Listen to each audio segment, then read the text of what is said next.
Okay, starting at Book 6 of the Republic, using the Balboa translation, and the link is in the description.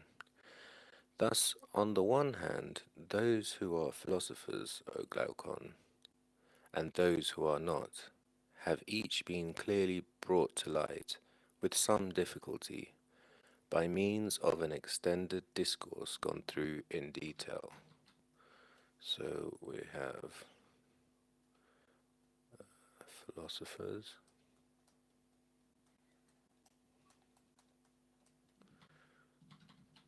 and those who are and those who are not.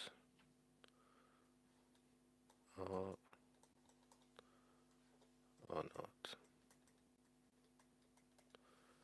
This is book 6, beginning at 484.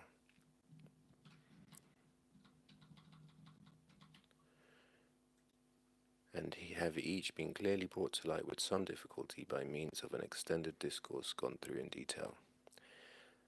Perhaps because it was not easy by means of a brief one. Apparently not. Yet it appears to me, at least, that they would have been better brought to light if we should have spoke about this subject alone, and if there were not so many other subjects left to discuss in detail. At least if one intends to have in view what is the difference between the unjust and the just life. So now looking at the life, just, unjust. That's the aim. Because he says, at least if one intends to have in view what is the difference.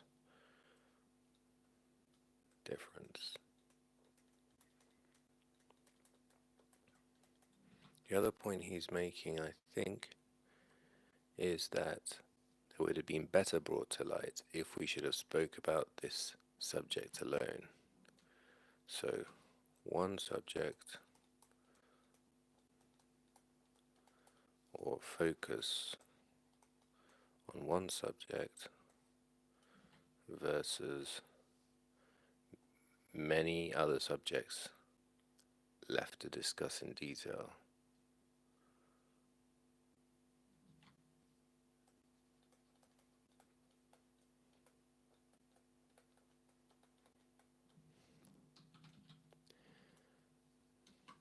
What then follows after this for us?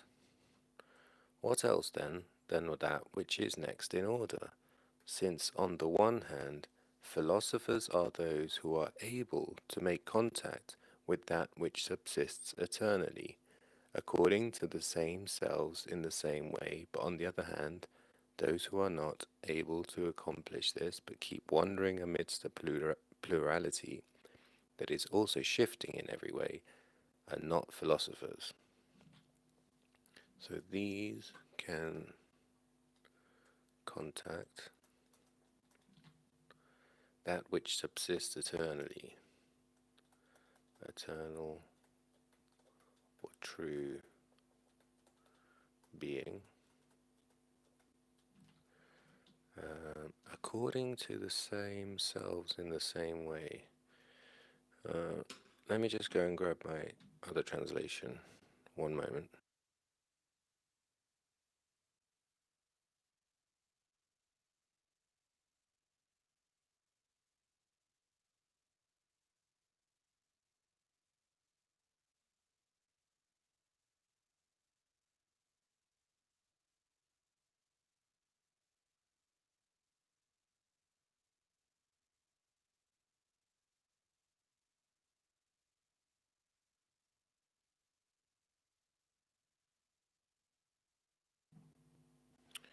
Okay, so in my other translation, that bit there says, since those who are able to grasp what is always the same in all respects, according to the same selves in the same way. Because it says kata, tauta, is that an O or an S? Os, autos, or Zaltos. Haven't come across that word before.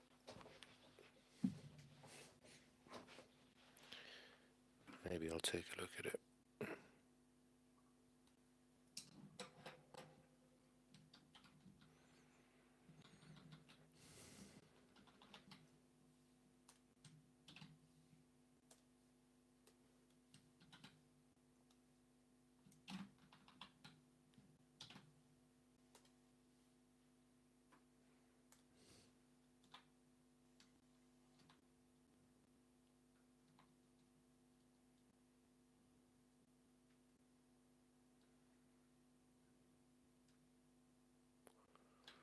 Well, maybe that bit in front, the Oz,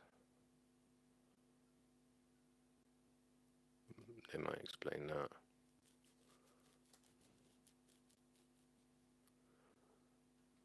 No, this is Aramaic. Okay. I don't know where that word comes from, but I'll move on.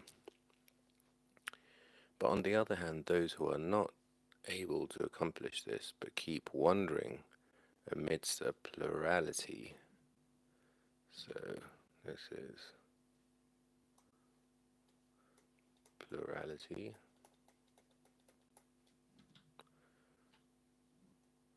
That is also shifting in every way, so changing.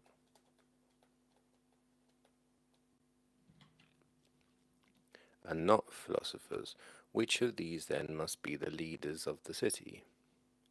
How then shall we choose them, and choose in a measured way? So it's in order to see who should be the leaders of the city. So which ones should be leaders of the city?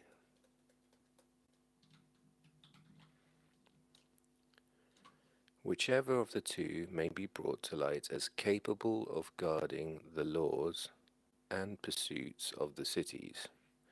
These then should be established as guardians. So,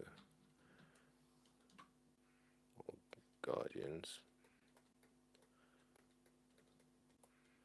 And what they need to do, they need to be able to guard the laws, guard the laws, and guard, right, okay, so sorry, it's guarding both.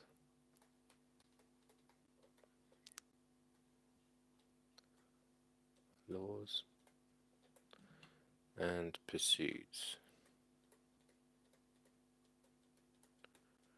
So these are like the aims,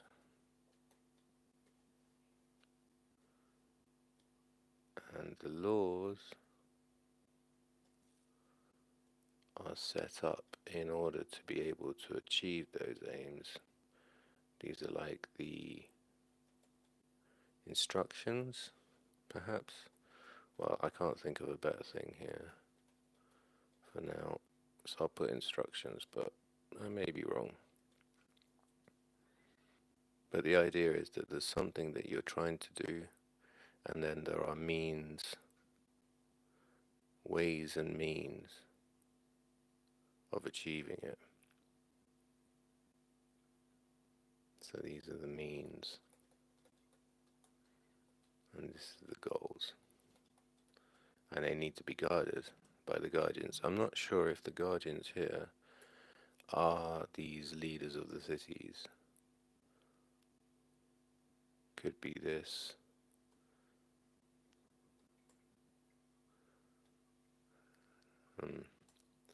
Right. Accordingly, then, the following is clear. Will then either a blind or a keen-sighted guardian necessarily keep watch over anything? Right, so then there's this idea of sight.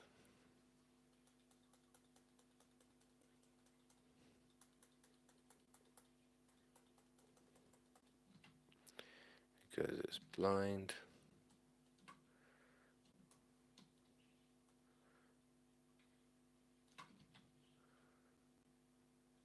Keen-sighted guardian, so sight to watch over.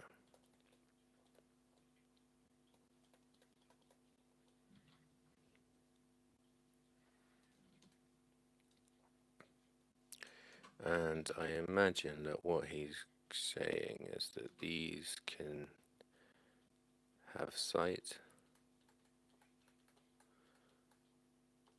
and in respect to the true philosophers, these are blind. Well, I'm pretty sure that's where he's going to go, but at this point, I don't know for sure. And how could this not be clear? Therefore, in what way do those appear to differ in any way from the blind, who are truly deprived of the direct cognition of each real being? So this bit here, they don't have, what was it? Direct cognition.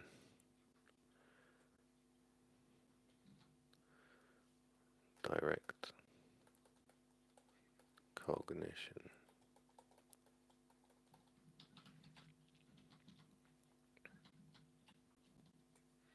And so they do not possess that vivid paradigm in their soul. Well, vivid paradigm, what does that mean? Let me just check.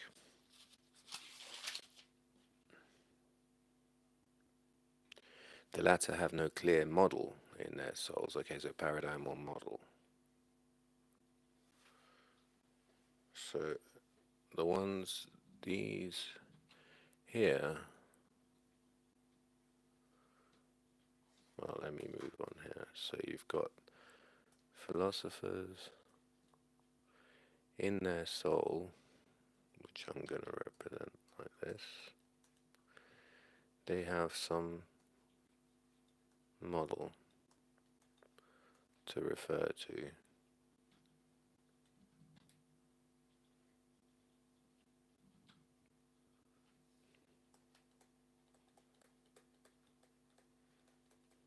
So this is a clear model or paradigm. Sorry.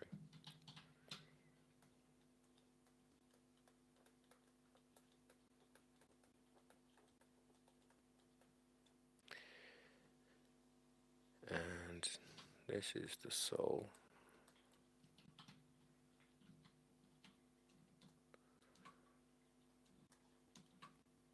Rather, it's saying that the others do not possess that, so obviously, not philosopher doesn't have that.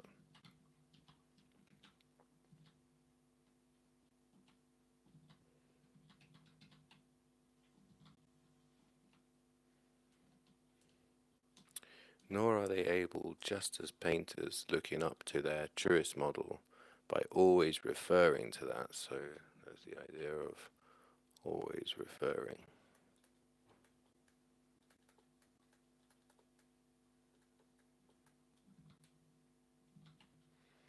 And contemplating it in the loftiest way possible. So contemplating.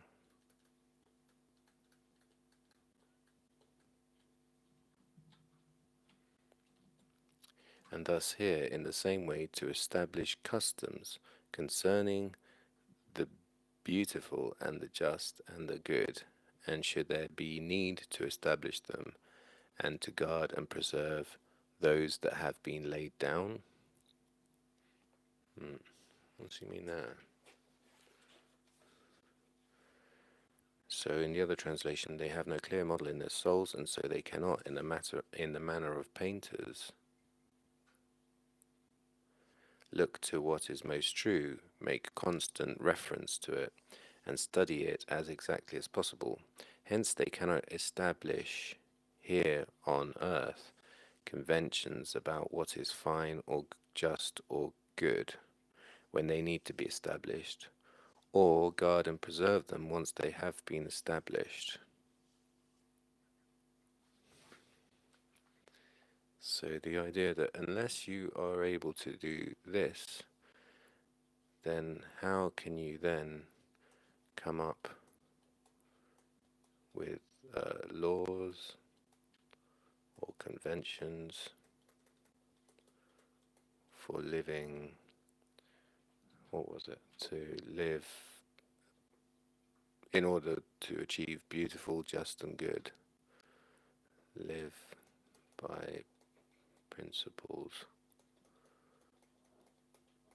of what is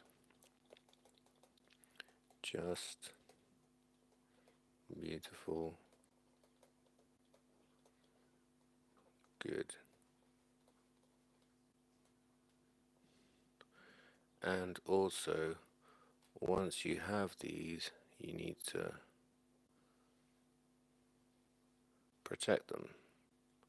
So you need to be able to defend by providing this protection. So I'm just going to represent that by this silly line.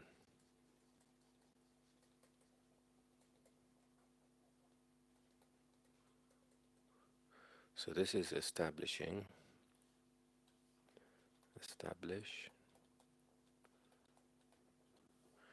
this here is protect.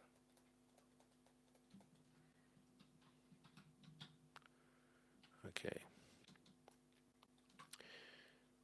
Nor are they able, just as painters looking up to their truest model, pardon me, by always referring to that and contemplating it in the loftiest way possible, and thus here in the same way, here meaning here on earth, I guess, or to establish customs concerning the beautiful and the just and the good, and should there be need to establish them, and to guard and preserve those that have been laid down.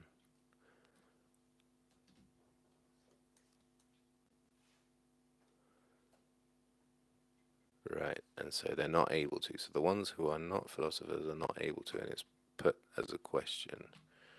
So these are philosophers. Could non philosophers achieve this? So non philosophers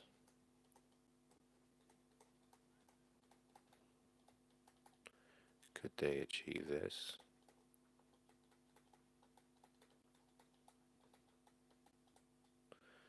That's the question, and by that I mean all of this.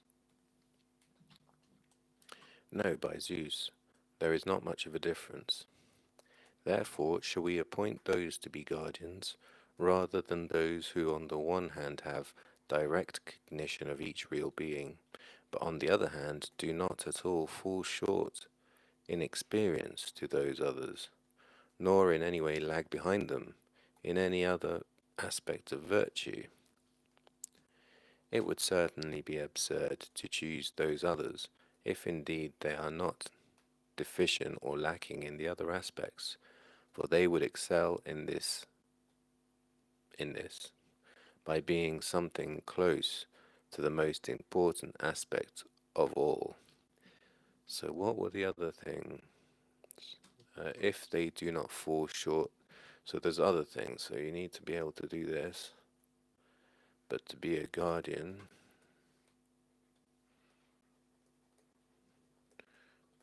I think what it's saying is you should not fall short in experience. So there's also experience that's important.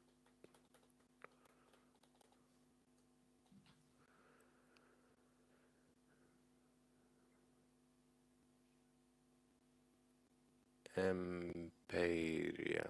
Is that where empirical comes from?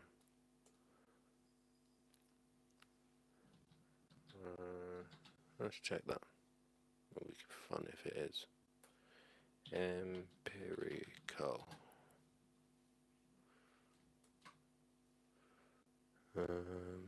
Empiric. Etymology, Latin. Empiricus. Empira.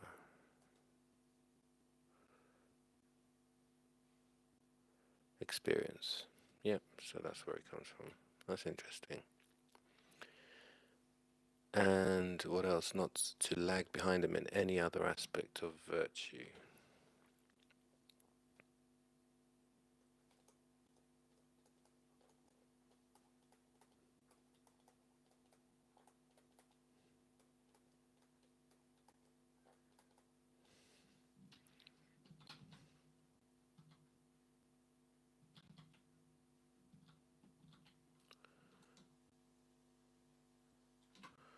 Right.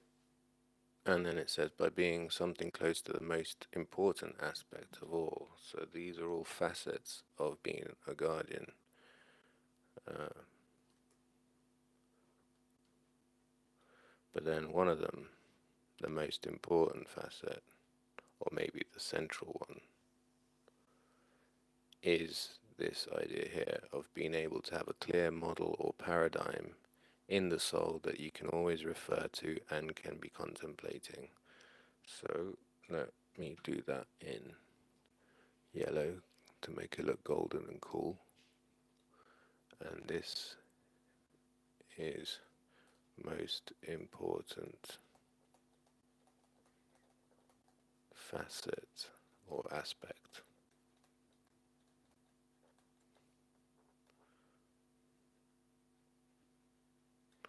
Let me just check the other translation to see if I'm on the right lines. It would be absurd to choose anyone but the ones who have knowledge, if indeed they're not inferior in these ways, for the respect in which they are superior is pretty well the most important one.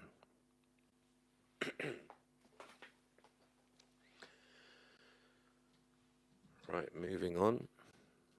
So, is it not the case then that we must now explain this? That is, in what way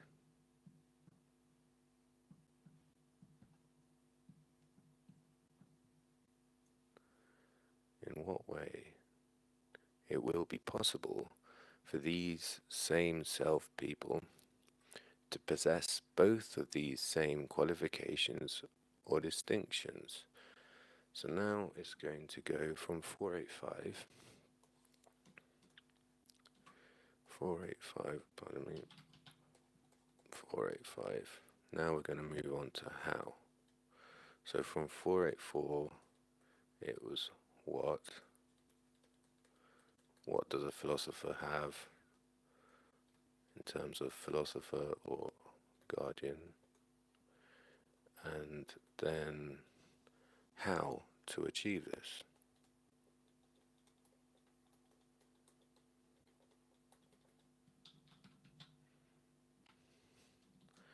Entirely so. Now then, as we said from the beginning of this logos or discourse or account, first of all, it is necessary to thoroughly understand the nature of selves. Fusin auton. Nature of selves. So one, well, it's not going to be numbered actually, but one of the things is going to be understand the nature of selves.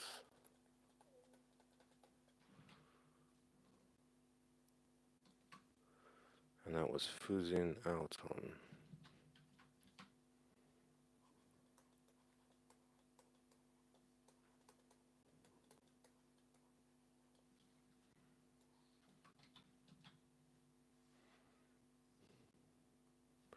What is it in the other translation? It is necessary to understand these people's nature first. Ah, okay, so the word self, the nature of these people first.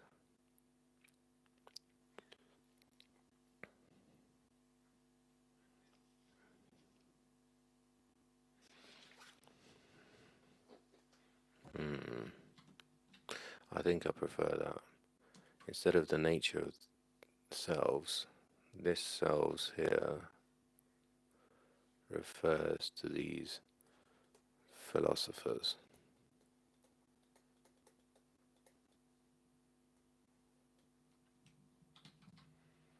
This auton here.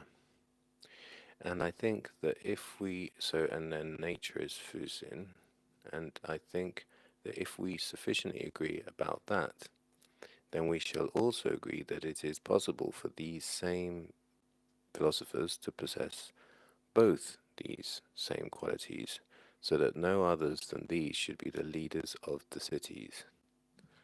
So look at the nature of a philosopher, and then find out if they can possess required qualities. And I think by that it should be to show whether there's multiple facets or aspects important to be a guardian, and to show that this having this clear model or paradigm is the most important, and whether then that will give you the experience and all the other aspects of virtues necessary in order to be a guardian. I think that's what he's referring to there in saying whether they would possess the required qualities in order to be guardians.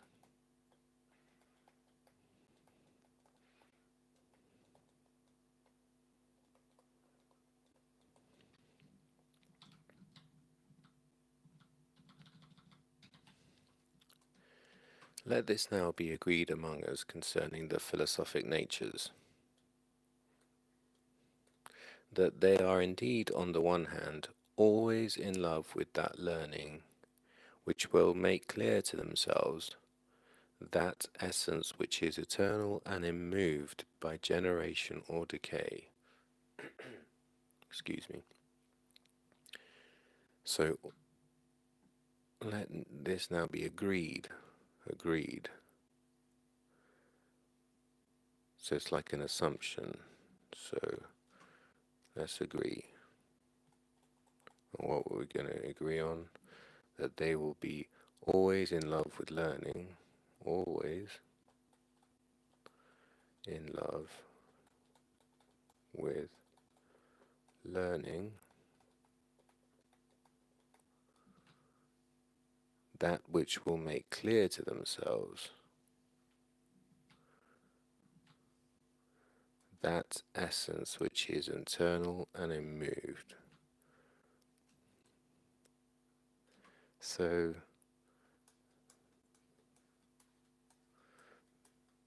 it's to be able to discern among the many things those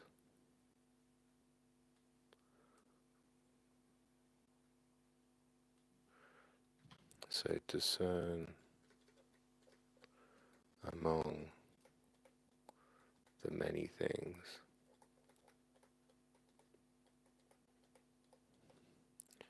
those things that are the essence, that essence which is eternal and immoved by generation or decay. So eternal, unmoved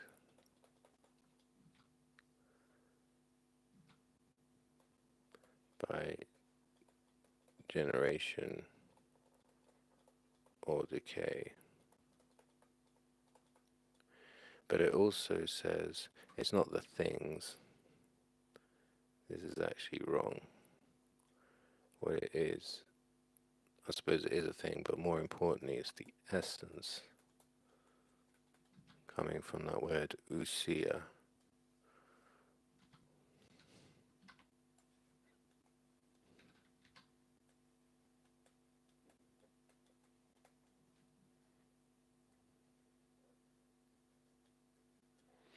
So it's not objects like all the others.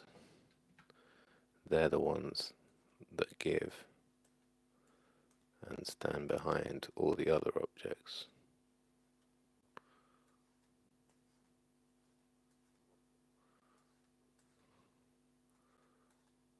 I don't know, something like that. Looks pretty.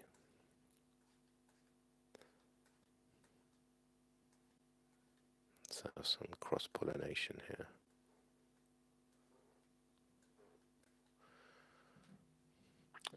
But also it's not just to discern.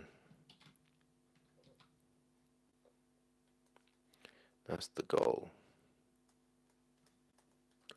but always in love with learning, which will make clear to themselves. So it's learning which will make this clear.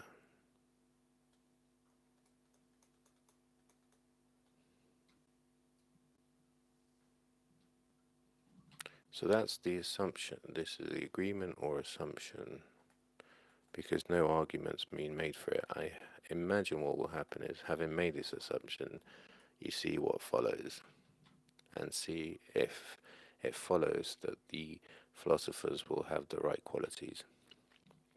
But let's see. Let it be so agreed, excuse me, and further, that they are always in love with the whole of it. Passes autos. In the other translation,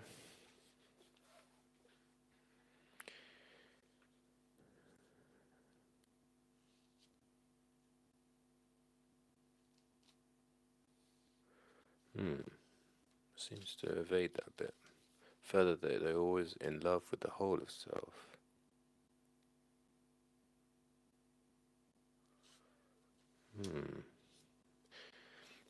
In this other translation, it says, let's agree that philosophic natures always love the sort of learning that makes clear to them some feature of the being that always is and does not wander around between coming to be and decaying.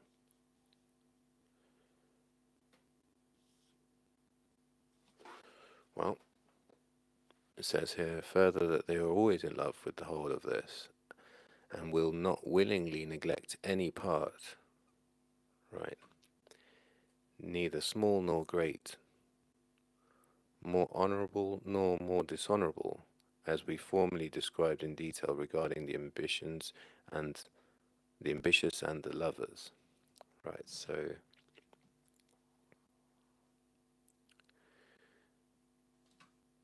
the idea that when they're learning, it's the whole, and will not willingly neglect any part.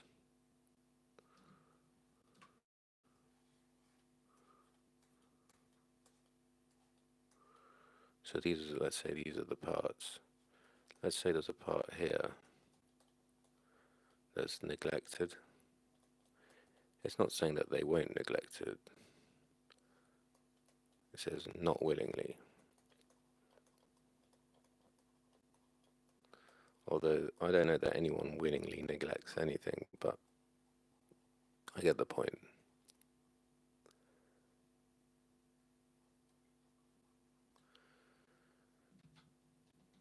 Neither small nor great.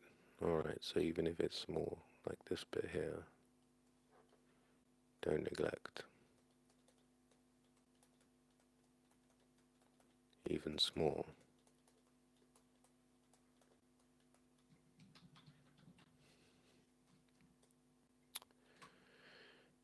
More honourable nor more dishonourable, as we formerly described in detail regarding the ambitious and the lovers. I don't understand that, but the other translation I think makes that clear. It says, and further, let's agree that, like the honour lovers and erotically inclined men we described before, they love all such learning and are not willing to give up any part of it, whether large or small, more valuable or less so. And then there's a reference to 474, which is not that long before, which is that until philosophers rule as kings, there will be no rest from evils.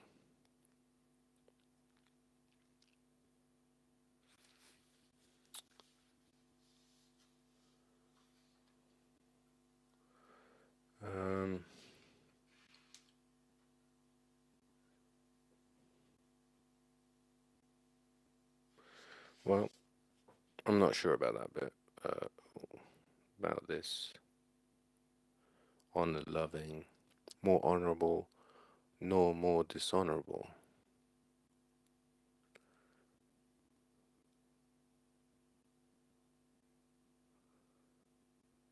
Hmm.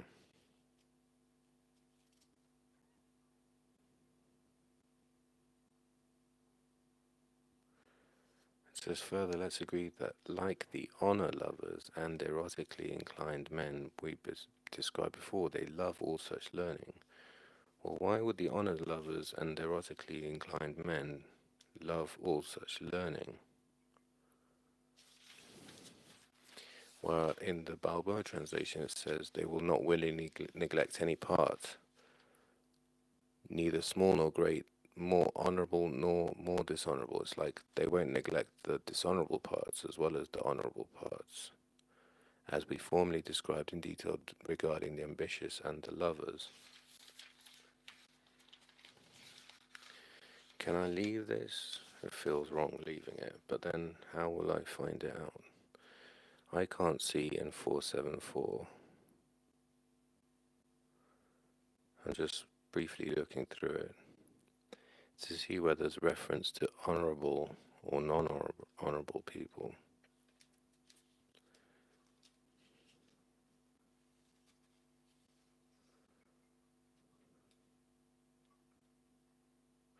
Oh, okay, so at 474c, in my other translation it says, do you need to be reminded or do you remember that if it's rightly said that someone loves something, then he mustn't love one part of it and not another, but he must love all of it.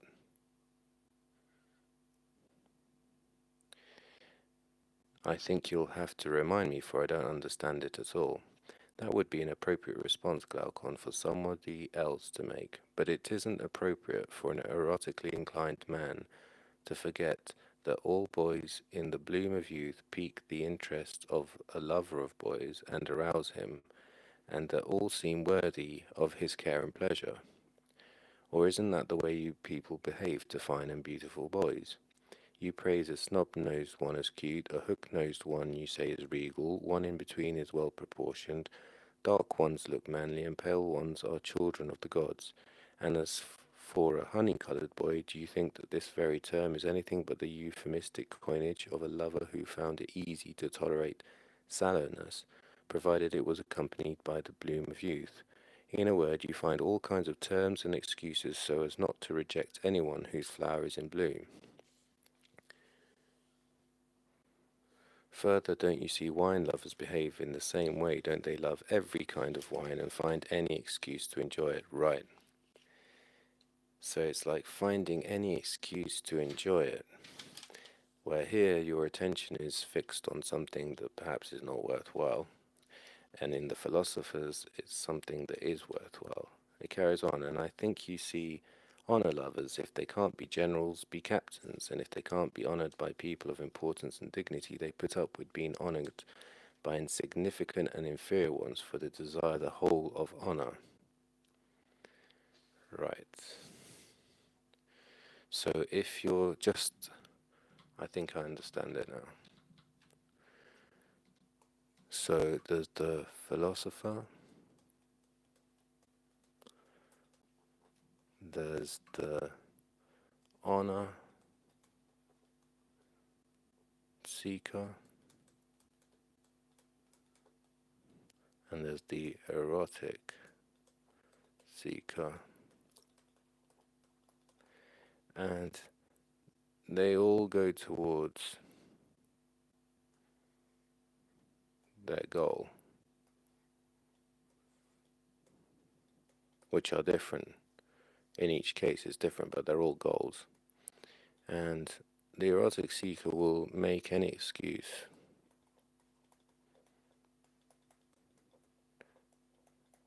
Make an excuse. This is from referring to 474.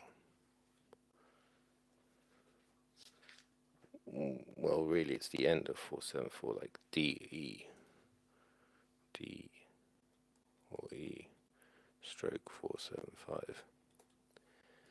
Make any excuse so as not to reject their goal.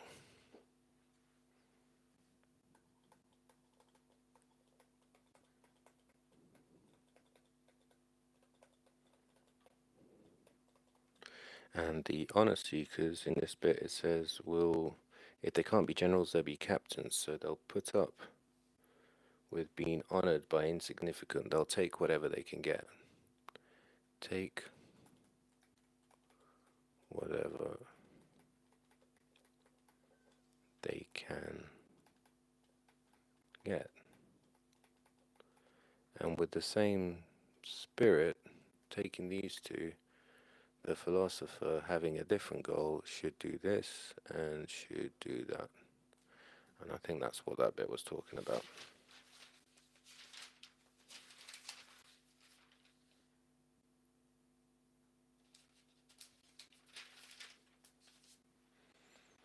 Okay.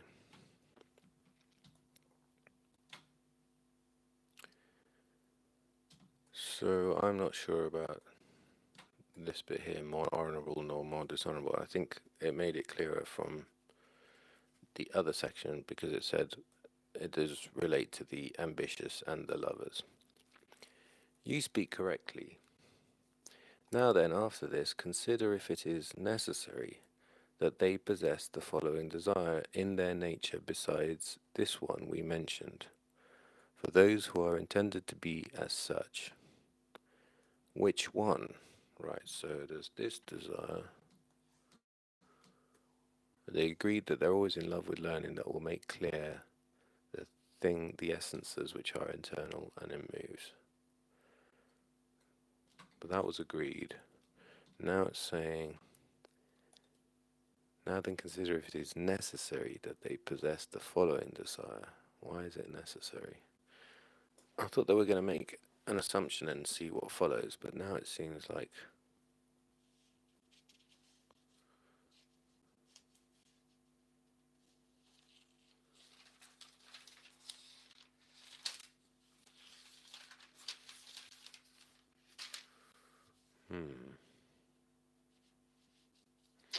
it does say in the other translation, consider next whether the people we're describing must also have this in their nature. So I don't know if this is an assumption, but it has been agreed. Now they're going to consider this is like one. One was love, love for learning, which makes clear essence of true, real, eternal being.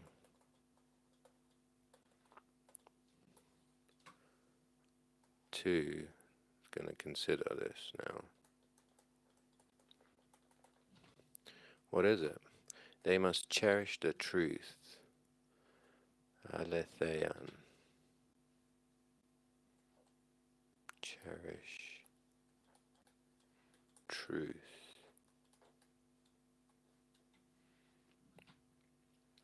And thus hate falsehood, and so hate the willingness to accept that which is false in any form.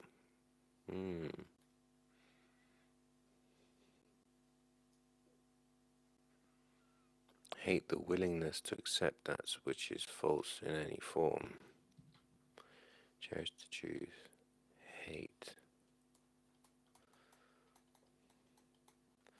And that's if you have like a tyrant or bad leader and they're putting out decrees or laws that are wrong or saying things which are wrong, and yet all the followers fall in line. But these types of people must cherish the truth and thus hate the falsehood. So they will hate that they're saying something wrong, but also hate the willingness to accept it. So if other people are going along with it, they would also equally hate that as much as the words themselves. To accept falsehood. Yes, because there's two types of wrongdoing. There's this falsehood from its source,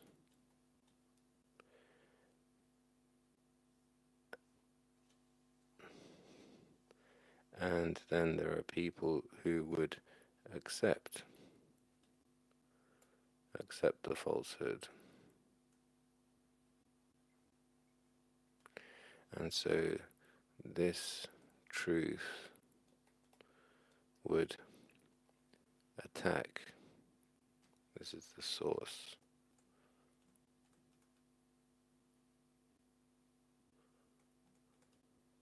The source of falsehood. So this would be hate. Not only the source, but also hate this, and this, and this. Where these ticks are willingness to accept.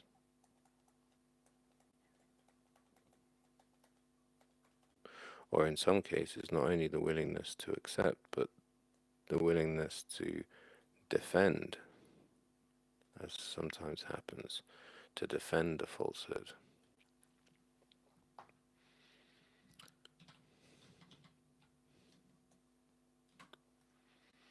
That is indeed likely. That is not only likely, O friend, but it is also perfectly necessary that one who is naturally in love has to love everything akin and at home with the objects of their love. Right? So, what are they in love with? Learning that makes clear the essence of true or real eternal being. Well, I can see there's a link here. This true or real and cherished truth. Maybe that's the link.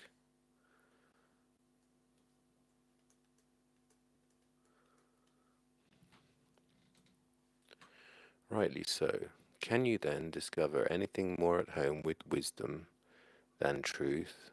And this wisdom is Sophia. So now it's wisdom and truth. Sophia Aletheas.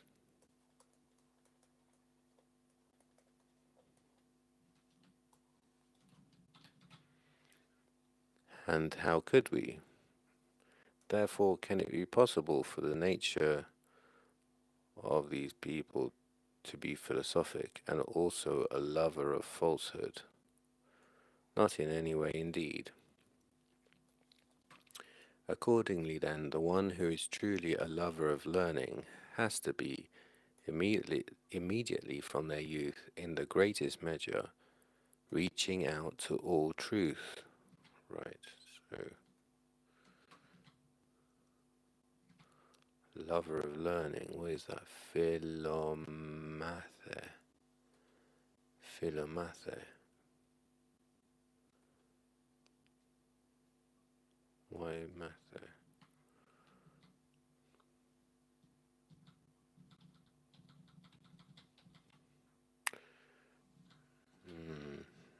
I'd like to know that word, if I can find it. Philo I know, so I'm just going to go for this side of it, which is the mathe.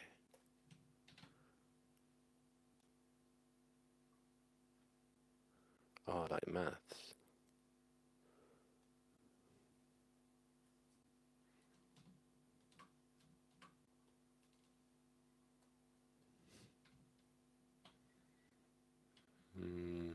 Mathe.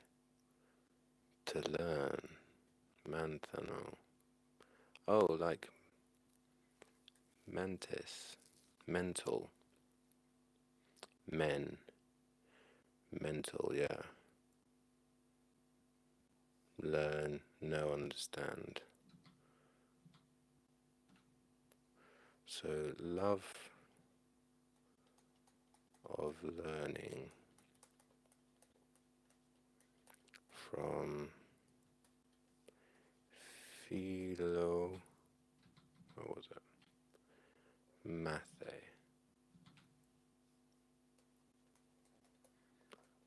where this side is obviously the love side, and this one here comes from men, mind, mental,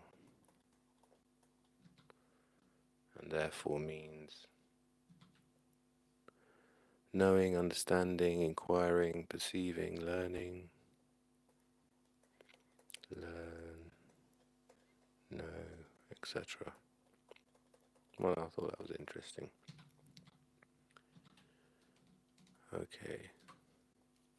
Reaching out to all truth, so truly a lover of learning. And truly, that's interesting. So, a lover of learning has to be reach out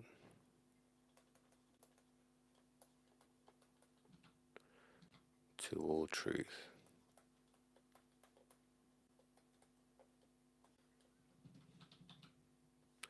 And he says, truly, because again, if he was wrong, he wouldn't be looking and reaching out to all truth. So it has to be internally consistent. But we certainly know that whoever has their desires strongly inclined to one thing, in some way indeed, on this account, has them weaker in regards to other things, just as a current having been diverted from its channel. Ooh, that's interesting.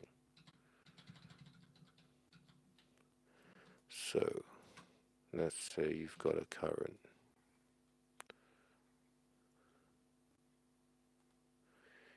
and then if you take some offshoots,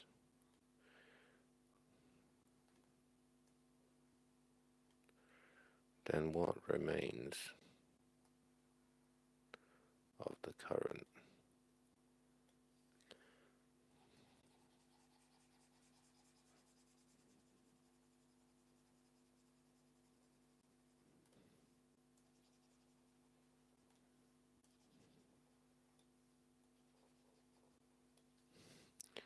So you have this to begin with, but what ends up happening is that you end up with this. So this is the current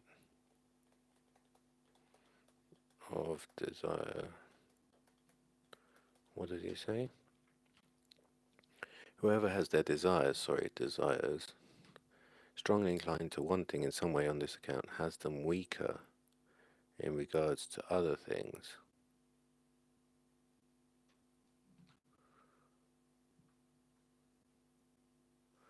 Right, so if this is one thing, and this is, maybe I should have drawn it the other way around, starting with many and then going to one. So kind of going that way. But it's okay, the point is still the same. So there's one thing, or many things, and in this case, things is desires. If you have the desires strongly inclined to one thing in some way on this account, has them weaker in regards to other things.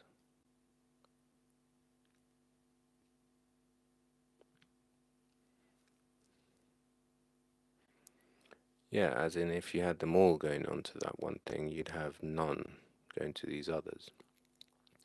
That wasn't my finest drawing or explanation ever, but I think I get it. Just as a current having been diverted from its channel. Why, certainly.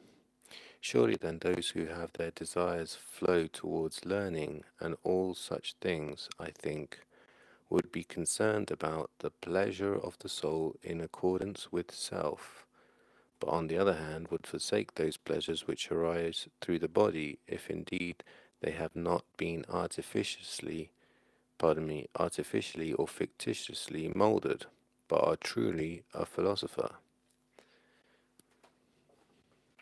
Okay.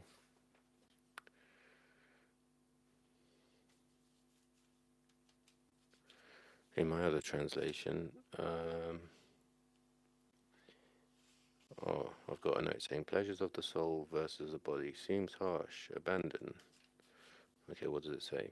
Then, when someone's desires flow towards learning and everything of that sort, he'd be concerned, I suppose, with the pleasures of the soul itself by itself, and he'd abandon those pleasures that come through the body, if indeed he is a true philosopher and not merely a counterfeit one. Right. Yeah, that's why I thought it was harsh, because I think the word abandon's a bit strong. So you have the true philosopher and versus the counterfeit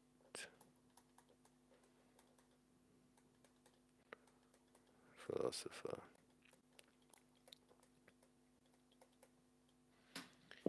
And it's saying,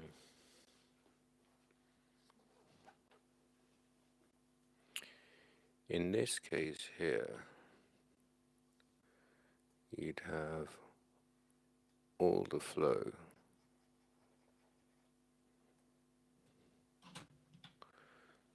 towards learning,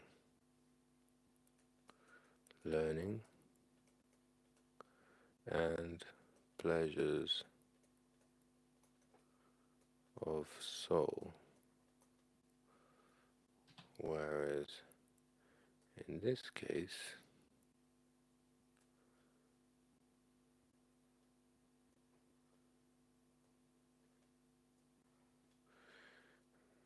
in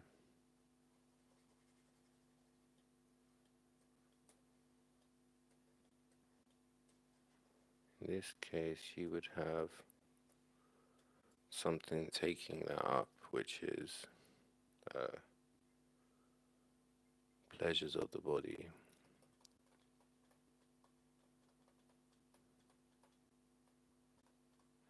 as well as the learning or pleasures of the soul.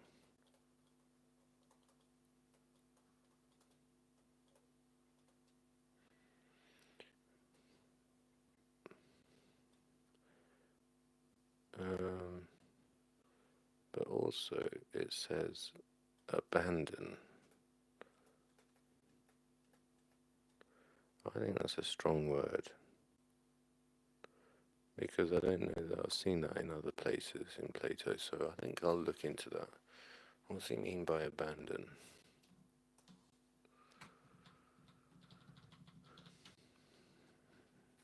Surely then those who have their desires flow towards learning and all such things, I think, would be concerned about the pleasure of the soul in accordance with its self for itself, the soul, but on the other hand would forsake those pleasures which arise through the body. So here we have the idea of forsake. So what's the word? Eklepoien? Is that the word? Let's see what comes up with that.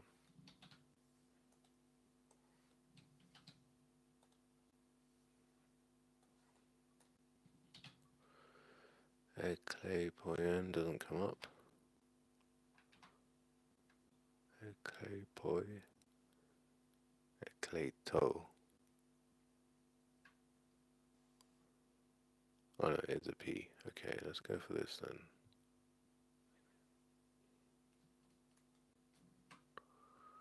Vanish, become extinct. Ooh, that's quite harsh. If this is the right word. From ancient Greek. From ek.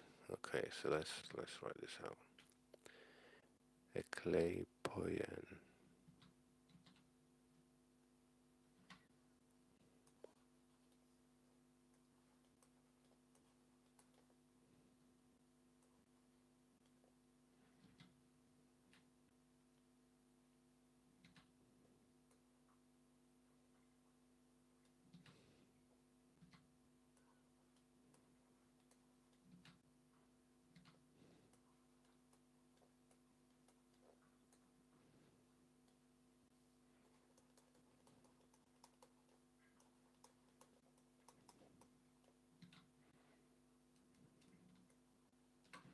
Okay, and so what did it say? So you had ek,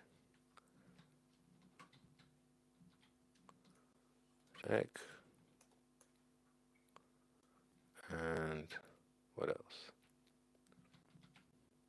Lapo.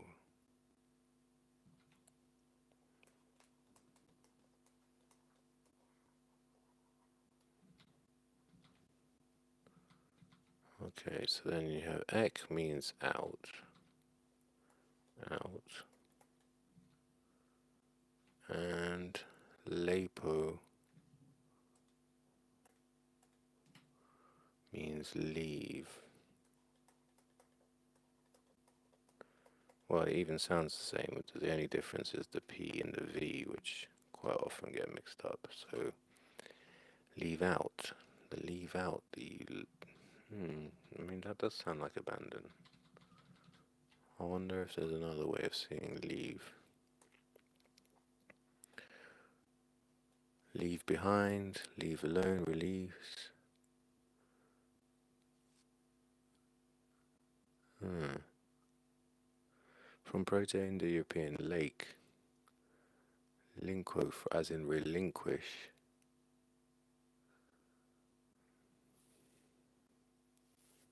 Lake.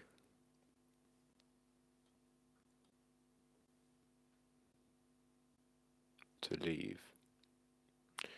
No way out of this one is move away. The sense of removal, out, away, off. Yeah, so I think abandon.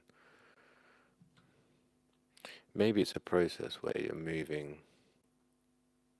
It's a movement rather than an achievement of not having any. You should move away. I don't know. It sounds a bit like renouncing everything. But maybe I'm a counterfeit, so that's why I think that. Okay, well, that's what it says. Surely such a person is indeed of sound mind, sophron, and not in any way a lover of money. For to seriously seek after those things for the sake of which wealth, along with its great spending, is anxiously sought after, belong or apply more to another person than to such a one. Okay, so then this is the idea of money as being one of those pleasures of the body.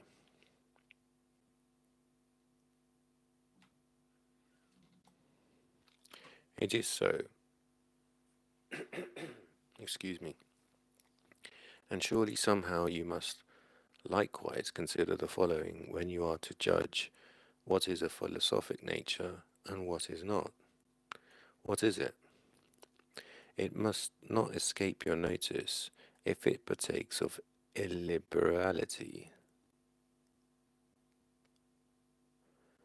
For pettiness to any degree is most contrary to a soul which intends to always earnestly pursue the whole and every part of that which is divine and human.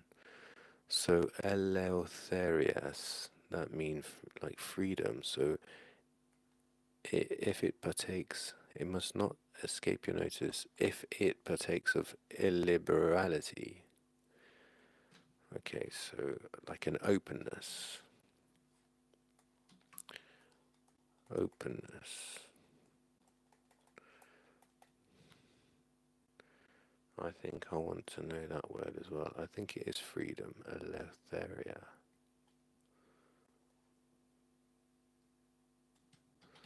See.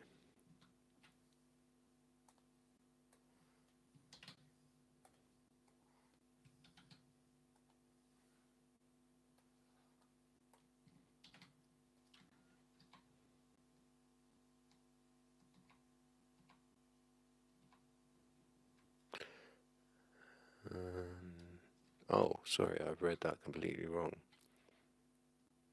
Oh no, I didn't. I just got the wrong word in there. Okay, let me try again.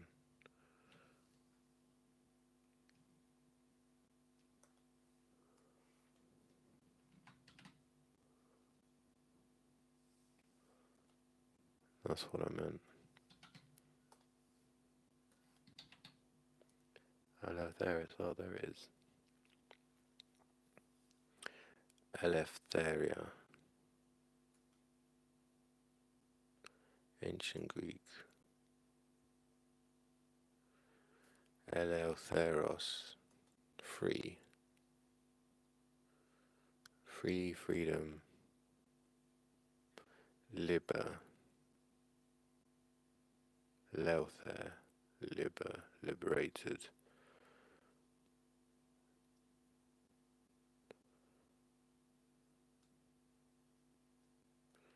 Oh, and the proto. Okay, so let's put this in openness, or like free from Eleutheria,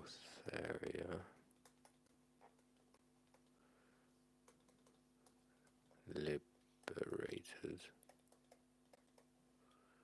and then the Proto-Indo-European is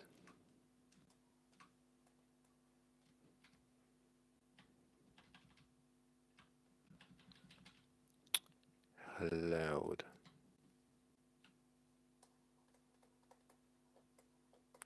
which means to grow. I think expansive, maybe. You know, I am adding here, but just trying to get a sense of it. Because the idea here is that the pettiness to any degree is most contrary to a soul which intends to always earnestly pursue the whole and every part of that which is divine and human. So it's like seeing the woods, not seeing the wood for the tree.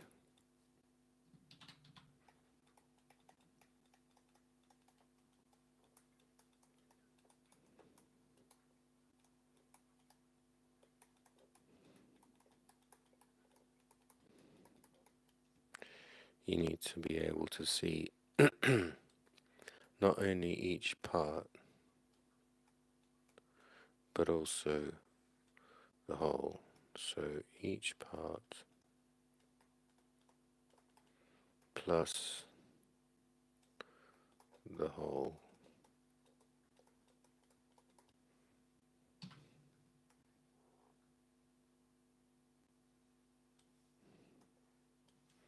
And then each part, do it in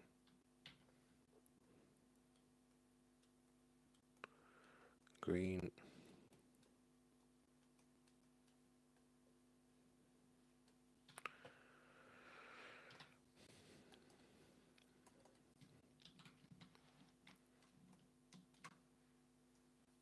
Most true. Then do you think that the one who possesses magnificent conceptions in their understanding thus possess both the theory of the whole of time, but also the theory of the whole of ousia, can possibly think that this human life is a thing of great consequence? Wow, there's a lot there. So, megalopepia.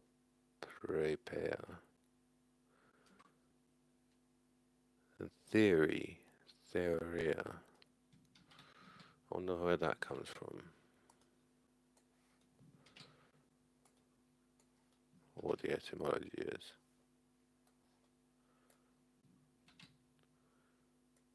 Is this like an account? Theros, spectator.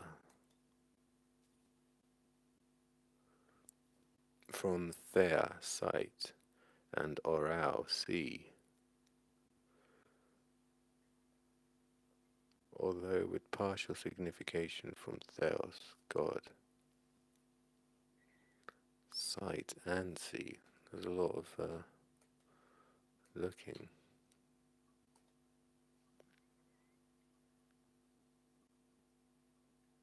View or sight.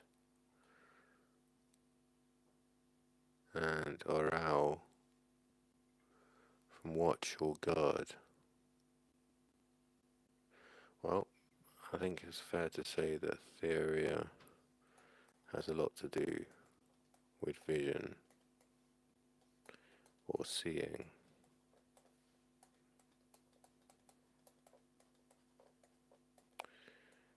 And what is it that they're... So this was what, see plus watch, spectator.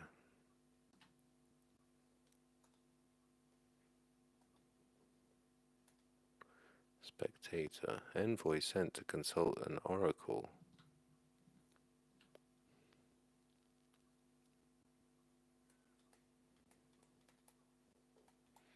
Was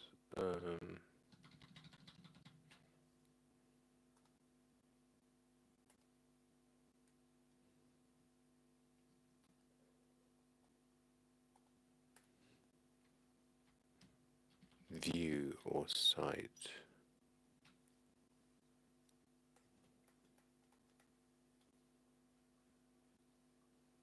Okay, so what have they got their sight on? The sight, so vision of the whole of chrono time. So the whole of time and whole of usia or essence.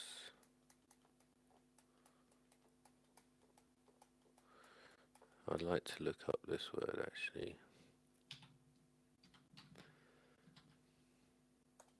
I think it's essence.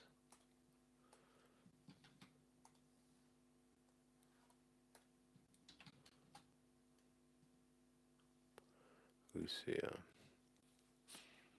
Being, substance, meaning, sense, essence. So, usia. Being, substance,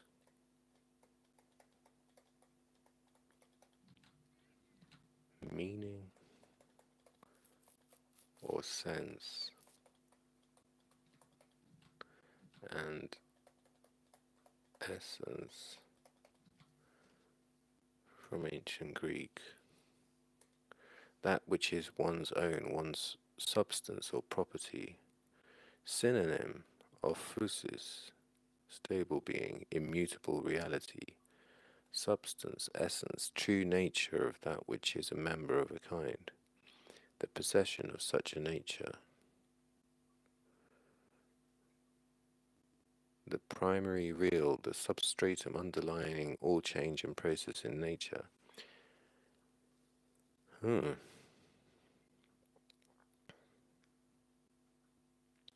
It comes from on and Amy and yeah. So on,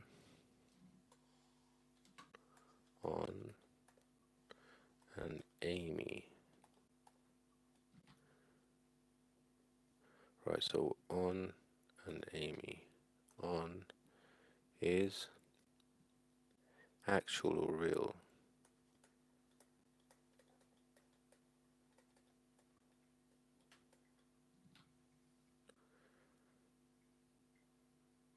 To be actual or real.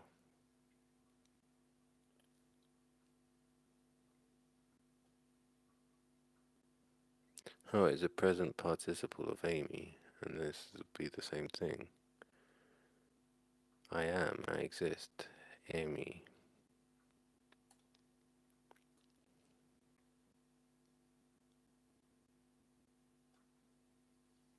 To be, to exist, to happen, to be the case. To be, to exist. So it's an existence, relying on an existence. Perhaps. That's just me adding that bit in. because both seem to be the same word, be and be, and yet they're both in that word.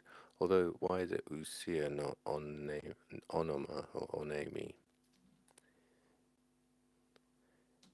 Well, perhaps the point is, if you have a vision about the whole of time and the whole of existence or being, then you wouldn't possibly think that this human life is a thing of great consequence. So that's the point. This human life is a thing of great consequence.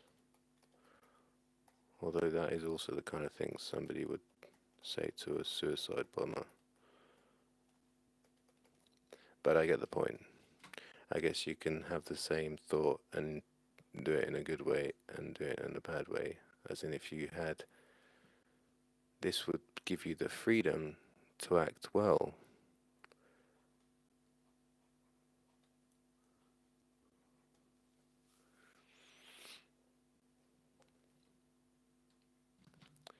In any case, moving on.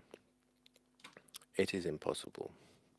Is it not the case then such a one will also be led to believe that death is not something to be feared? Well, there we go, there's the suicide bomber. Death, not something to be feared.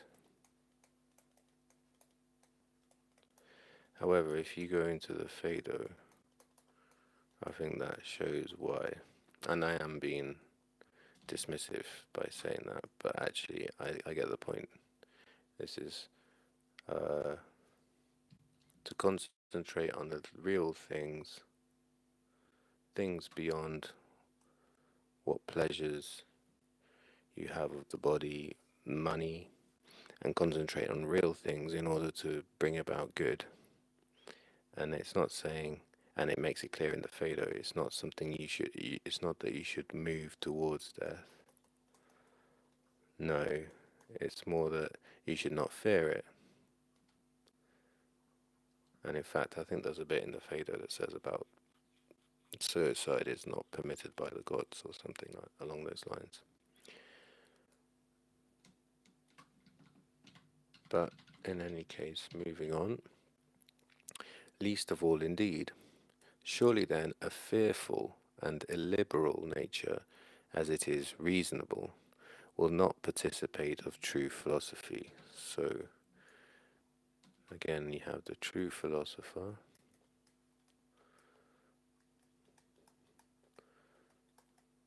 I wonder what the list is looking like now. One was like learning. One was like truth. One was like focus of desires. What was the other? One was like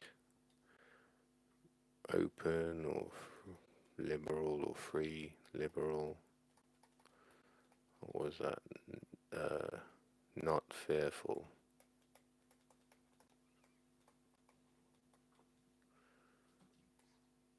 Perhaps I've missed something out, but that's just a quick list, just to keep a bit of a tab on what his shopping list for philosophy is.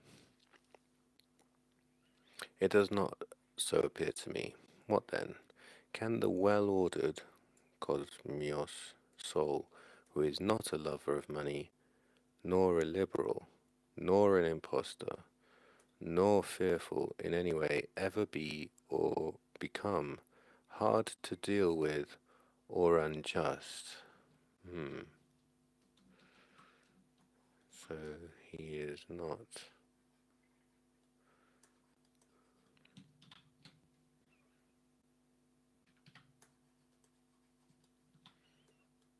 hard to deal with or unjust.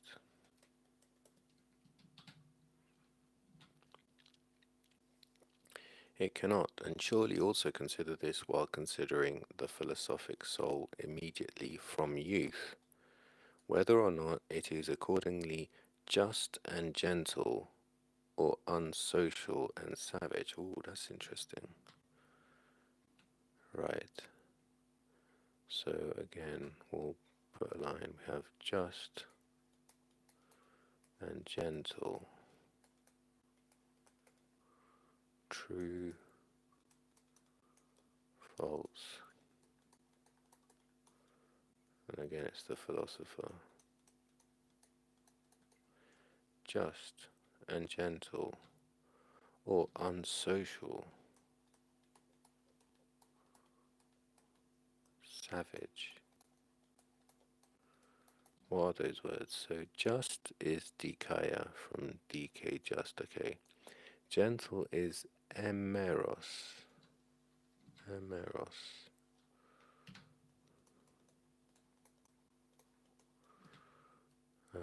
Unsocial. Duskoinonetos. Savage. Agria. So like aggravate.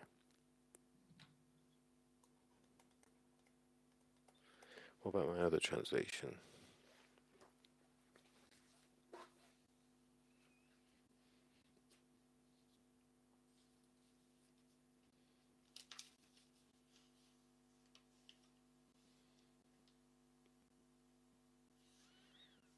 Just and gentle from youth on, or savage and hard to associate with.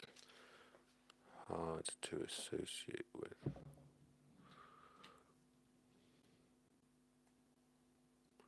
I don't think I'll be able to find this word, but I'm going to try anyway.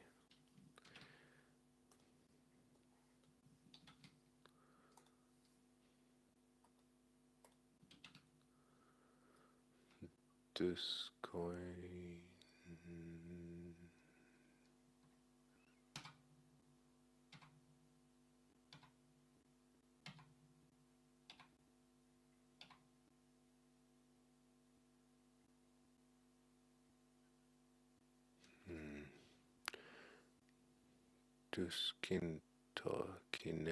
Duskinetos, duskoi. Well, maybe I'll find out what dus means and then work out what the other bit is. Ah, this, bad or hard. And then, okay, so like this. And then this koino, I think, is common. So that's the idea of associating, I think. So let's see.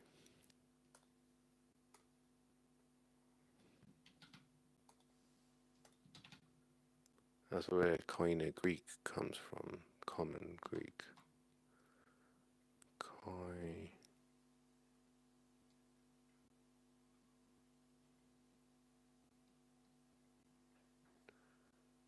Koinonia. Let's go for that one. Koinonia. Community. So this community. So that's where that word comes from. So this commune. Something like that. Agria.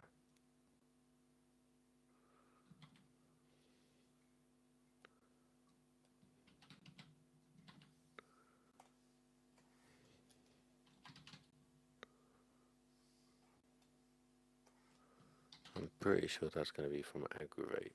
Or the aggravate is from this. Agria. Or anger. Agria. Wildly, savagely, fiercely. From agrios. Agrios. Agros. Field or country. Oh. Agriculture rather than aggravate.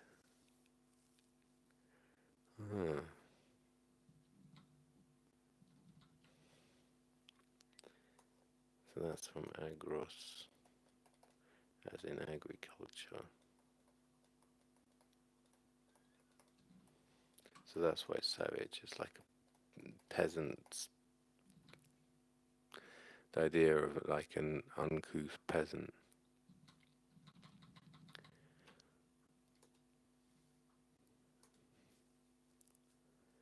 Hegros. So where does aggravate come from?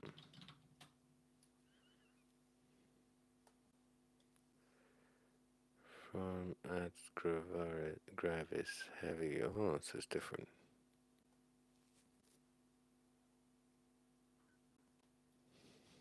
Okay, so that was that one. What about the just ahead? So emeros, I'd like to see that one.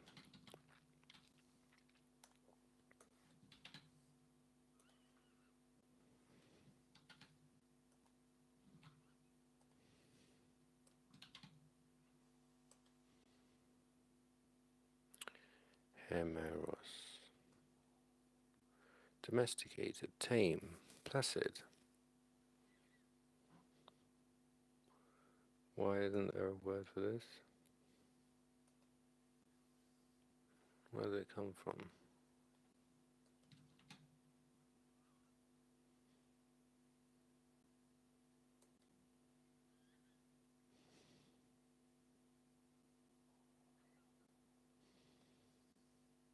That's different. That's emera. Emeros. Okay, that's all I got. Is tame or placid, domesticated.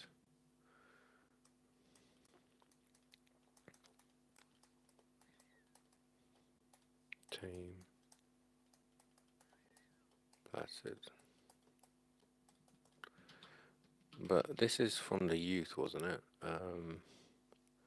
Immediately, and surely also consider this while considering the philosophic soul immediately from youth, whether or not it is accordingly just and gentle. Right, so that's from youth. It's not saying just in youth. It's from youth. From youth. So it continues from youth to be just and gentle, not unsocial or savage. Entirely so. Neither indeed, as I think, will you admit the following. What? Whether the soul learns with facility or difficulty, or do you expect that anyone will ever be fond of anything sufficiently, which in performing they will perform with suffering and with difficulty while accomplishing little? Okay, so not fearful, just and gentle, and also good at learning. Otherwise, they won't enjoy it. It cannot be the case. What then, if the soul is unable to preserve anything which she learns by being quite full of forgetfulness? Could it be possible for her not to be destitute of knowledge? Ooh, so also remembering. It's quite a lot of qualities to have.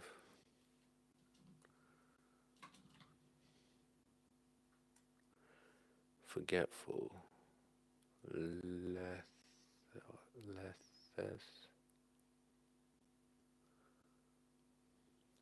Pleos lethes.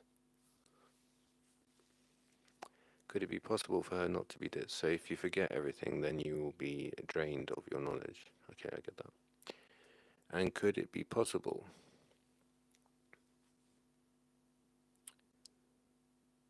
And surely when the soul labors unprofitably, uselessly, do you not think that she will be compelled at last to hate both itself and such things that it practices? Or labors unprofitably and uselessly.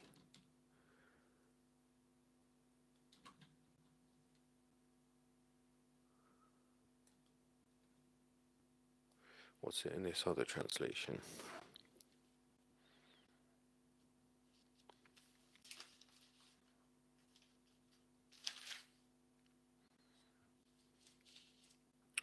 then don't you think that if he's laboring in vain, he'd inevitably come to hate both himself and that activity in the end? Hating yourself because you're putting your efforts to waste.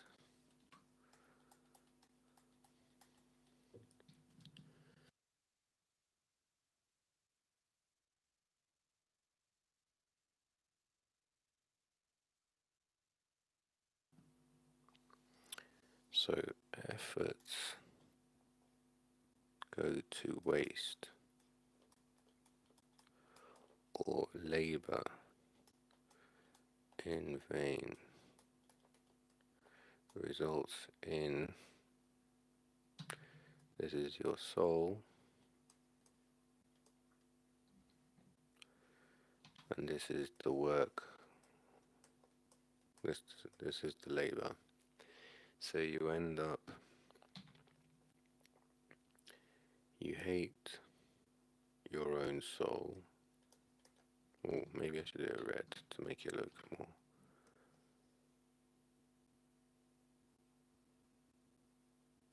more garish. You hate your own soul and you end up hating the actual activity,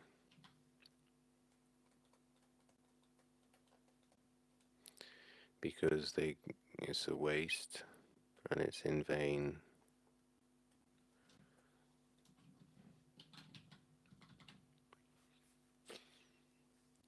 How could she not? Accordingly, then, we shall never reckon a forgetful soul among those who are sufficiently philosophic. Maybe that's why a lot of the dialogues that Plato writes start with someone having to recall what happened in the dialogue. So, remembering.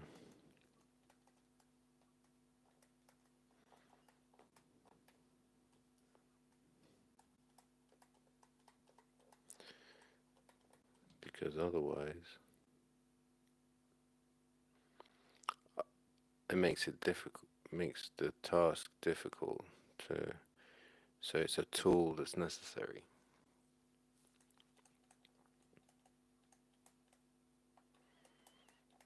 And then I was thinking Plato dialogues beginning with recollection or remembering what took place.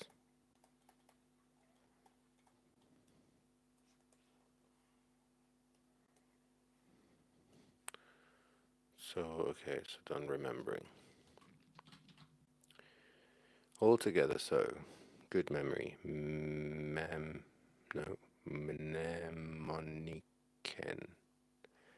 mnemoniken, like mnemonic. Altogether so, but certainly we shall never say this indeed, that an unmusical,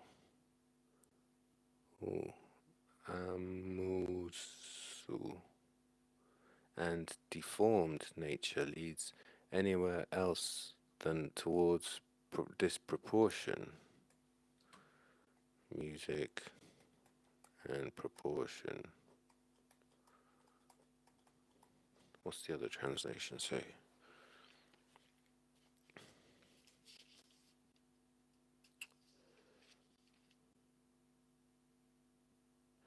Now, we'd certainly say that the unmusical and graceless element in a person's nature draws him to lack of due measure. So this is important for measure. When to act, when to not act, when to speak, when to not speak, when to work hard, when to go on holiday, when to shout, when to whisper.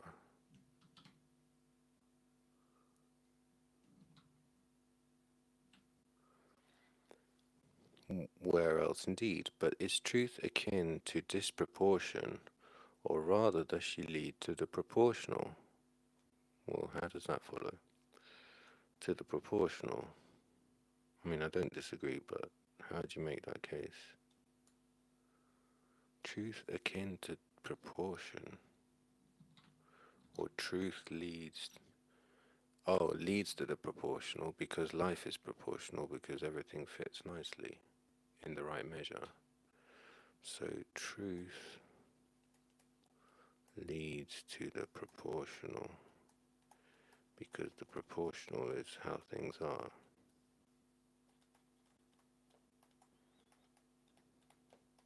Well, this is me adding this, so I'll put a question mark. Leads to.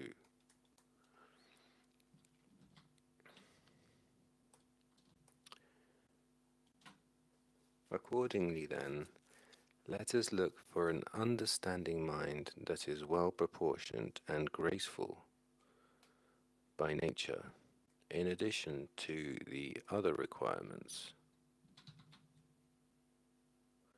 which is the proper guide towards the spontaneous attainment of each and every idea of real being. So you're trying to get towards real being. That's still, these are all ways of getting there. I don't know why it says spontaneous attainment just before 486E.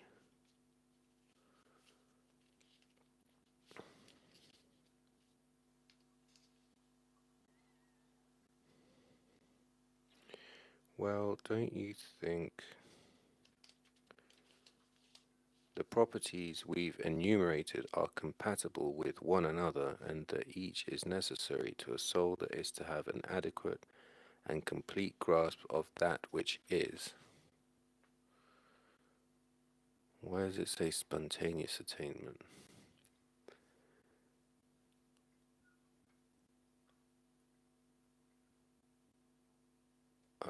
Self-nature, auto fues?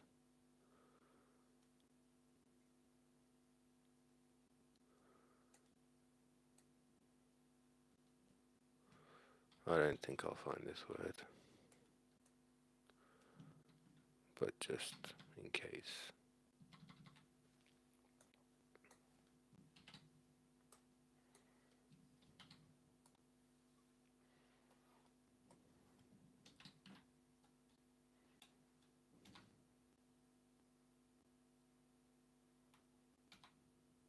Oh, it's not fu, it's psu.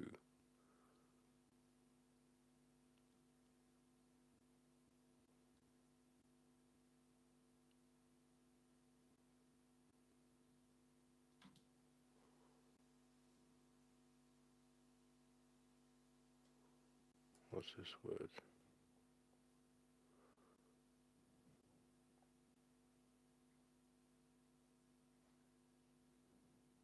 Oh, is it? I don't know. What? Oh, it is a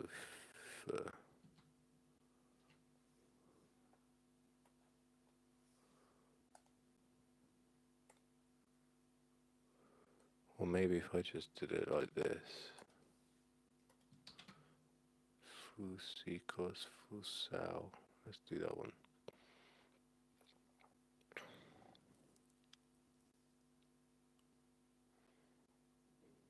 To blow, to puff, to blow out, to extinguish. Fusa, bellows. Breath, wind, blast, self same.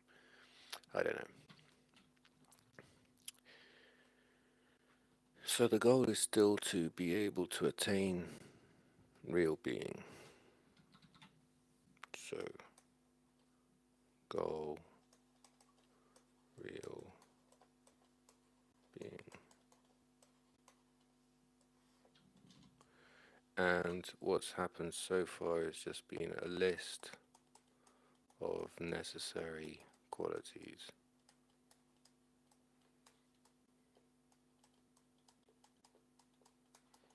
in order to achieve this.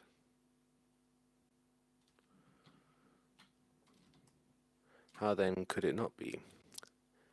What then? Do we not in some measure appear to you to have discussed in detail each of the necessary qualifications, and such as are consequent to each other, for the soul who intends to sufficiently and perfectly participate of real being. So it's like participate.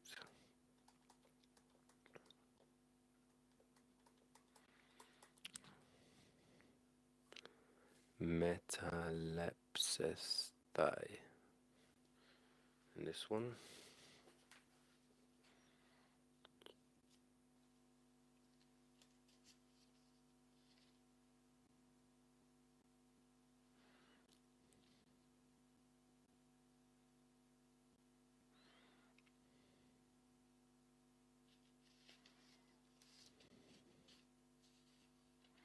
Participate. This says to have an adequate and complete grasp of that which is, and this says sufficiently and perfectly participate. Metalepsestai. What's this lepsestai?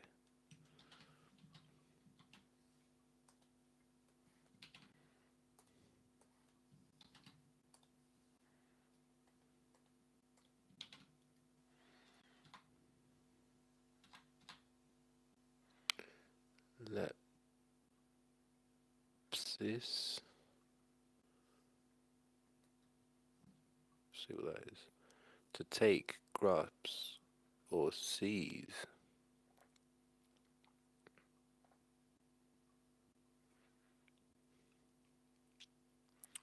Take, grasp, or seize. To take, partake. What's meta then? Meta.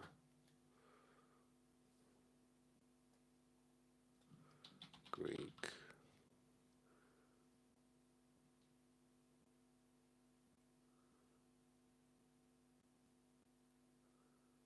Metis.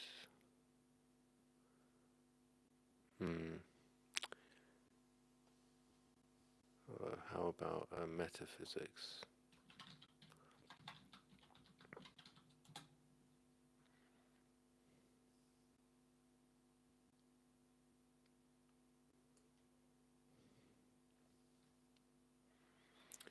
In the midst of, among, yeah, so partake, take, partake. So you're in, but you take. Among, between, among, yeah, partake, participate, partake. That's that word there. Okay. Therefore, is such a study or practice worthy of censure in any measure, of which a person would never be able to competently practice unless they were naturally good at learning remembering, by being endowed with magnificence and gracefulness, and by being the friend and relative of truth, righteousness, courage, and sound-mindedness. Not even fault-finder himself could find fault with such a study. In this translation, it says, is there any objection you can find then to a pursuit that no one can adequately follow unless he's by nature good at remembering, quick to learn, high-minded, graceful, and a friend and relative of truth, justice, courage, and moderation? Not even Momus could find one. Momus is a personification of blame or censure.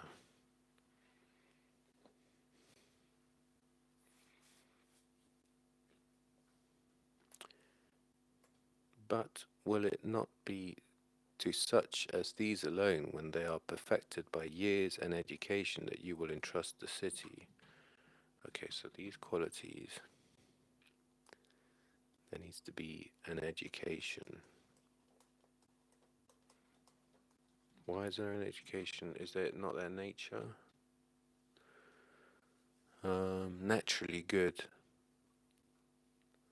Therefore, is such a study practice worthy of censure in any measure, of which a person would never be able to competently practice? Okay, so you have an educational study, but you need to have these qualities, I think.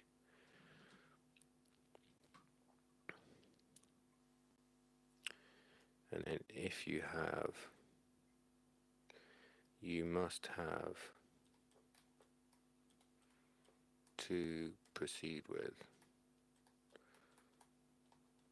Am I reading that right? And then you can then get your education. Or do you learn to have these? Um, is there any objection you can find then to a pursuit that no one can adequately follow, unless he's by nature good at remembering, quick to learn, high-minded, graceful, and a friend and relative of truth, justice, courage, and moderation? Well, I don't know. I think you could learn. I think you can learn anything personally. So I'm happy to see that you could also be educated in how to become these qualities. But in any case, you need those qualities in order to be able to participate in real being, or even to start the next part of the journey to do that, the education to do that.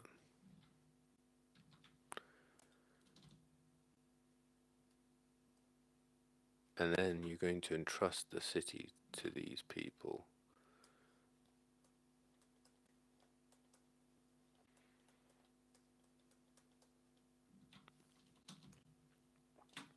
And Adamantos said, on the one hand, O Socrates, no one is able to contradict these statements of thine, because through their inexperience of this method of question and answer, every time those who hear you saying what you are now saying are affected in the following way.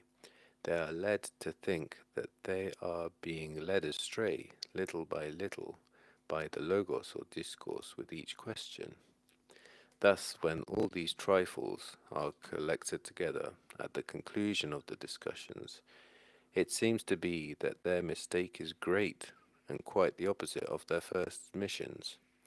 And just like those who play at checkers with those that are skilful but are themselves unskilled, they end up being shut in and do not have the means by which to make a move. So also they in turn have nothing which they can say in the same way, end up shut up by this other kind of game, not with pieces, but with the logos. So like is this argument or discourse or reasoning as a chess match.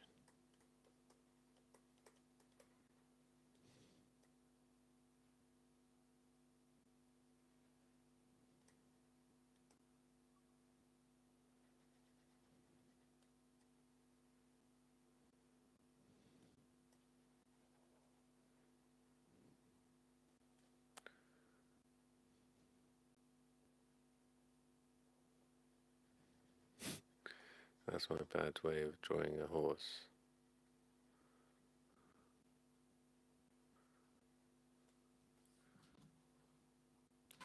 And that you get shut in by the play.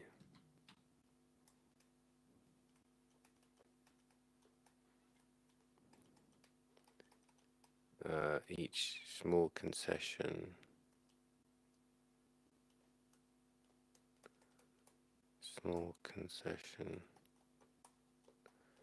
can build up to, or can lead to big admission or error.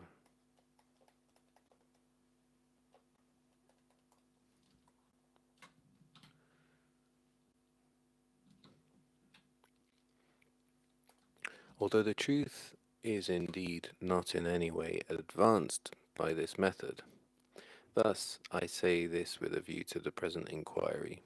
For now someone may tell you that on the one hand, they have nothing to oppose each of your conclusions by way of argument, but that on the other hand, in fact, they see that all those who may be impelled to philosophy, not those who only touch it for the sake of completing their education and then drop it while still young, but those that spend a long time in the study. And so, on the one hand, most of them become quite strange, not to say altogether worthless.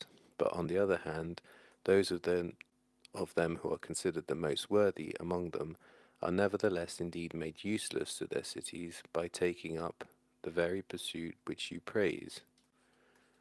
Huh? What's he saying? Something about philosophers being useless. So,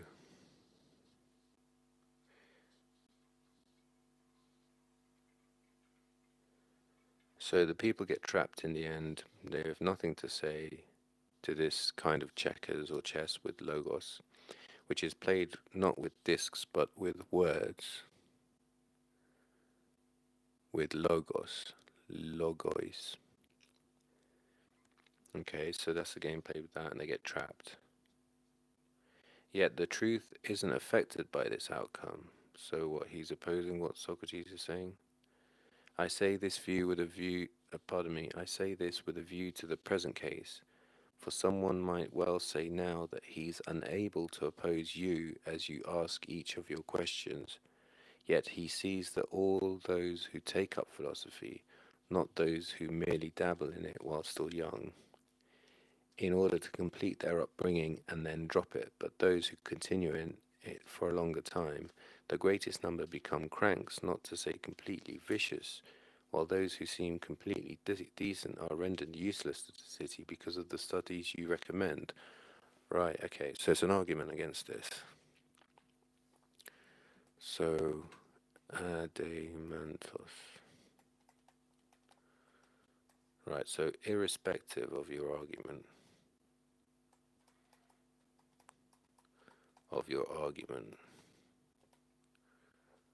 which was following the logos of his discourse or words, he's saying philosophers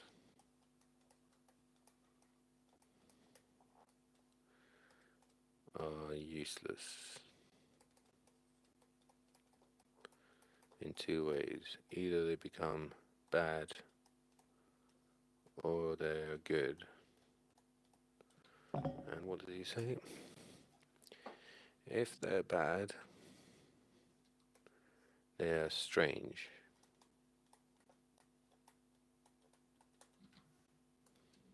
Not to say worthless. Sorry, maybe I should have said worthless. Strange. Those of them who are considered the most worthy are nevertheless indeed made useless to the city by taking up the. Oh, so they're just saying useless. And in this other translation, it says cranks or vicious.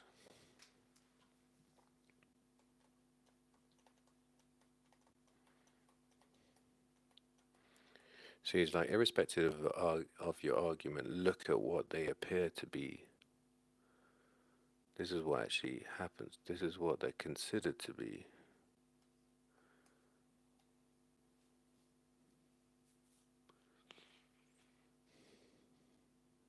So it's like great in theory, but in practice is how they appear. But in practice,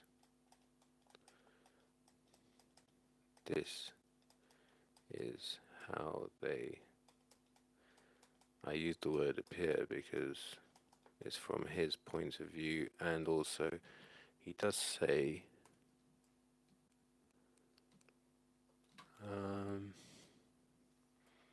someone may tell you that on the one hand they have nothing to oppose each of your conclusions, but on the other hand, in fact they see, so someone, they see that all those who may be impelled to philosophy, not those who only touch it for the sake of completing their education and then drop it while still young, so he's not putting those in this category, but those that spend a long time in the study, and so on the one hand, most of them become quite strange, allokotos, not to say altogether worthless. But on the other hand, those of them who are considered the most among them, so considered, are nevertheless indeed made useless to the cities by taking up the very pursuit which you praise. And upon hearing this, I said, therefore, do you think these statements that they make are false? So who is saying this? They. They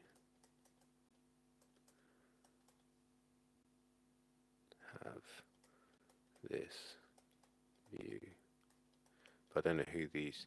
So I don't know who these people are. Although the truth is indeed not in any way advanced by this method, thus I say this with a view to the present inquiry, for now someone may tell you.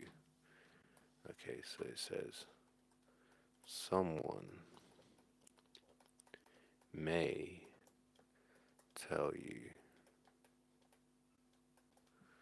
And in this translation,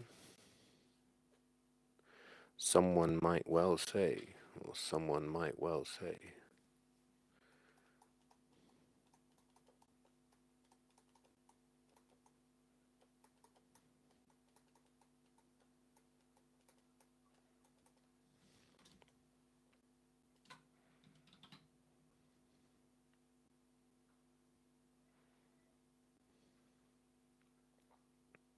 This is the point Adamantus is making.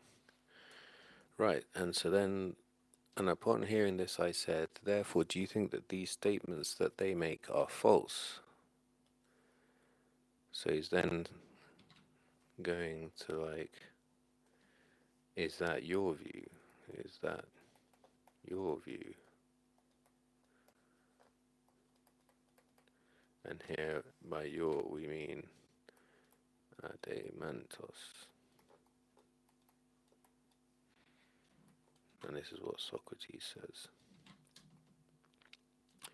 I do not know, but I would gladly hear thine opinion.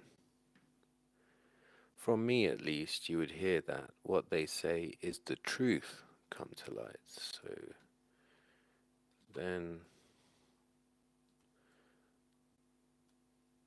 Socrates says this is the truth.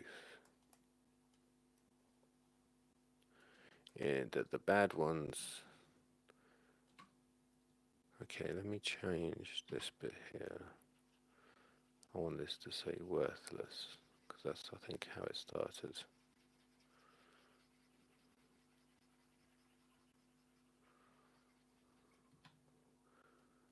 Worthless.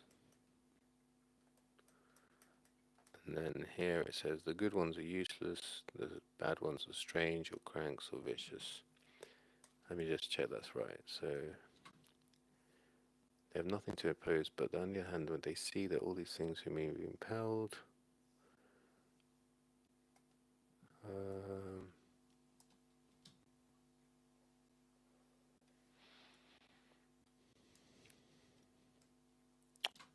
become quite strange, not to say altogether worthless.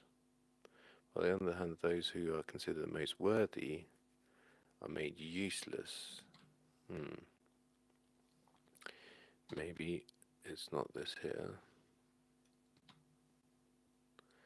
And worthless goes here. So bad ones are worthless, strange, cranks, or vicious. The good ones are useless to their city, to others. That's what it says, doesn't it? Become useless to their cities by taking up the very pursuit. Right. Oh. Okay. So he says he agrees. What they say is the truth. The truth come to light. How then can it be well said that the miseries of cities shall never cease before or until philosophers rule in them? Right, and that was the end of book 5. So,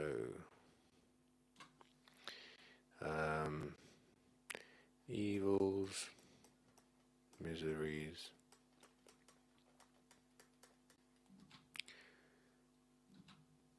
shall never cease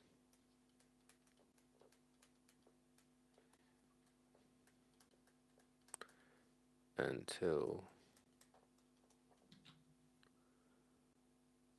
philosophers rule.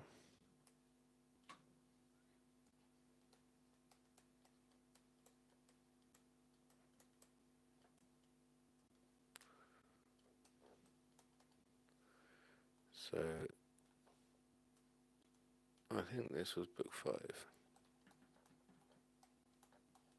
And Adimantus is saying, well, if they're going to be bad or they're going to be useless or worthless versus philosophers are useless or worthless, depending on whether they are good philosophers or bad ones. So these ones are, they have some worth, but they are of no use because of how they are received. So this is like the qualities versus the environment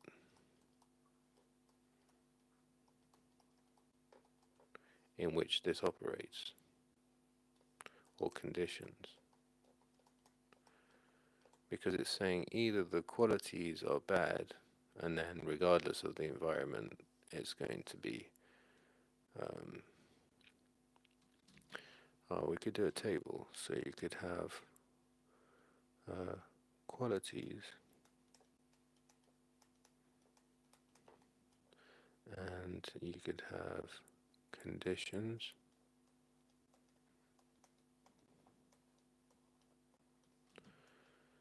and so you could say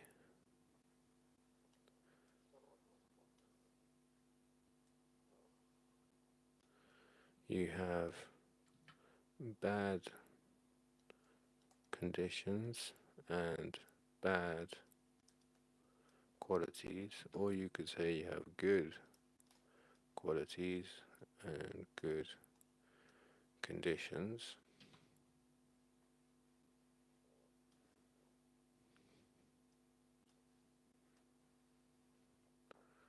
Right, and then what is the result?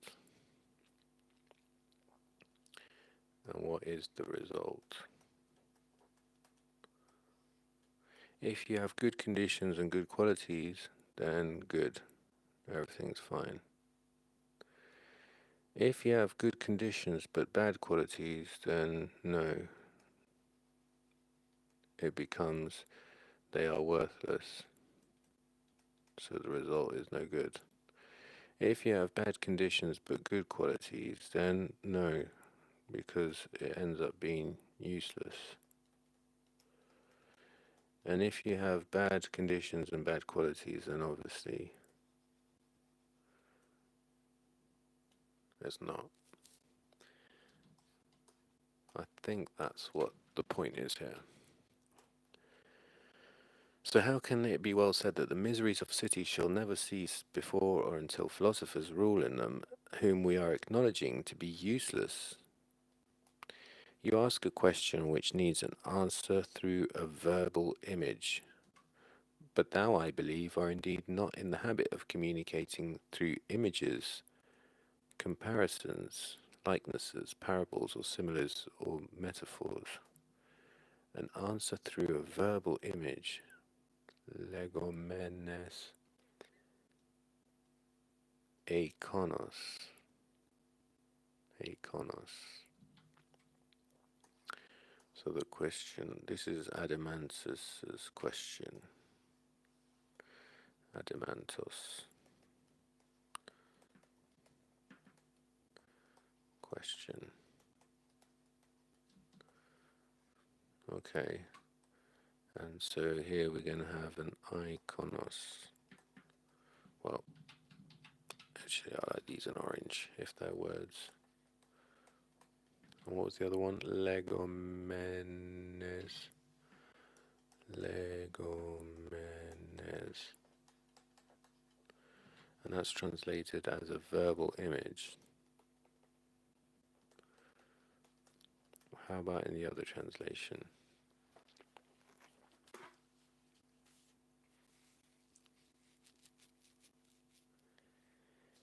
You ask needs to be answered by means of an image or simile.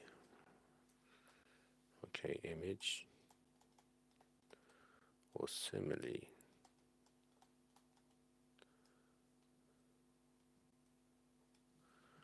Okay. But thou, I believe, are indeed not in the habit of communicating in this way.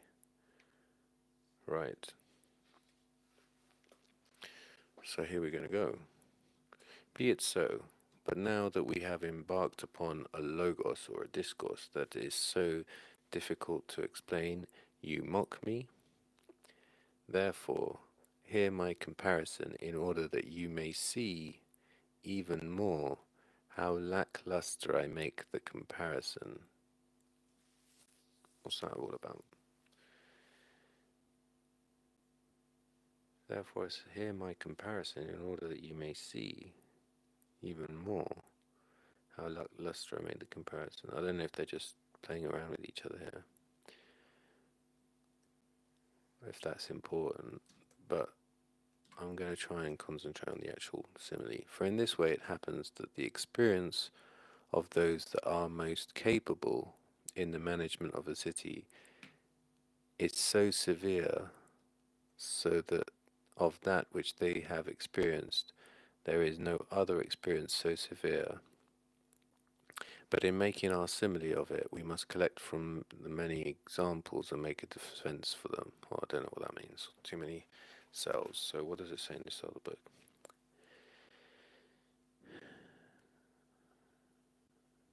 Um, so, are you making fun of me now that you've landed me with a claim that's so hard to establish? In any case, listen to my simile, and you'll appreciate all the more how greedy for images I am. Hmm? What the most decent people experience in relation to their city is so hard to bear that there's no other single experience like it. Hence, to find an image of it and defense for them, I must construct it from many sources, such as painters paint goat stags, just as painters paint goat stags by combining the features of different things. Hmm.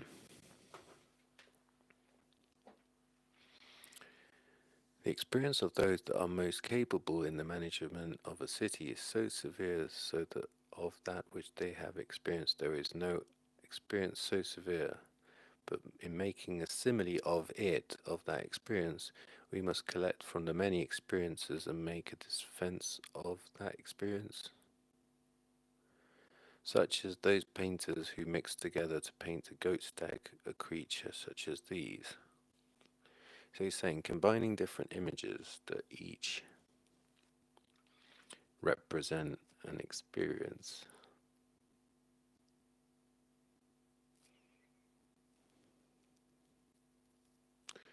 For you must now picture that such a creature either comes to be a ship owner of a fleet of ships, or of a single ship, who on the one hand exceeds all those in the ship in size and in strength, but on the other hand is somewhat dull or dumb, and sees in like manner for only a short distance,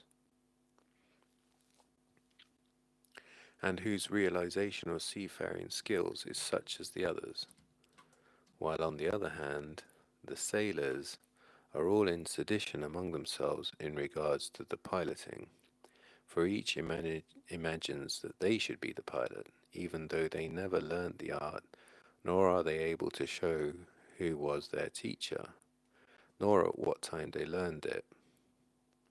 Then, besides this, they say that it is unteachable. Then they are also ready to cut in pieces the one who says that it can be taught.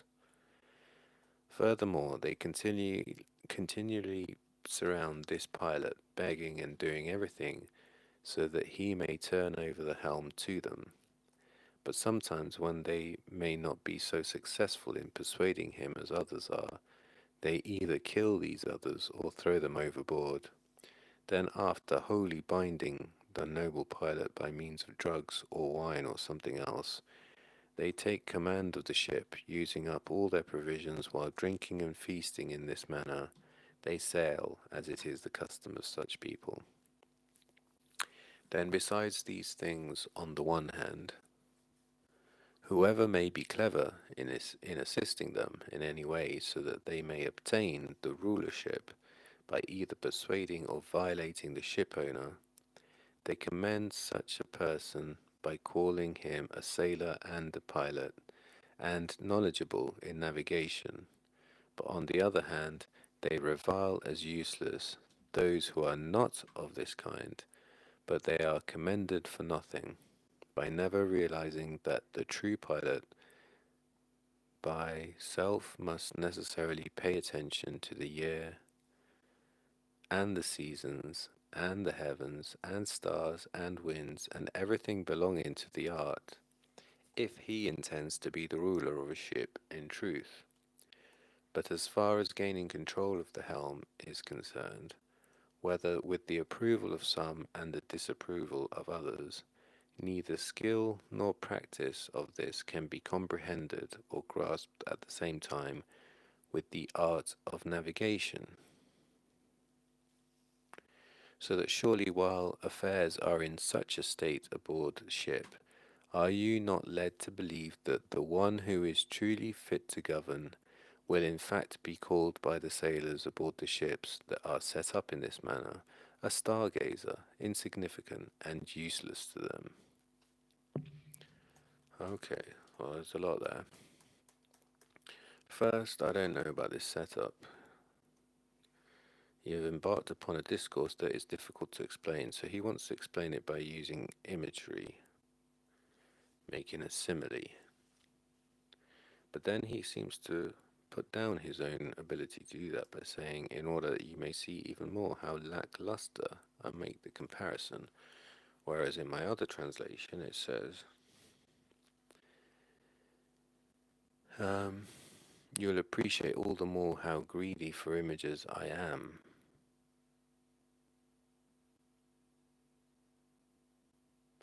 So who knows? I don't know what that means. But in any case, he's making a simile in order to explain his point to Adamantos.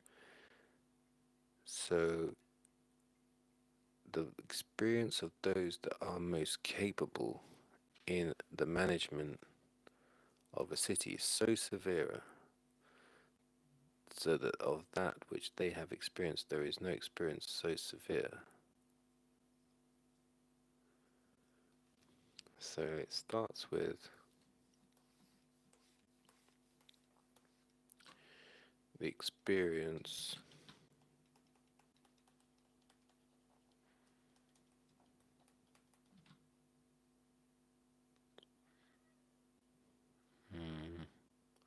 of those that are most capable, of those most capable of managing a city.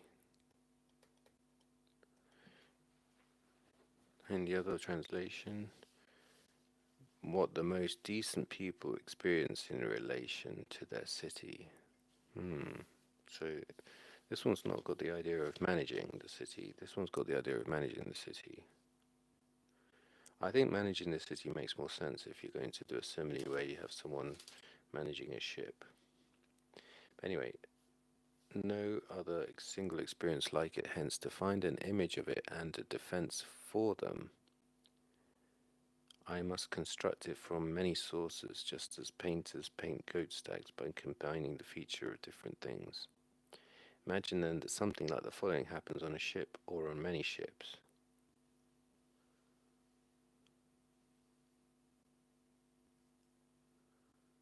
The ship owner is bigger and stronger than everyone else on board, but he's hard of hearing, a bit short-sighted, and his knowledge of seafaring is equally deficient. So he's going to use, in order to construct, so there's a point about constructing a simile. And then it's going to be that you take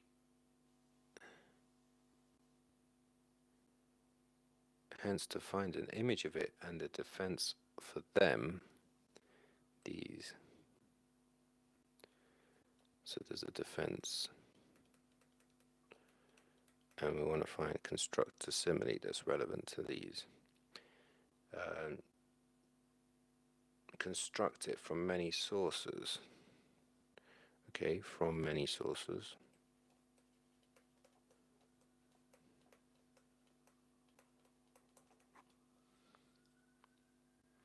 Just as painters paint goat stags. So you have the goat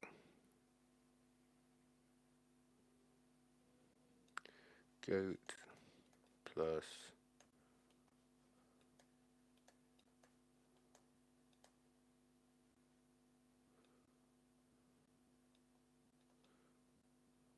stag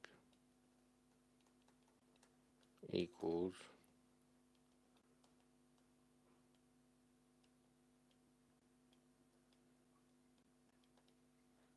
goat stag.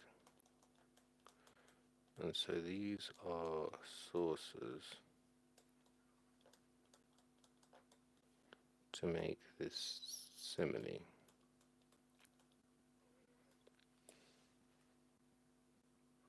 Combining the features of different things.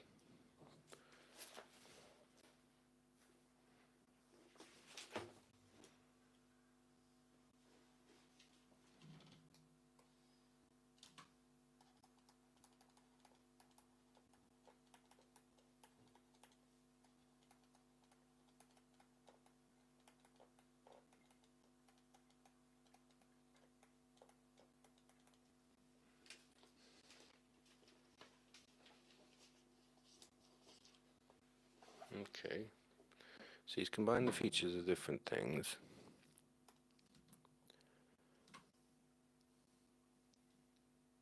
Now it says, for you must now picture that such a creature, well, I don't think so, because in the other translation it says,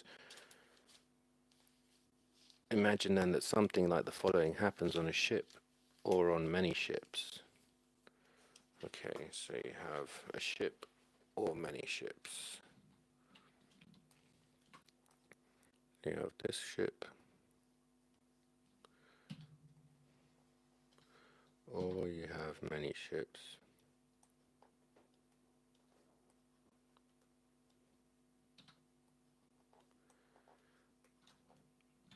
And then what happens? And then there is the ship owner is bigger and stronger than everyone else on board.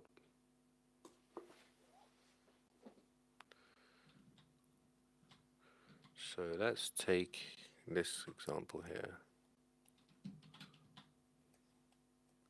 So you have the ship owner,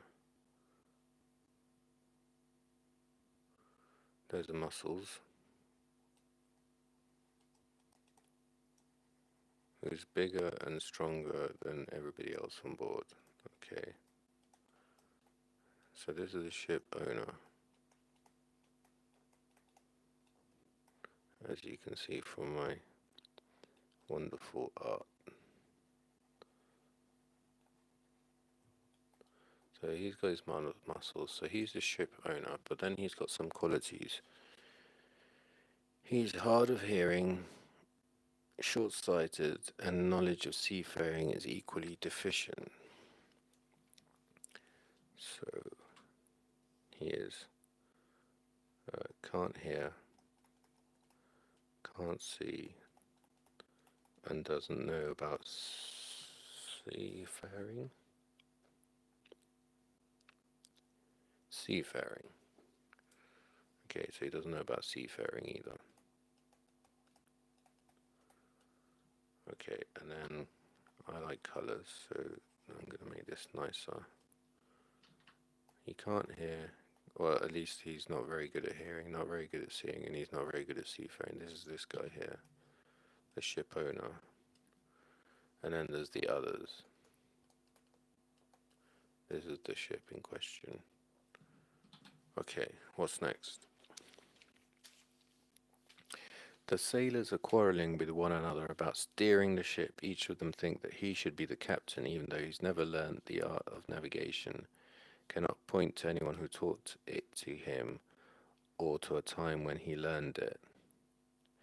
Indeed, they claim that it isn't teachable, so they want to steer. Okay, the others,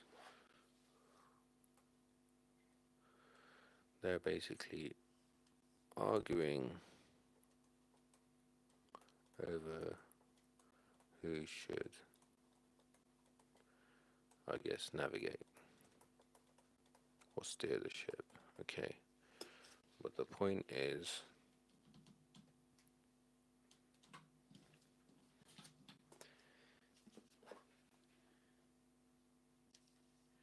each of them thinking they should be the captain. So each thinks it should be them.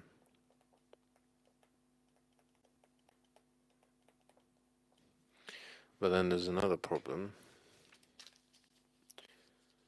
They've never learnt the art of navigation. They cannot point to anyone who taught it to them or to a time when he learnt it, so they cannot navigate. They do not know. They are ignorant of how to navigate.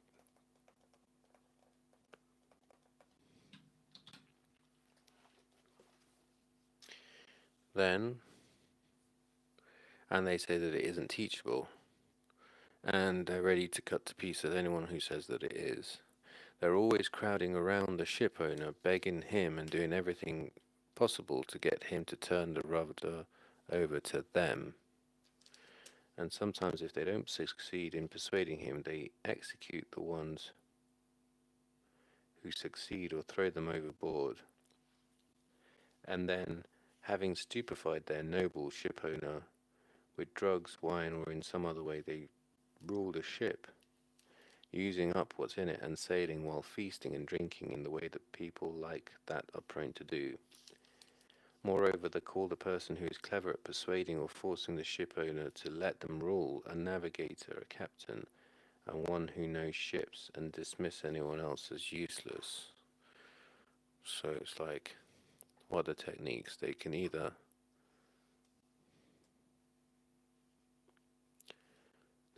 persuade him, or they can overpower the opposition,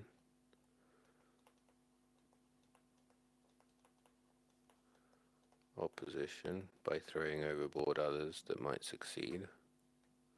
What else can they do?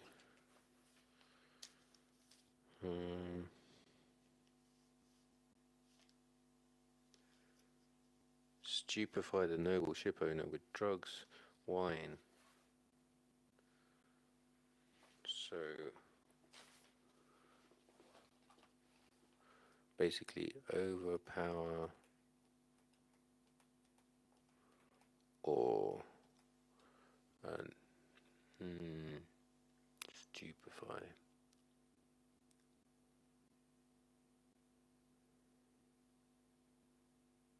Cancel out.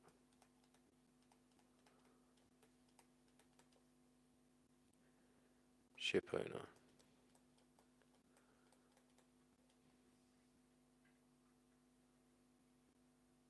By stupefying him with drink or drugs, wine.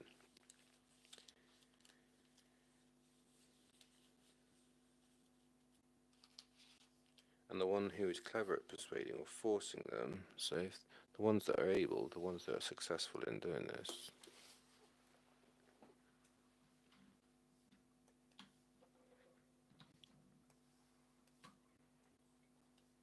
successful ones.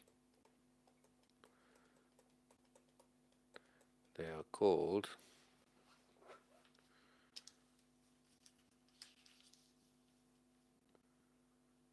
um, navigator, captain, and knowledgeable. Navigator,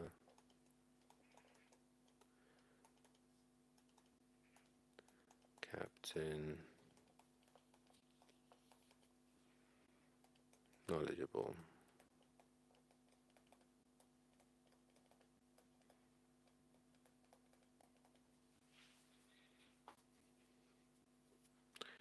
They are called, doesn't mean they are.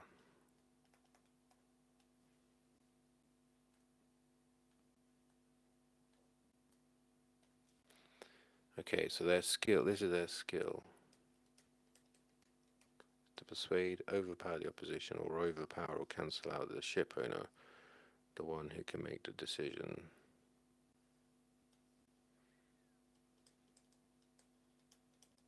He can make the decision of who should be in charge.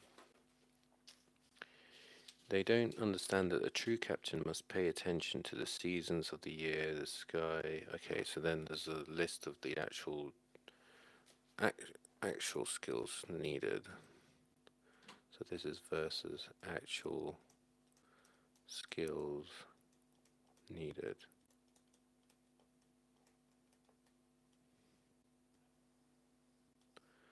And that is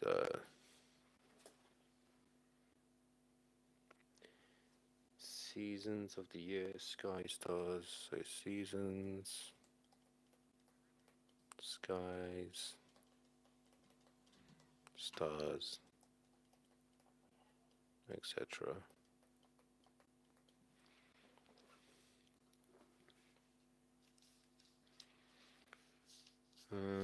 And they don't believe there is any craft that would enable him to determine how he should steer the ship. Okay, so the actual skills needed are not recognized as existing.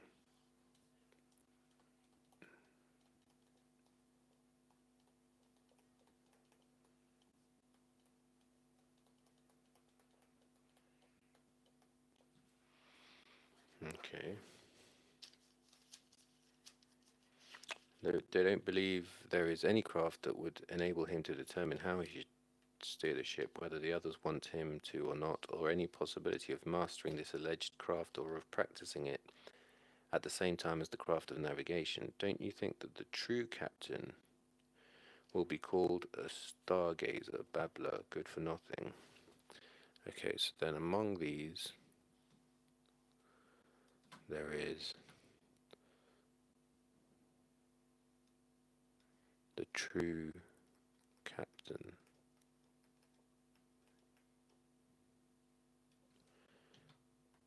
And he will be called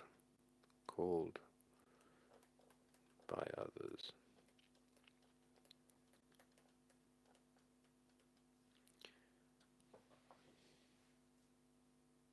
a stargazer. That's actually quite good because that fits. There's an actual term, stargazer, and it would actually be useful in this scenario. A stargazer, a babbler,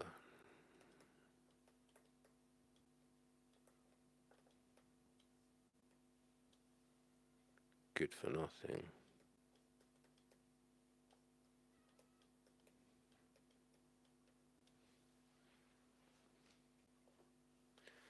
By those who sail in ships governed in that way, in which such things happen.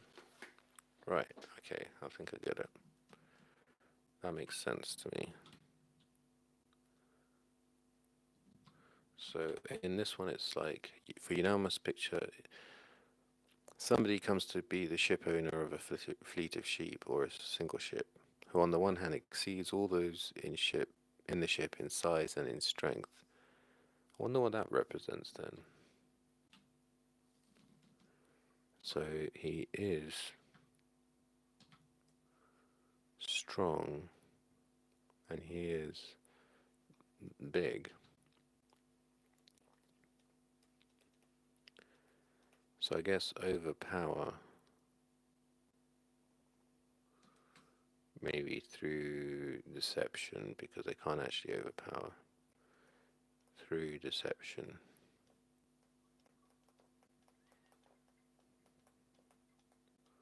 Or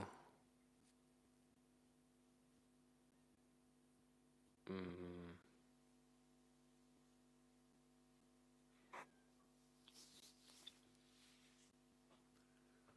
malevolence. Well, I'll put malevolence. So they overpower him like that. Anyway, on the other hand, he's somewhat dull or dumb, and sees in like manner for only a short distance, and whose realization of seafaring skills is such as the others, while on the other hand, the sailors are all in sedition amongst themselves, so they're arguing amongst themselves. Maybe I'll do a bit of red. They're all arguing.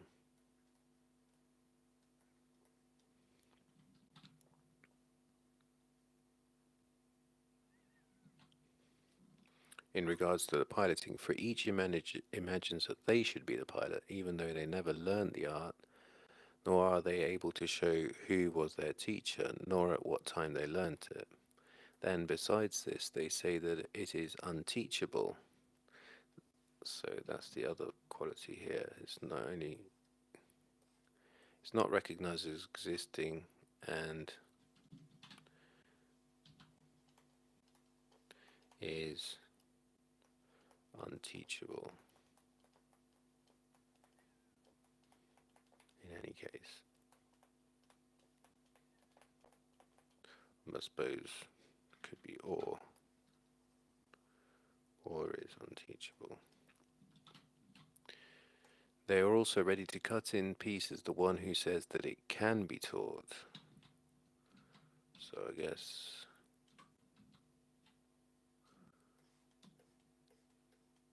they will be in opposition to this guy as well, if he says that it can be taught.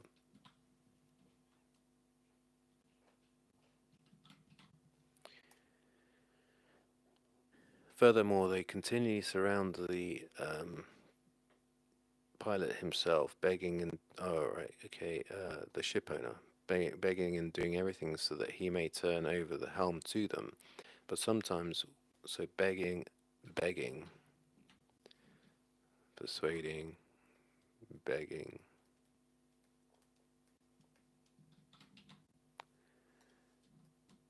to turn over the helm to them. But sometimes, when they may not be so successful in persuading him as, as others are, they either kill these others or throw them overboard. Then, after wholly binding the noble pilot, binding, cancelling out, or binding,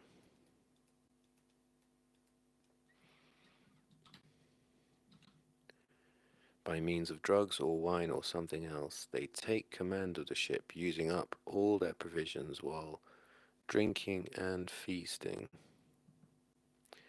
In this manner, they sail as it is the custom of such people. Then, besides these things, on the one hand, excuse me,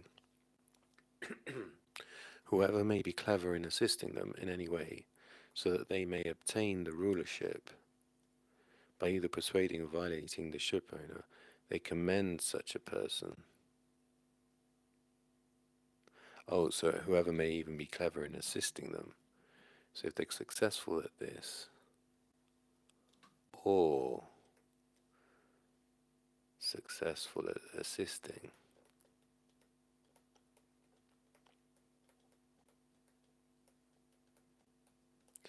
and this is basically false praise, because they're being praised in terms of the things which they haven't done. They're called these things when actually they've been these things.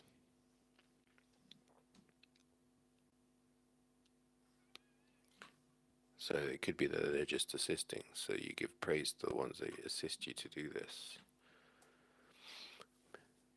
so that they may obtain the rulership by either persuading or violating the ship owner. They commend such a person by calling him a pilot knowledgeable in navigation, but on the other hand, they revile as useless those who are not of this kind, but they are commended for nothing, by never realizing that the true pilot by himself must necessarily pay attention to the year and the seasons, so they are not commended for anything.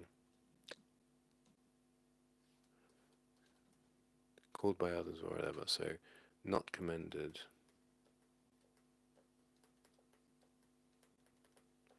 no recognition.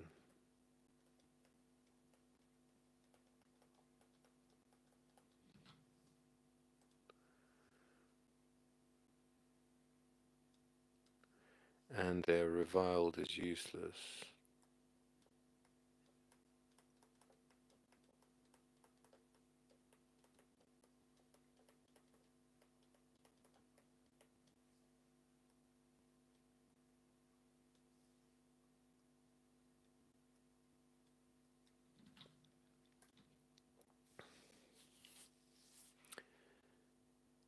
And then it goes to the qualities that he must have if he's actually to have the art, pardon me, of knowing the seasons, the heavens, stars, and winds. If he intends to be the ruler of a ship in truth, so his true captain is the true ruler of ship.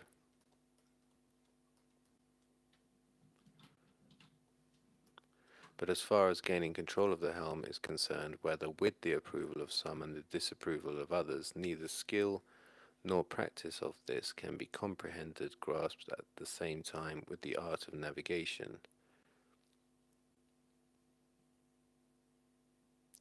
So that surely while affairs are in such a state aboard ship, are you not led to believe that the one who is truly fit to govern will in fact be called by the sailors aboard the ships that are set up in this manner a stargazer, insignificant and useless to them? Right, so I think that's basically describing the situation where you have a good quality but a bad condition. So this is the one that's been described by this simile.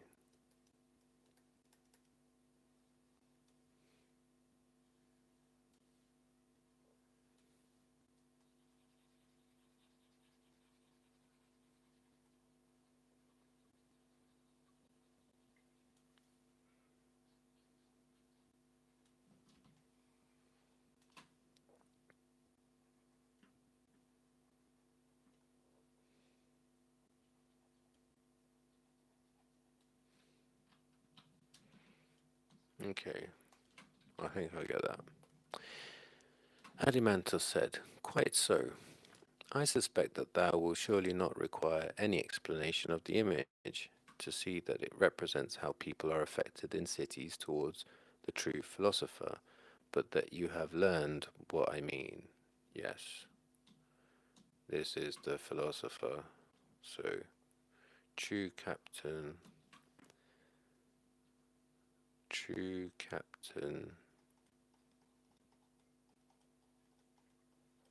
to ship is as true philosopher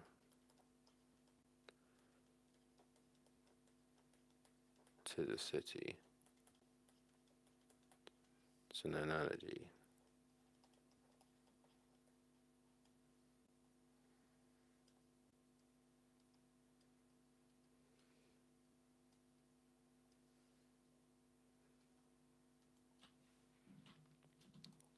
Quite so. Now then, first of all, on the one hand, if that person wonders why philosophers are not honored in cities, teach him our image. If that person, yeah, because if you remember, that wasn't Adamantus's. He said, "Someone may tell you, someone might well say." So Socrates is now saying, "Tell that person, this imagined person, Tell that person, teach him our image, and also endeavor to persuade him that it would be much more wonderful if they were honored. I will teach him so. And further, that what is said is true, that those that are most suited to apply themselves to philosophy are useless to the many or masses. However, for this uselessness have them blame those that make no use of them, but do not blame the ones most fit. Right. So the blame here, if they're useless, is just to add blame the conditions, essentially.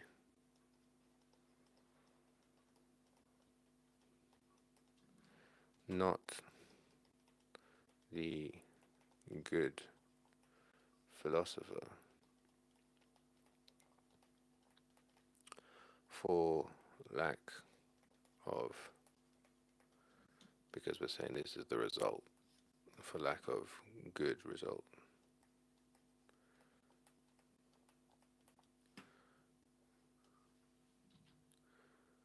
That's 489b, essentially. For it is not natural for the pilot to beg the sailors to allow him to govern, nor for the wise to be knocking at the doors of the rich. But the ingenious author of this saying told a lie.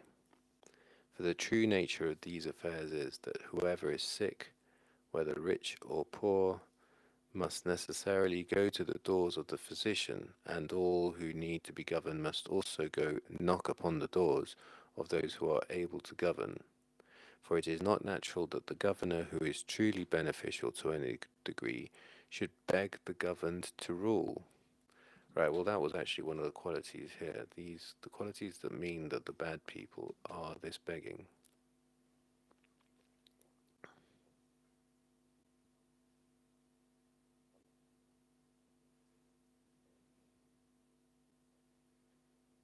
It's, I think he's saying those who have the problem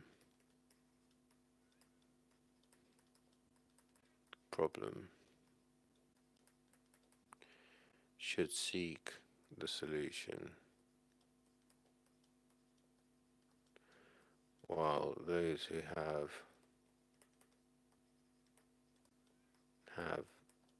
a solution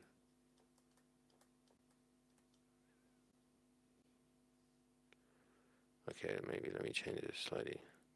Those who have a problem should seek those who have a solution.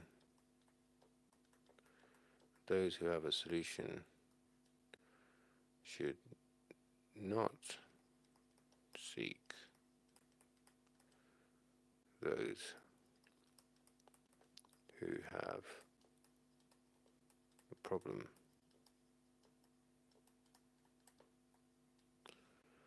So let's do a bit of coloring. So they don't seek, and those do seek, and they have a problem,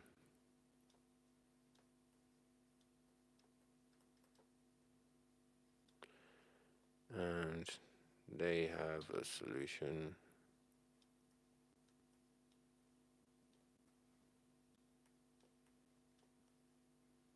and they have a solution,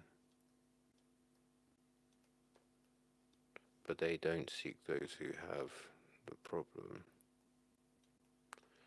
That's weird. I didn't know this part of it. Why not go and seek out where you can help if you have the solution? It's saying it's more fitting for those who have the problem to seek. Okay, that's a good word. Seek.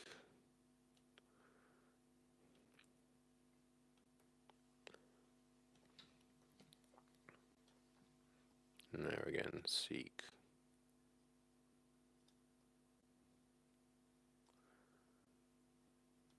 I wonder why. I get this, that if you have a problem, you should look for the, like, if you're ill, as you said here, you go and look out for the doctor. But why not, if you're a doctor, go and look out for patients?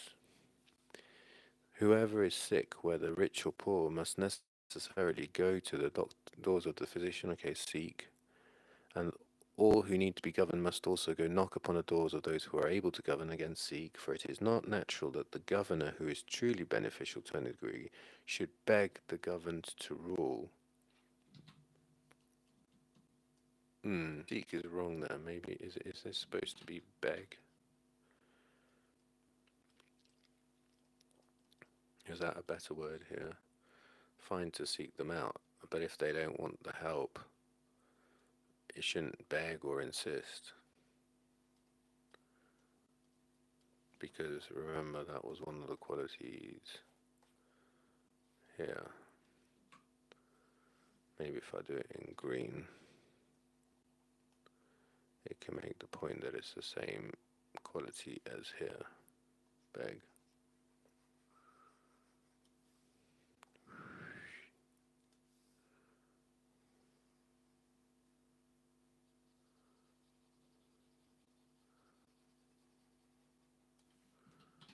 Okay, moving on.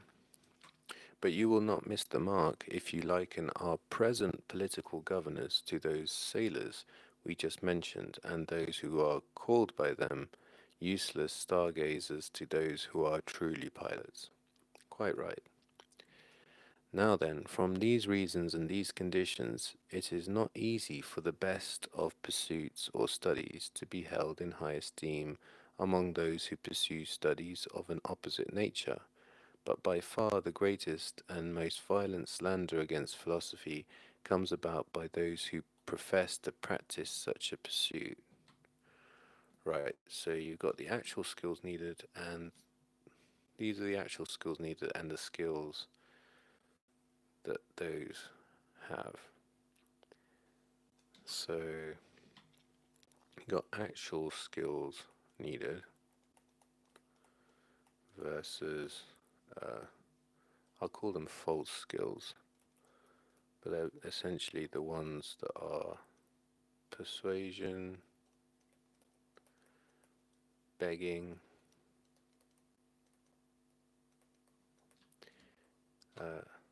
overpowering,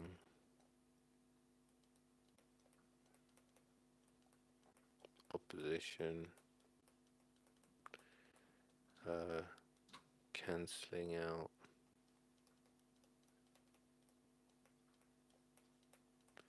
through deception or malevolence.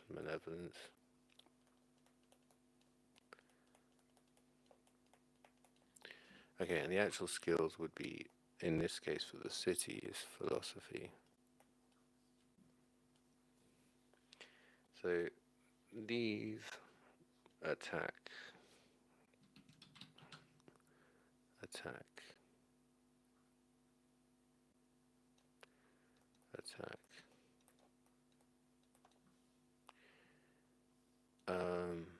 But there's another set of problems. Actual skills.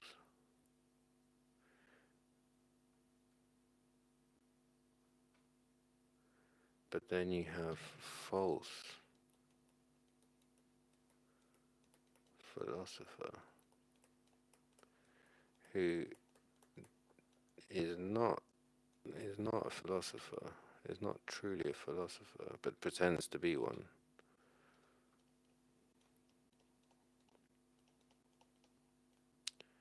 So pretends.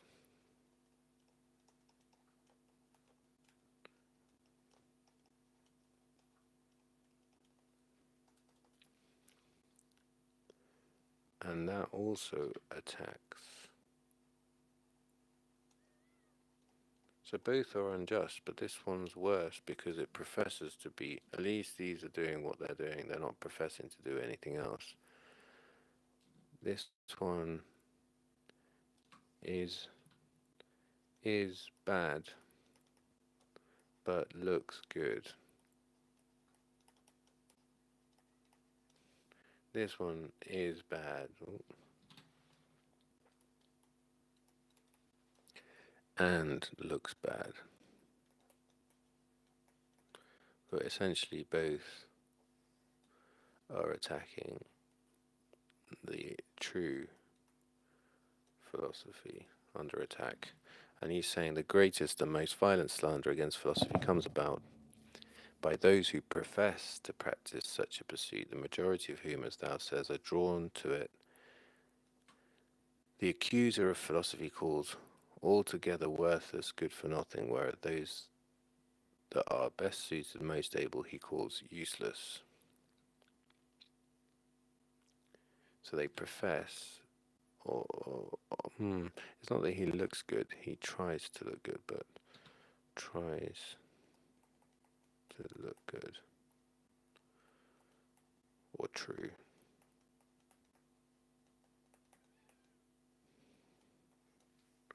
Is bad and looks bad. Doesn't try to be a philosopher.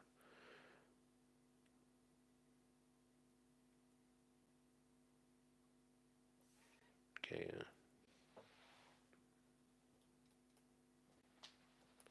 Doesn't pretend to be philosopher.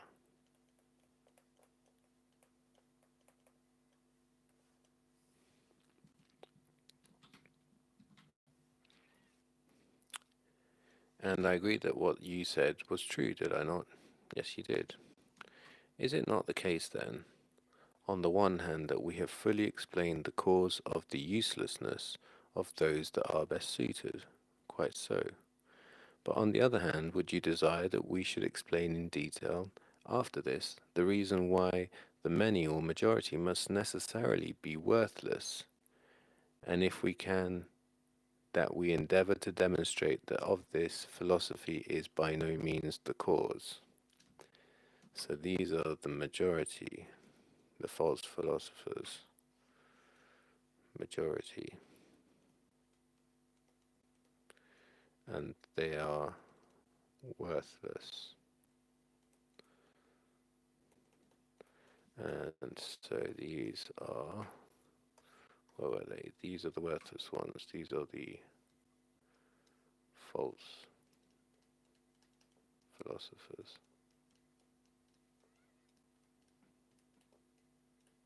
And that's what's being looked at now. They are the majority. And it's not philosophy's fault. Entirely so. Let us listen then, and let us speak, reminding ourselves of that starting point from which we described that which must be the inborn nature of one who is to be beautiful and good. Inborn nature. Well, that doesn't talk about an education. It's like nurture and nature. Therefore, if you have it in mind, first of all, it must be led by the truth, which it must always and in every way pursue, or else be an impostor, never to participate of true philosophy. Okay, so we're talking about the nature of a philosopher versus nature of true philosopher. And funny enough, one of the natures of the truth philosopher is that he's led by truth.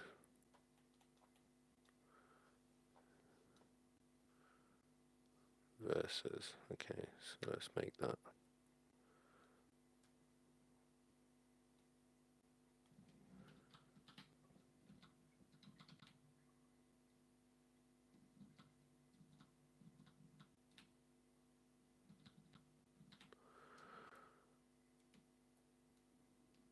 It was in fact so said, I remember that. Is it not the case then that on the one hand this singularity is thus perfectly contrary to the present opinions or representations about self or it? Okay, let me just get the other translation. So it says at 489D stroke E. And haven't we explained why the decent ones are useless? Yes, indeed. Then, do you next want us to discuss why it's inevitable that the greater number are vicious, and to try to show, if we can, that philosophy isn't responsible for this either? Certainly. Then, let's begin our dialogue by reminding ourselves of the point at which we began to discuss the nature that someone must have if he is to become a fine and good person. First of all, if you remember, he had to be guided by the truth and always pursue it in every way, or else he'd really be a boaster with no share at all in true philosophy. That's what was said. And isn't this view completely contrary to the opinions currently held about him? Hmm? Isn't this view what they don't think that he is guided by truth and that he does try to pursue it in every way? It certainly is. Then won't it be reasonable for us to plead in his defense that it is the nature of the real lover of learning to struggle towards what is, not to remain with any of the many things that are believed to be, that as he moves on he neither loses nor lessens his erotic love until he grasps the being of each nature itself with the part of his soul that is fitted to grasp it because of its kinship with it, and that once getting near what really is and having intercourse with it, and having begotten understanding and truth, he knows, truly lives, is nourished, and at that point, but not before, is relieved from the pains of giving birth. Okay, so now we're talking about making love to the pursuit of real being in that section. So he's so the true philosopher is led by truth, but is not seen, the worthless versus the nature. So they attack him and do not see that he's led by truth. Um, and take notice, shall we not be speaking in a measured way in our defense that it truly belongs to the lover of learning, love, learning,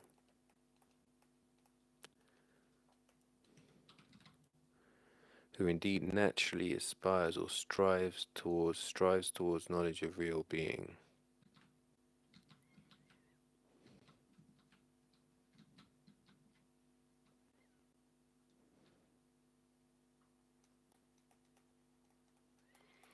or struggles towards real being. So this is like a recap of the beginning, some of the qualities, and then who indeed does that and does not linger upon each of the many particulars which are the objects of opinion. So not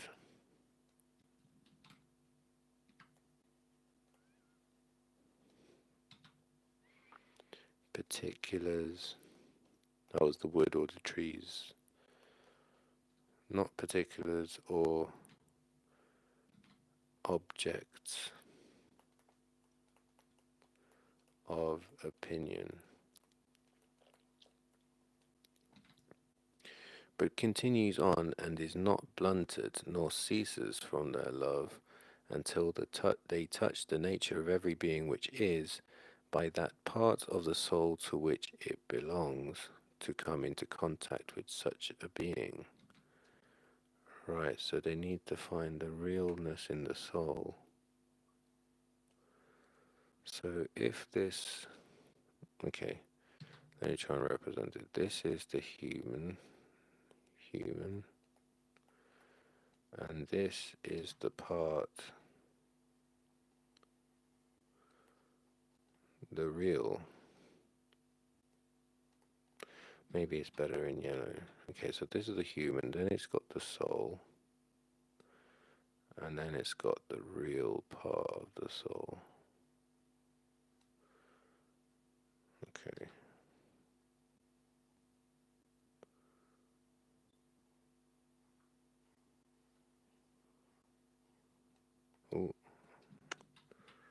destroy the real part of the soul. Okay, so human, soul, and real parts.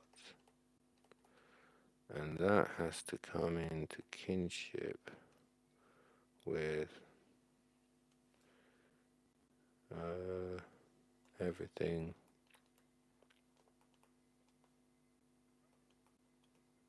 I don't know what you want to call whatever this is,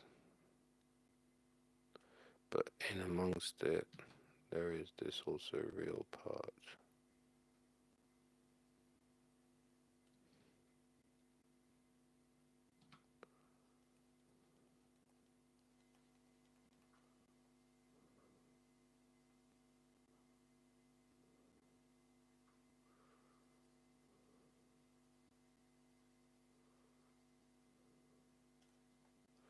So again, this is the real being. And this is kinship.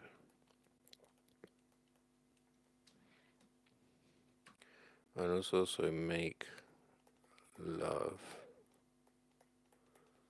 in that it seeks towards this, and from this comes birth. So, so nor ceases from their love until they touch the nature of every being which is, by that part of the soul to which it belongs, to come into contact with such a being. Whereas on the other hand, it belongs to that which is akin to real being, to which when the true lover of learning approaches and mingles with it, they will give birth to intellect and truth, to intuitive knowledge. So intellect, truth, gnoe, intuitive knowledge, alethean, and noon. So nous, aletheia, and knowledge, gnoe.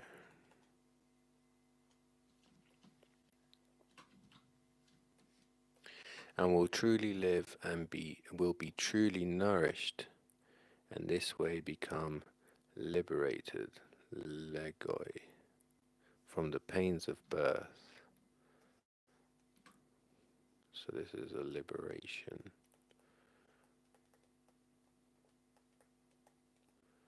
from pain.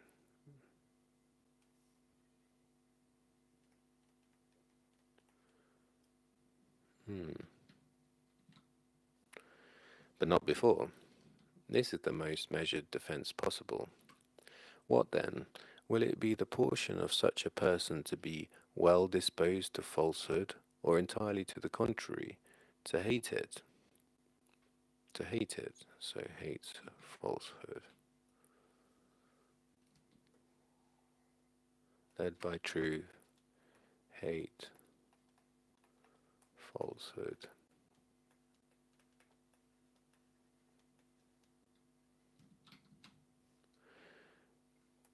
Surely, while the truth leads the way, we can never, I think, say that any band of corruptions follows in the train or chorus of choir of it.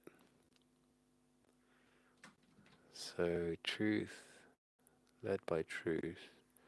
So, as truth is going forward in its wake,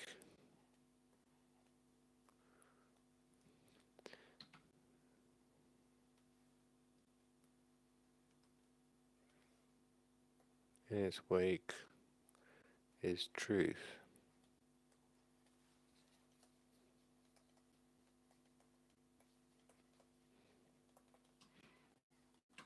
not falsehood.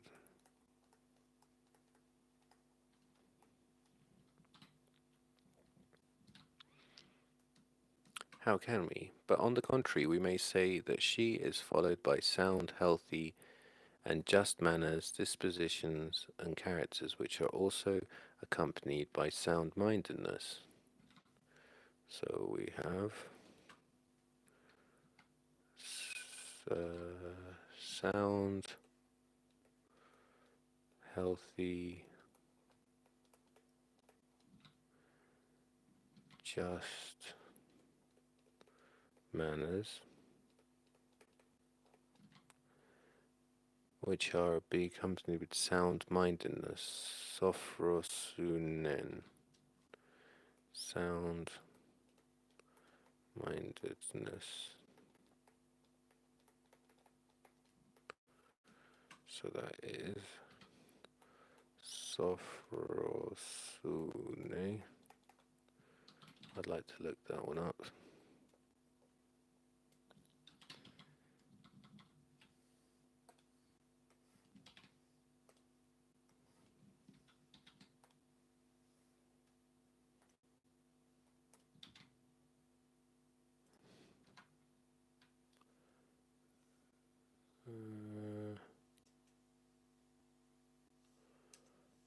Okay. Sophron, wise, Sophia. And Sune, what does that mean? Okay, so Sophron and Sune. Sophron. Got Sophron, wise. Sune.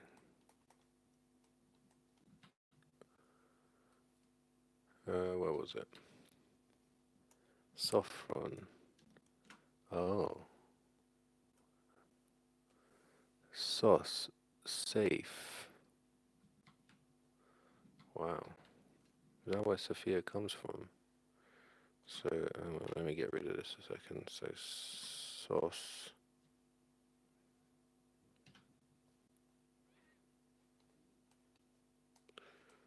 Sos meaning safe.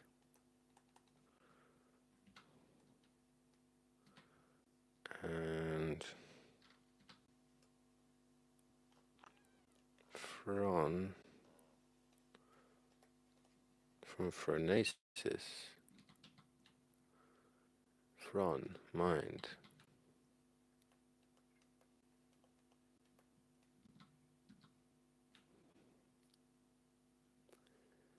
Sos, safe. Whole or completed. Sos, to be strong. Safe and sound, alive and well. So sound, well. Phron is mind.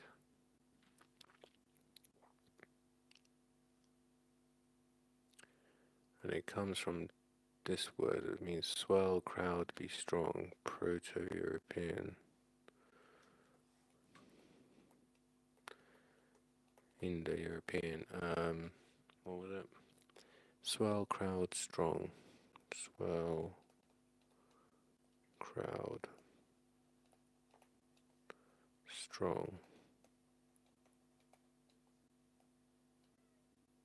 A teeming, a throng. Okay, so it's safe, well, and sound. So it's doing well, and it's the mind. So where's the mind bit? Friend, heart or mind? Friend, heart or mind? Okay, look that one up.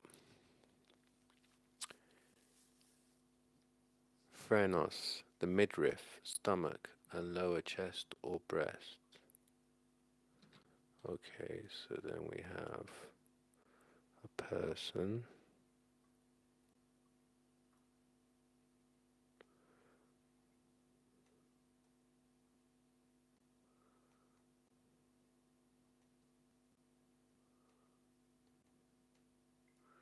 Okay, so then you've got the navel is here, Says midriff, stomach, lower chest or breast. Midriff, stomach, lower chest.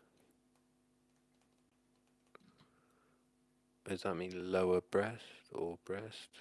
Or chest or breast? Well, the rest of it seems to be lower, so I'm assuming basically this region.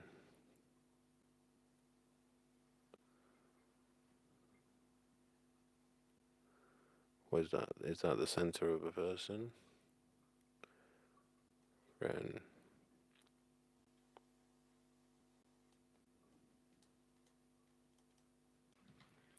The seat of emotions, heart, seat of bodily appetites such as hunger. Maybe it goes a bit higher.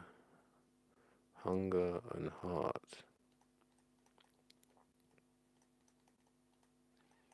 It's all of this then, maybe.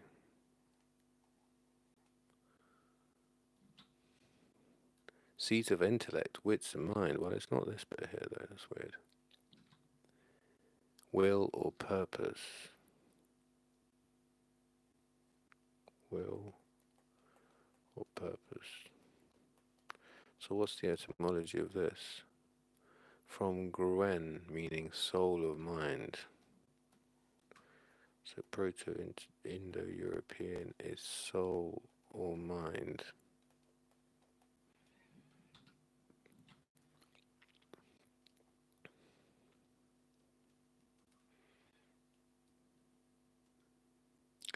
What was the other word? So from a sauce, safe mind is likely cognated with Proto-Indo-European soul, meaning. Oh, no, I didn't mean that.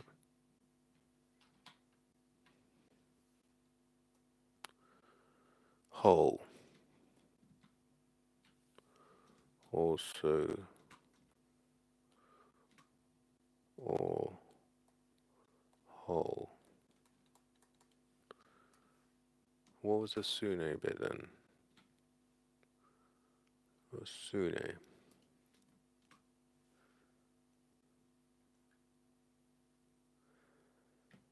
Sune, formerly the feminine gender of adjective sunos.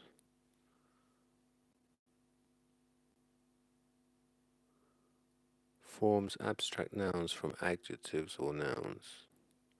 Oh, so just becomes justice by adding sune, or mantis becomes mantosune. So forms abstract nouns from adjectives or nouns.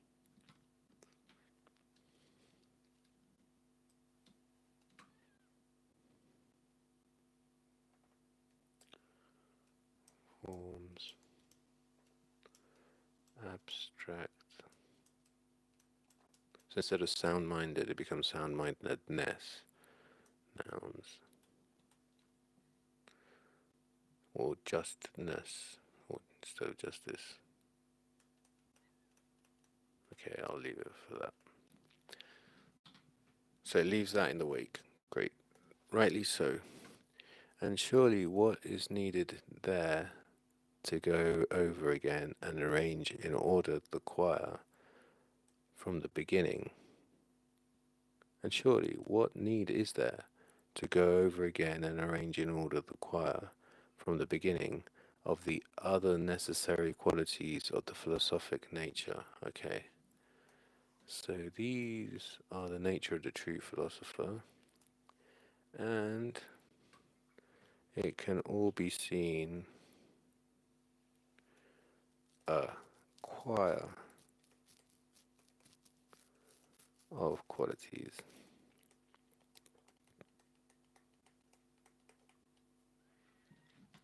Because there was a says, surely while the truth leads the way, we can never, I think, say that any band of corruptions follows in the train or chorus or choir of it, of truth. Choron. Choron. Okay, I need to know what that word is. Choron. What is choron?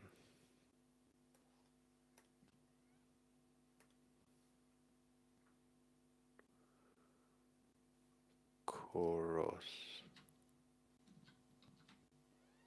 Okay, so now we're doing this bit here. Choir, which started with choron and then went to chorus.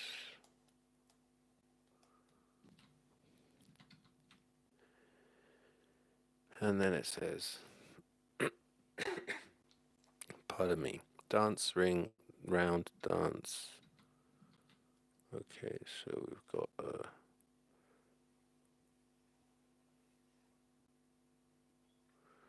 this reminds me of those Sufi dervish dancing, going round in a circle, or even round the Kaaba at Mecca, moving round in a circle. Circle movement, dance. What else? Dance accompanied by song or choral dance, chorus, choir, band of singers, band, troupe. So it's like a group.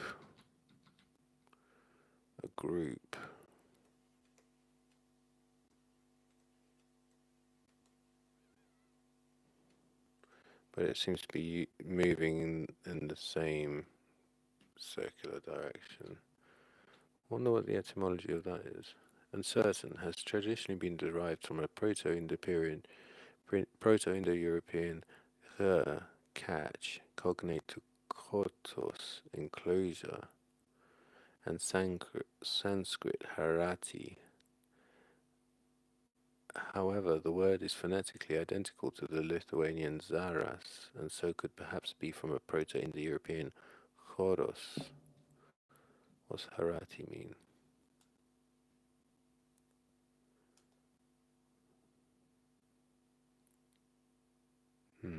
Doesn't think that really helps. Okay, well, that's some idea.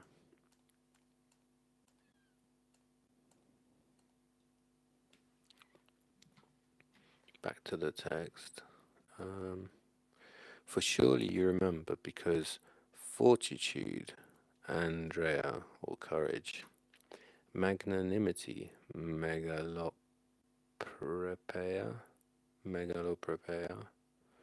facility of learning, eumathea, oh yeah, I remember that one, and memory, mneme, oh good, I remembered something. Properly follow along with those of this character. So, how they translate it here.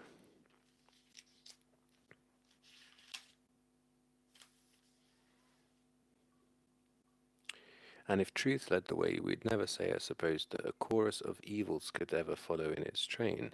How could it? But rather a healthy and just character, with moderation following it. Moderation being that sophrosune. That's right. What need is there then to marshal all over again from the beginning the members of the philosophic nature's chorus in their inevitable array? Remember that courage, high-mindedness, ease in learning, and a good memory all belong to it.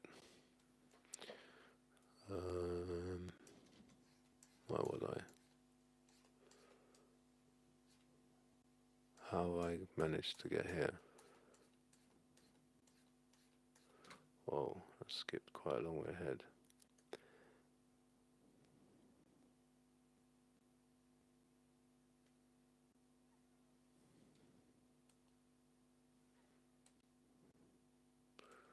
I think I was at 490.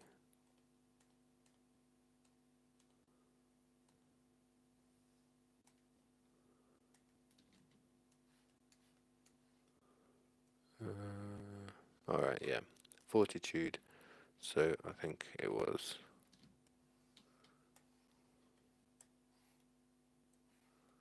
Okay, there's another list here.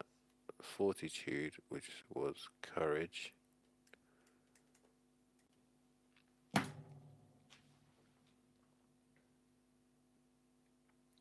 High-mindedness.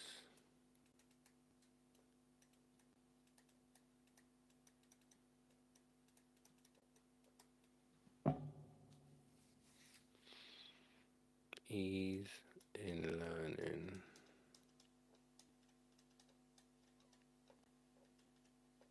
And good memory. And in this Balboa translation, they are fortitude, high-mindedness is magnanimity.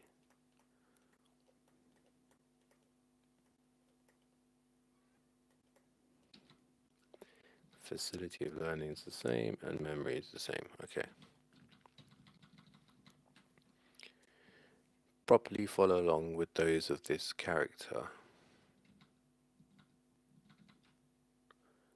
And when you interpose that everyone on the one hand will necessarily agree to what we said, but if we abandoned the Logos while fixing our eyes on those to whom the Logos referred, then everyone would say on the one hand that they see them as useless, but on the other hand the majority of them are depraved with absolute depravity.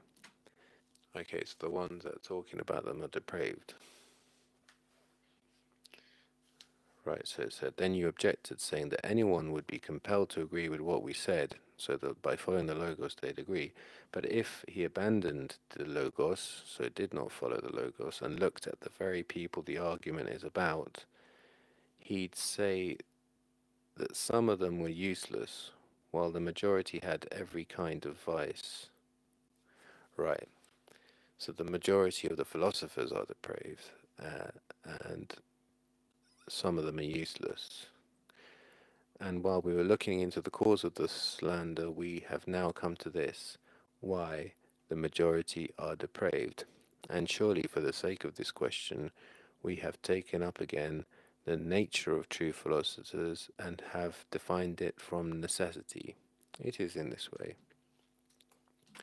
Surely it is necessary that we look upon the corruptions of this nature, and in what manner it is dissolved in many, but one small particular escapes us, who those are indeed that they call not depraved but useless.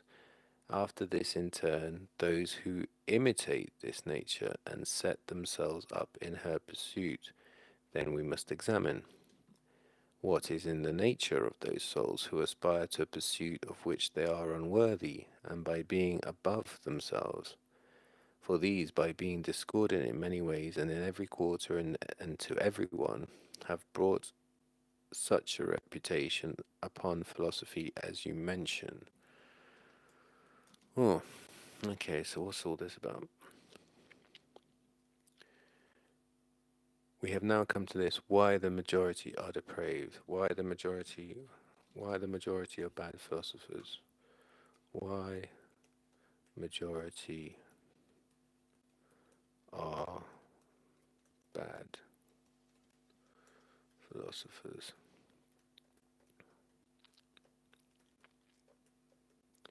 Why? And surely for the sake of this question we have taken up again the nature of the truth. So he's then, okay, so then he's done nature of true philosopher.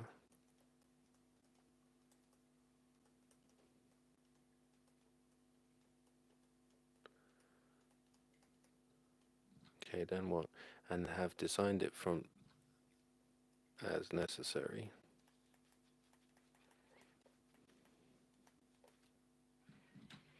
Okay, surely it is necessary that we look upon the corruptions of this nature.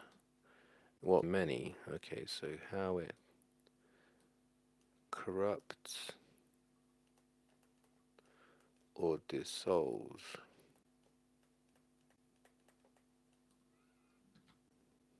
But one small particular escapes us, who those are indeed that they call not depraved, but useless.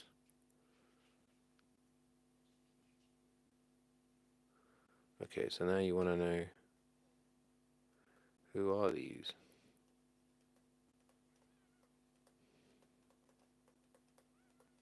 We've done the, who are the true philosophers? And they are useless in bad conditions.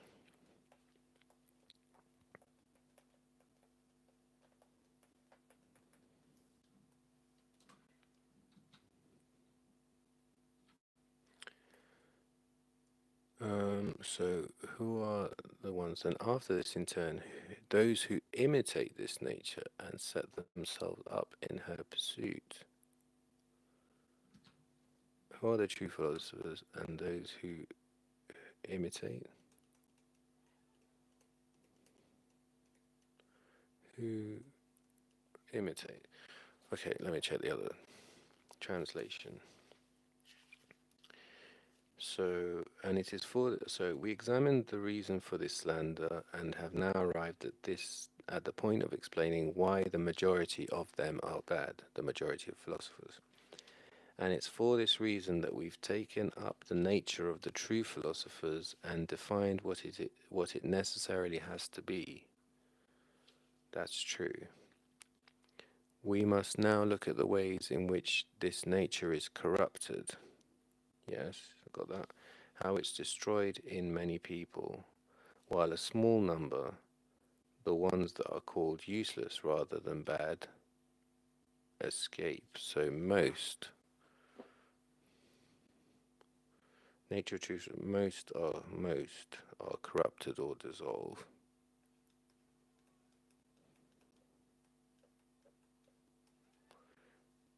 And only a few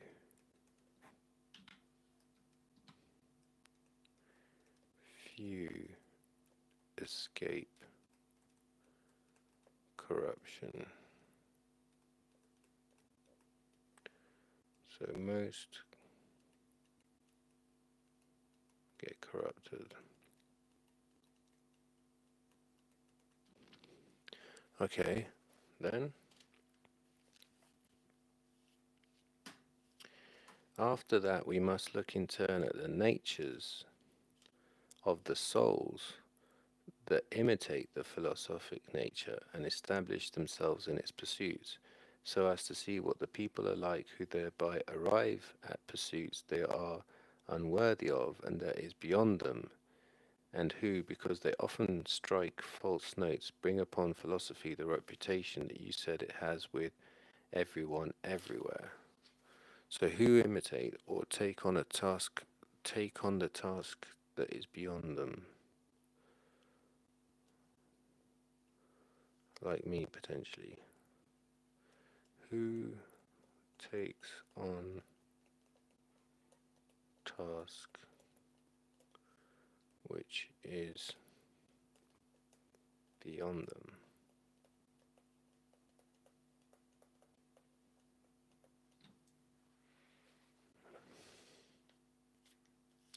See what the people are like who arrive at pursuits they are unworthy on. What types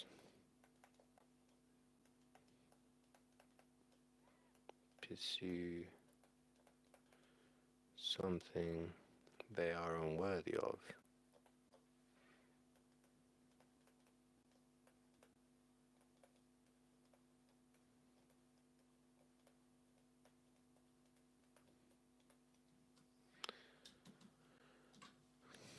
So he's setting out what he's about to do. And then these are the ones who strike false notes and bring upon philosophy the reputation that you said it has with everyone everywhere. And this results in bad reputation of philosophy.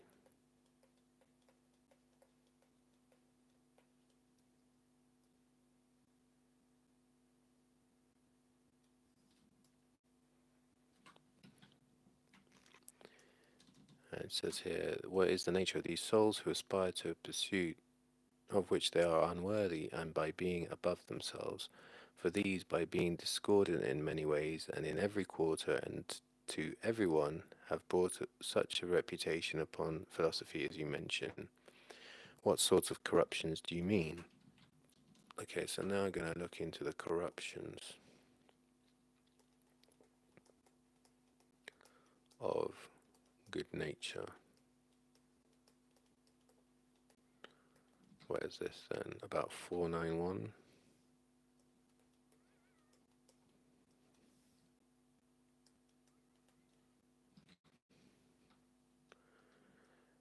I shall endeavour to explain them in detail, for I am able. Thus I suspect that on the one hand, everyone will agree with us on the following point, that such a nature, or at least one that possesses all those qualifications which we just now attributed in order, if one intends to become a perfect philosopher, rarely grows among human beings. So one is good nature is rare.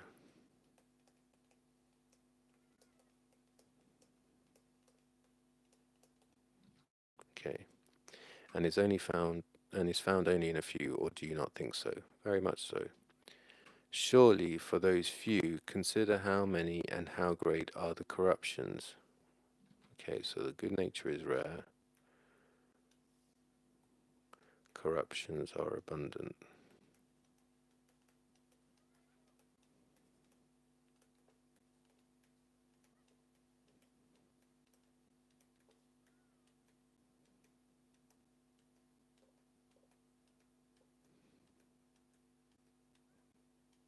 And they attack.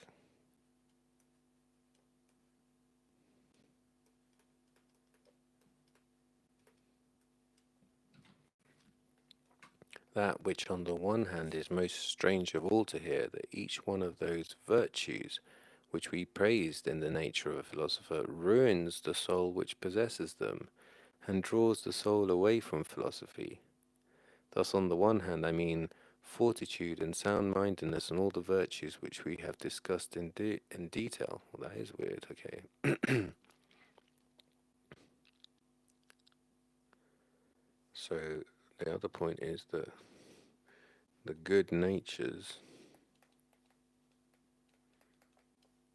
are themselves corruptions.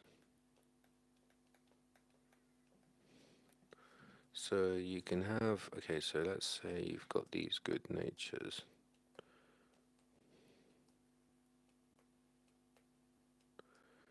They will either be used in the pursuit of real being,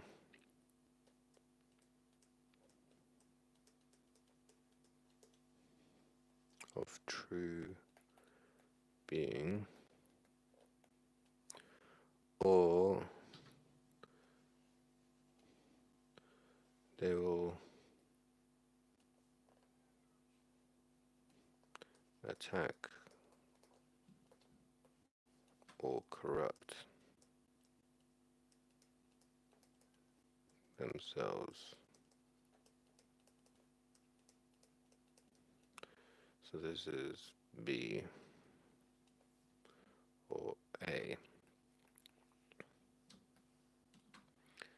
So A or B.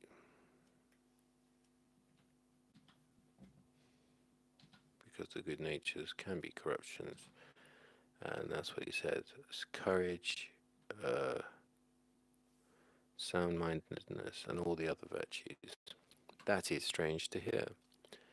Thus, further still, besides these virtues, are all those qualities which are commonly called good, such as beauty, riches, strength of body, powerful families in the city, and everything akin to these, corrupt and tear away the soul from philosophy. For now you have an example type of what I mean.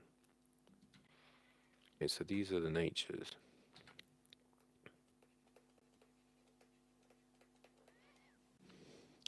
And the same happens with, what are these? Qualities.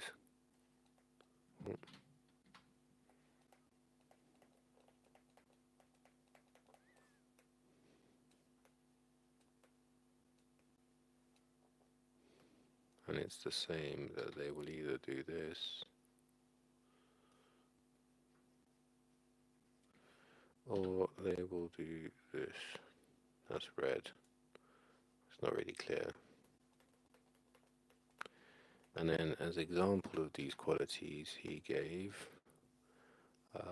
beauty, wealth,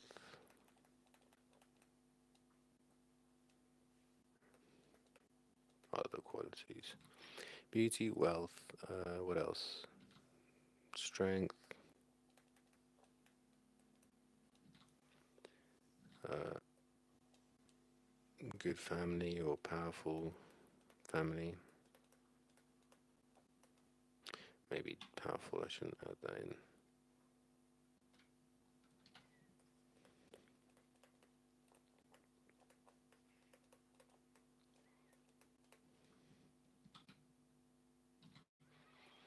I have, and would gladly indeed learn more accurately what you mean. Grasp then the whole of it correctly, and it will come to light. Again, the whole, not the specific parts, the wood, not the trees. Quite clearly, and what we formerly said about them will not appear to be strange. How then would ye have me see? Then I will not appear to be strange. How then would ye have me see? Then I said, whether in respect to every kind of growth, either of vegetable or living being, we know that whatever does not meet, happen upon, or fall into the proper nourishment, nor season, nor place, nor fertile field belonging to each, in so far as by as much more vigorous it may be by nature, by that much more will it be defective in the virtues that properly belong to it, for surely defectiveness is more contrary to the good than to that which is not good.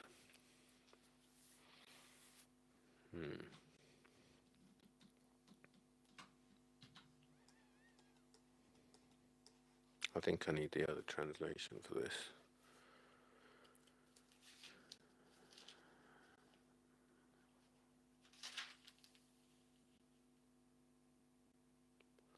It says, we know the more vigorous any seed, developing plant or animal is, the more it is deficient in the things that are appropriate for it to have when it is deprived of suitable food, season, or location. For the bad is more opposed to the good than it is to the merely not good. Ah, what I'm thinking here is if you take a good person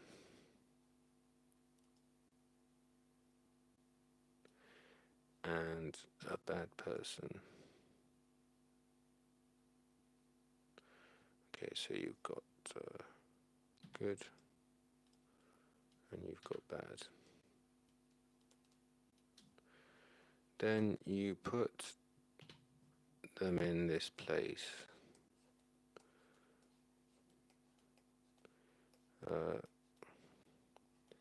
I'll call this the bad city.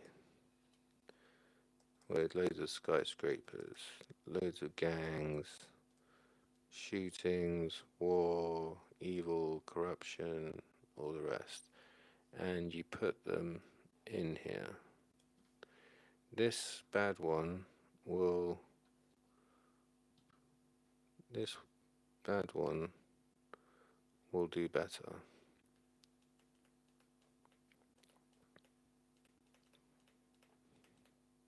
This good one will perish because he won't be able to hustle, he won't be able to deceive to survive in this situation.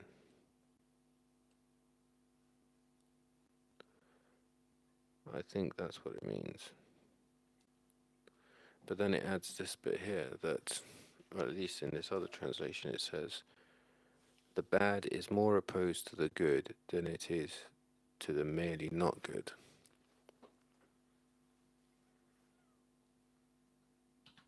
Because this is a bad city.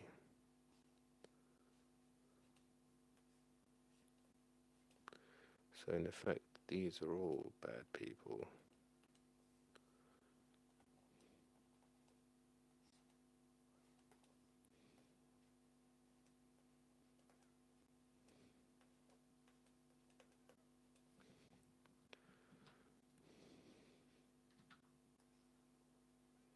And in fact, this will attack and oppose this person.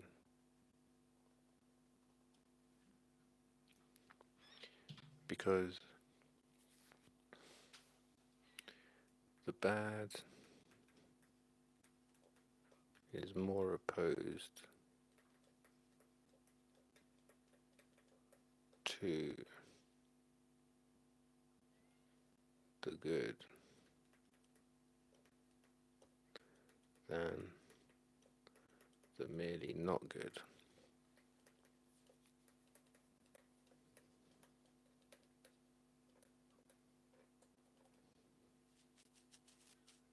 Hmm.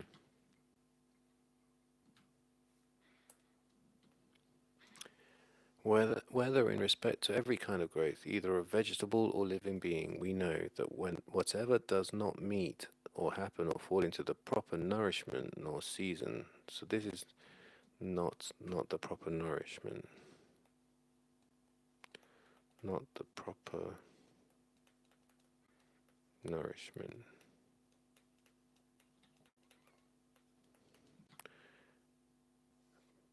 nor season, nor place, or environment even.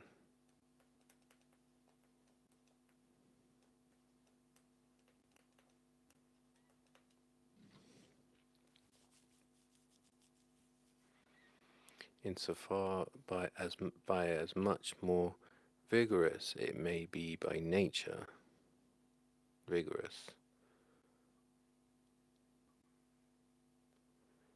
by that much more will it be defective in the virtues that properly belong to it.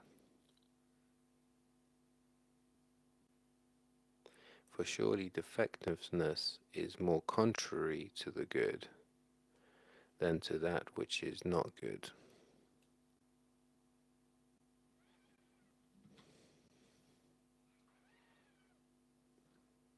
Yes, so if you have bad to bad,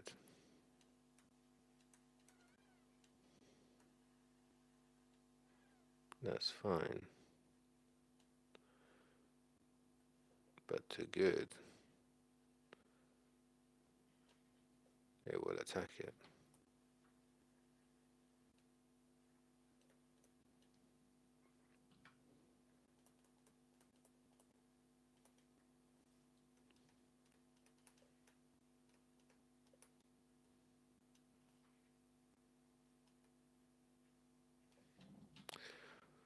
How then could it not be? Surely it has to be the Logos, I suspect, that the best nature, upon meeting with nourishment, education, or upbringing foreign to it, shall be more removed from that which is defective than a poor, trivial, or insignificant, thoughtless nature. Or in this other translation, then it's reasonable to say that the best natures fares worse when unsuitably nurtured than an ordinary one. It is. Is it not the case then, Adamantus, that we shall also say in the same way that souls that are naturally the best, when they meet with or happen upon a defective education or upbringing, so this is basically nature and nurture.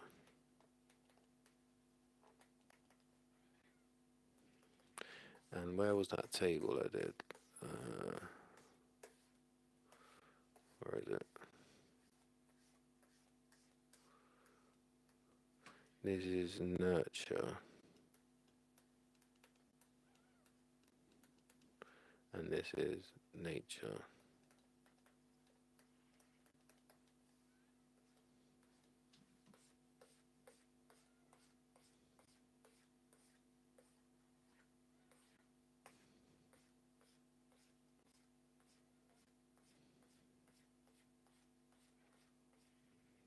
Right.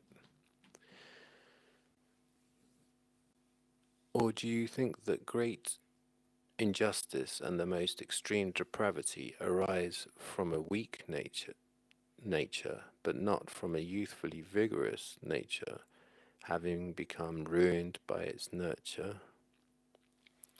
Oh, so then it's saying that the worst people are those that have a good nature that becomes corrupted because they have the nature to achieve a lot, but what they achieve is bad. Potential to achieve, corrupted, achieve what is bad. So these are the worst people. Thus will an imbecile nature ever be the cause either of any great or great defectiveness. So equally,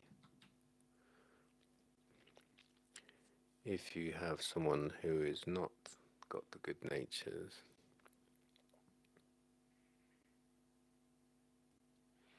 I think I'd even go so far as saying the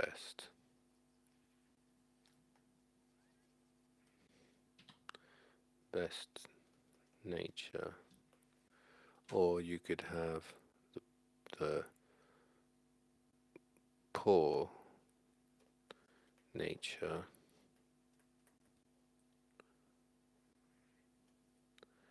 low potential to achieve. And even if that's corrupted,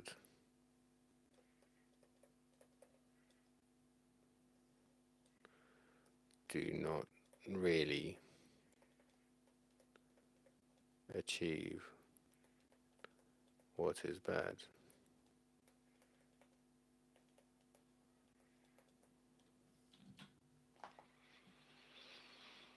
I do not think it will, for the case is in this way.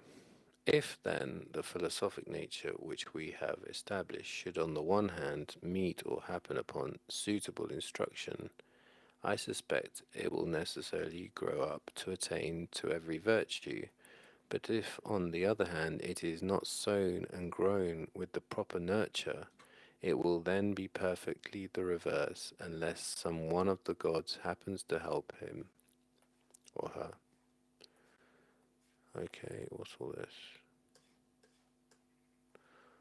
Or art thou also led to believe, just as the multitude, that there are certain youths that are corrupted by the sophists, and thus these certain private sophists corrupt to an extent also worthy of consideration, but not believe, on the one hand, that those who say these things are themselves the greatest sophists, while on the other hand they also convey their lessons in the most perfect way, while they are still tender shoots, rendering both young and old, both men and women, such as they wish them to be.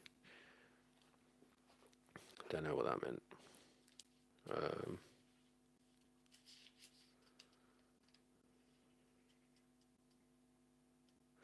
or do you agree with the general opinion that certain young people are actually corrupted by sophists, that there are certain sophists with significant influence on the young who corrupt them through private teaching?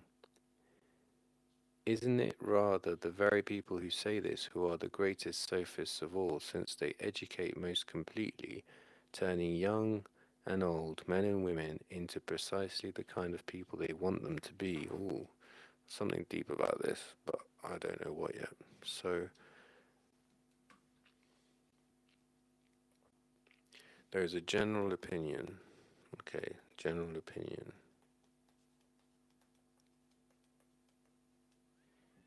Okay, that says what?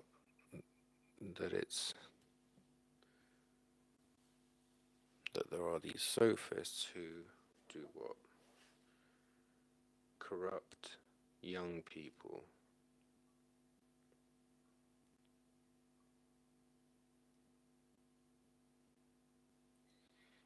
So young people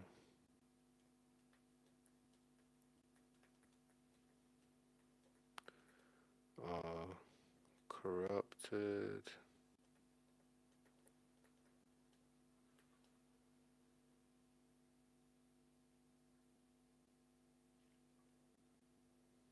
hmm,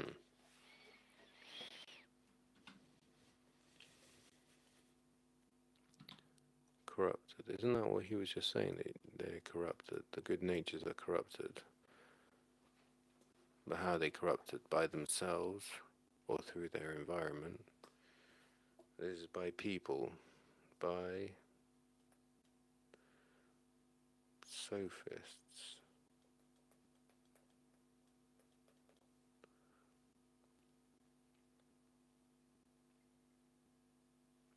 And these have influence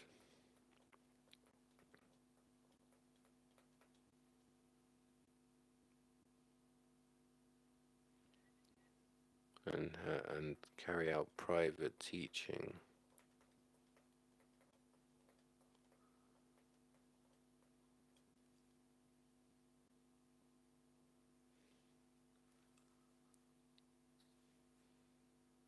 Would you agree with the general opinion that certain young people are actually corrupted by sophists?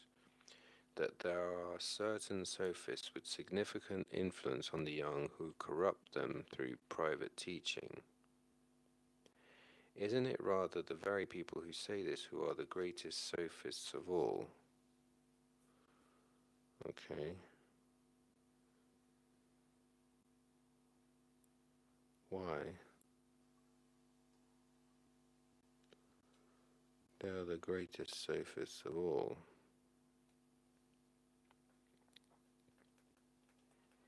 Because they're influencing and private teaching. Right, but what's wrong with saying that?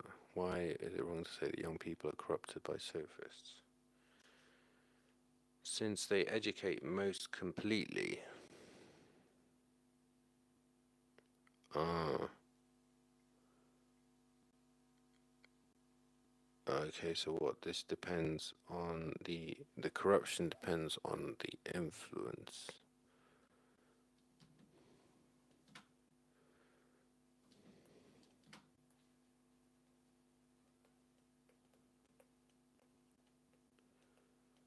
Power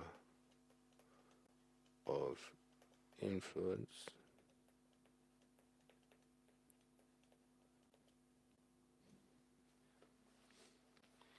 Since they educate most completely, turning young and old and men and women into precisely the kind of people they want them to be. Power of influence. General opinion.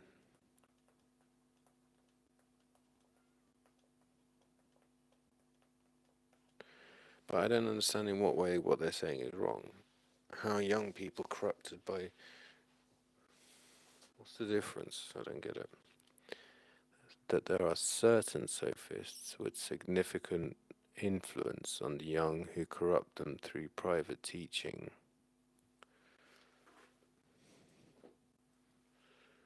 Okay, certain sophists.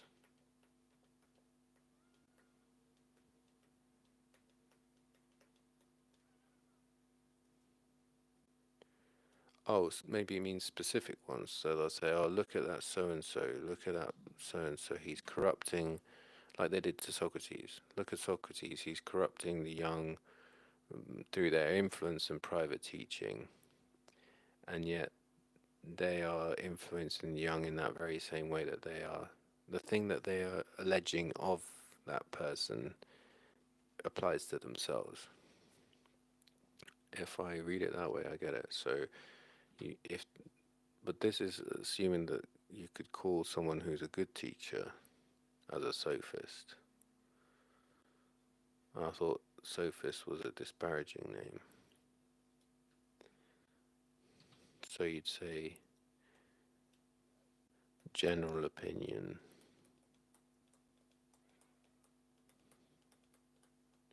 He corrupts youths.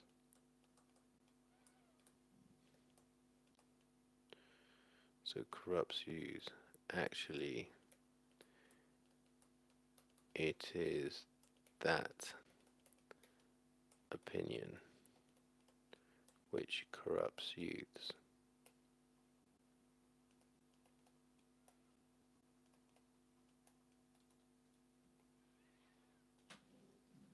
Or what does the other translation say?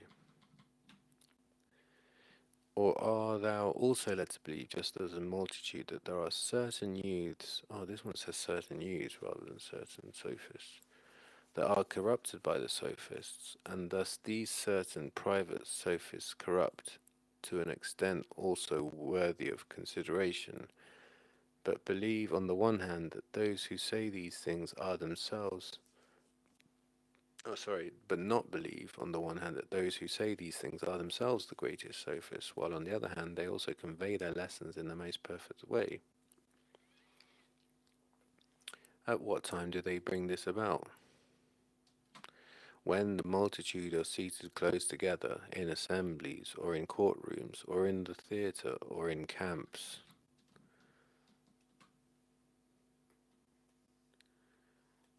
In camps.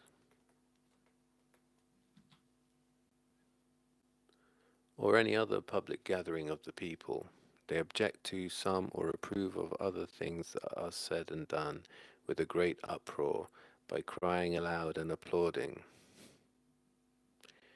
In both cases to excess, praise and criticism to excess. So this is how it's done. So, so mass opinion as a corruption.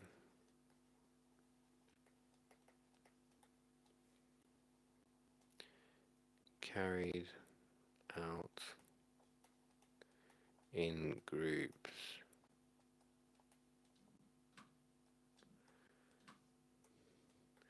Exaggerated praise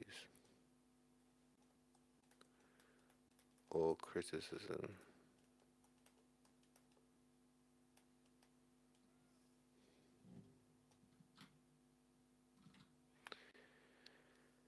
But besides them, the rocks and the place in which they are resounding redouble the uproar, while they thus censure and praise. Surely then, in such a case, what kind of heart, as we say, do you think the youth are to have? Or what kind of private instruction can hold out in them, which will not be perfectly overwhelmed by such blame or applause, and giving way to be borne along the stream, wherever it may carry them, and say the same things that are both beautiful and ugly, according as these people say, and so that they pursue the same things just as they may pursue them, and become such as they are.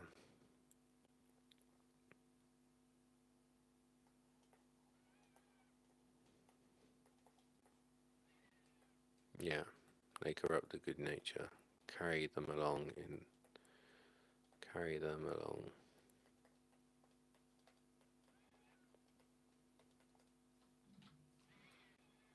This must necessarily be entirely so, O Socrates.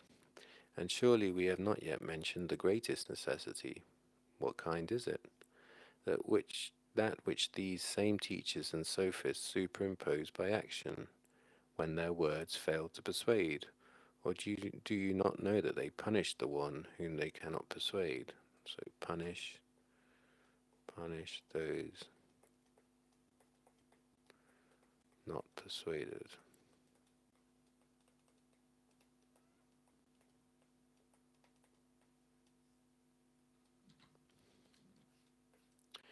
With dishonor, fines, and death.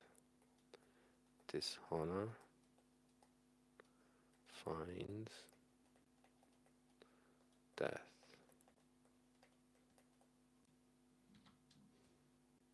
I most emphatically do. What other sophist, then, or what private logos do you think will prevail by drawing them the opposite way from these? I, for one, know of none. For is it not great folly even to attempt it? Thus, since there is neither, nor was, nor ever can be, a disposition in regards to virtue, education that has been given by these sophists, the many, I mean a human disposition, O companion, for certainly a divine disposition, according to the proverb, is the exception to the Logos. For you must now, pardon me, for you must know well, with respect to whatever disposition may be preserved, and becomes such as it should be in such a constitution of politics, that you will not say amiss when you say that it is preserved by divine destiny. Right? What's that mean? It's a great folly to even attempt to go against this. A folly to oppose.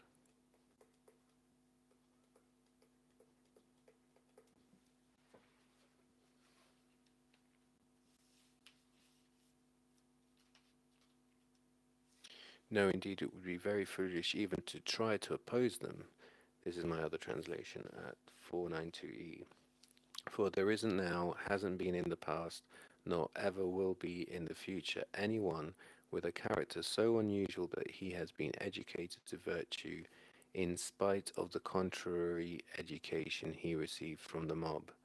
I mean a human character.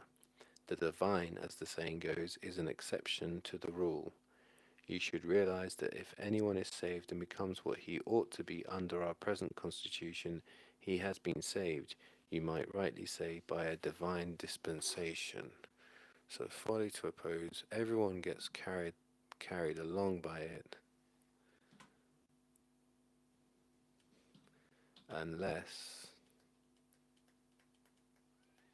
divine intervention or dispensation.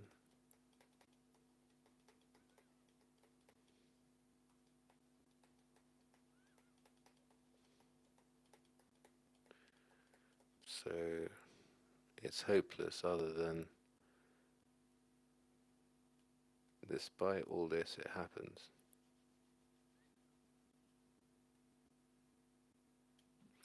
Because divine is an exception to the rule.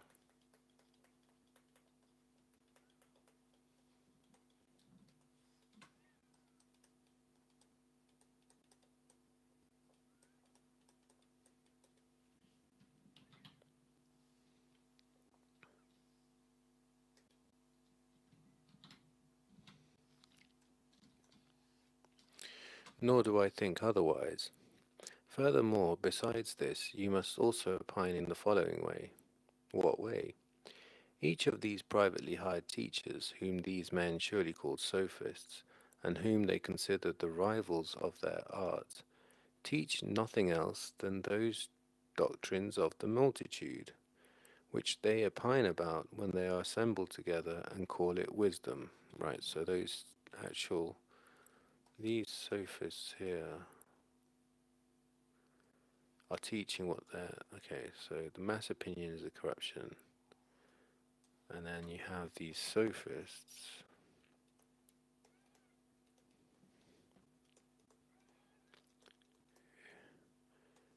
who just repeat mass opinion.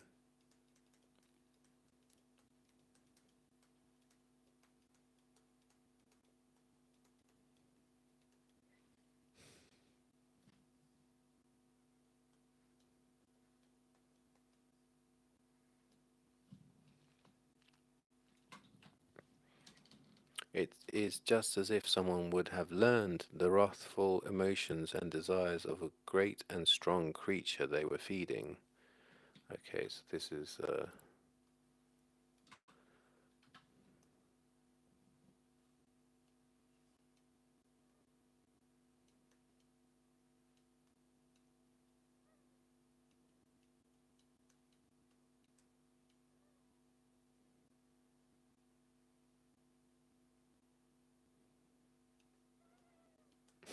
I don't know how to draw scary things. This is supposed to be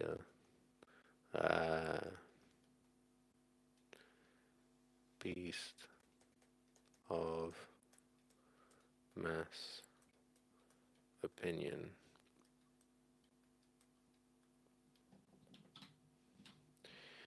Because it says it is just as if someone would have learned the wrathful emotions and desires of a great and strong creature they were feeding, in what way it must be approached, and in what way must it be touched, and at what time and from causes it becomes most difficult or most mild, and the sounds which on each these occasions it is accustomed to utter. Furthermore, by what sounds in turn uttered by another, it becomes both mild and savage. Then, having fully learned all these things, by associating and spending a long time with the creature, should call this wisdom, and, as if they had composed an art, should betake themselves to teaching it, even though the truth is that they know nothing of these doctrines and desires of what is beautiful or ugly. So they are just trying to appease the beast of mass opinion by knowing what it likes, knowing what it what it likes, not what is true or right, what it likes versus what is true or right. So it'll be the conventions, conventions.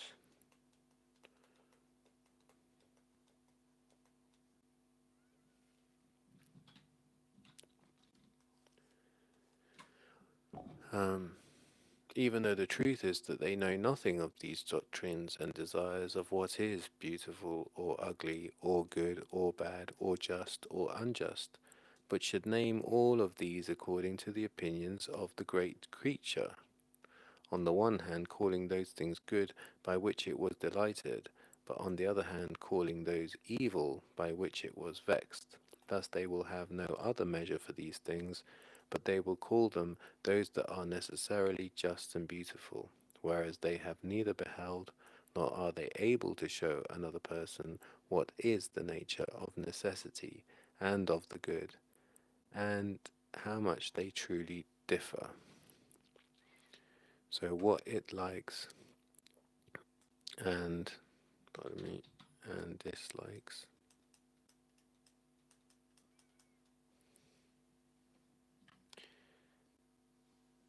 And this has a version of what is good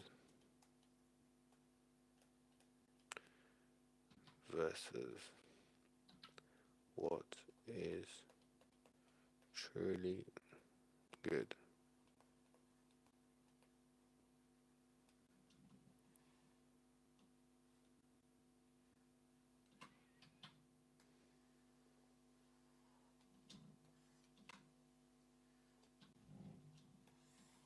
Okay.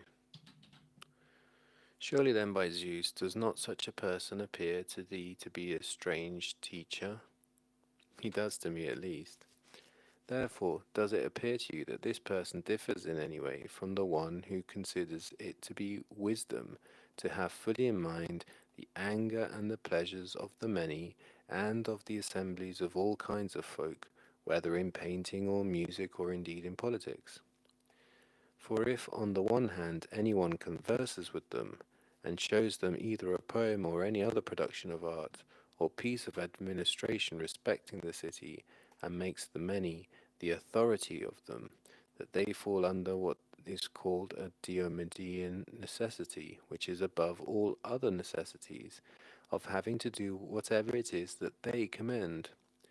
But on the other hand, as to show that these are in truth both good and beautiful, have you ever heard any of them advance a measure that was not quite ridiculous?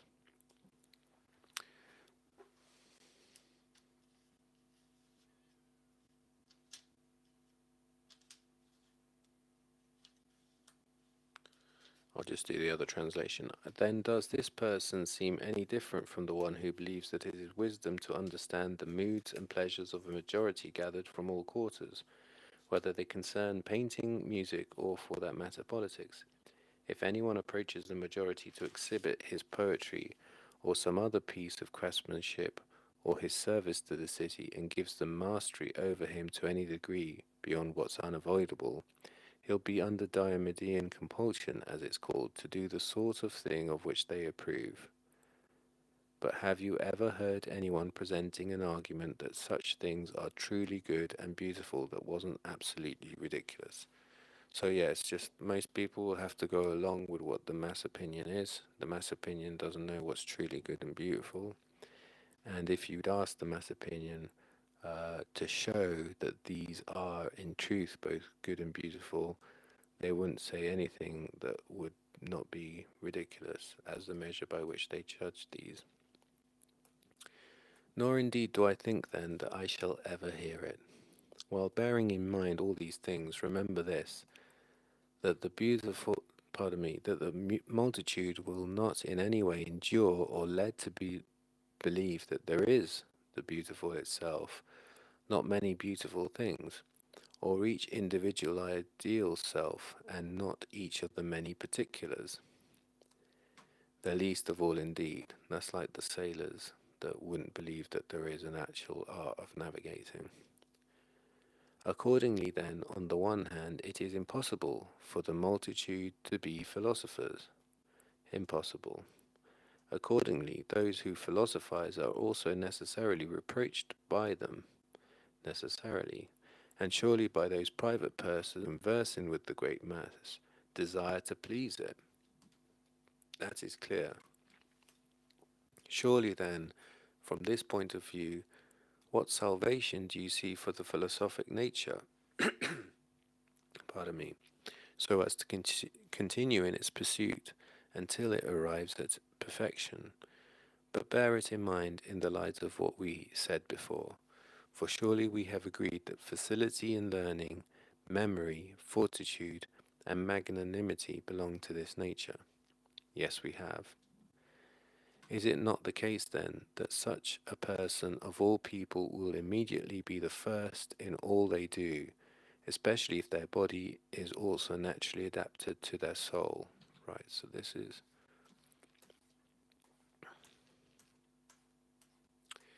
these natures and qualities attack them. Why? Because people with good nature or qualities, possessions,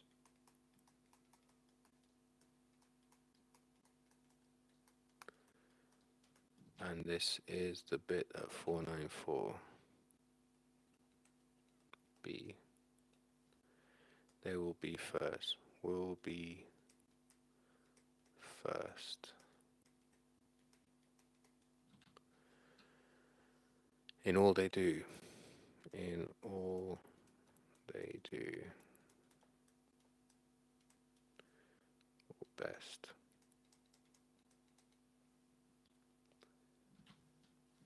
Especially if their body is also naturally adapted to their soul. How then could they fail to do so? Surely then, when they become more advanced in age, both their kindred and fellow citizens, I think, will wish to employ or use them. They will be sought after and used by others.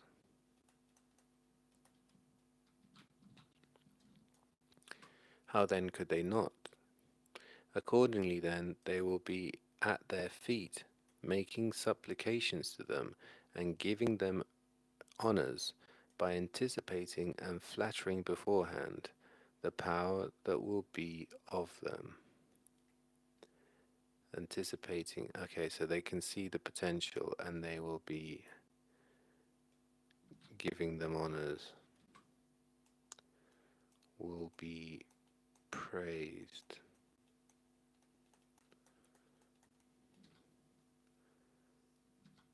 and honored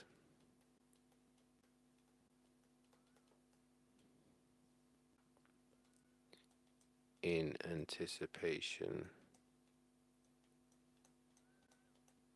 of what they will achieve. So they're being praised for their qualities, not what they achieve. They will achieve, i.e., for their qualities.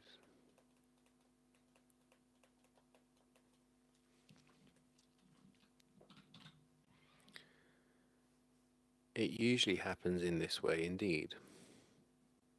In such a case, then, what do you think such a person will do, especially if they also happen to belong to a great city, so not only a great family, a great city, and who is rich in this city and of a noble descent, and even of a beautiful and large form?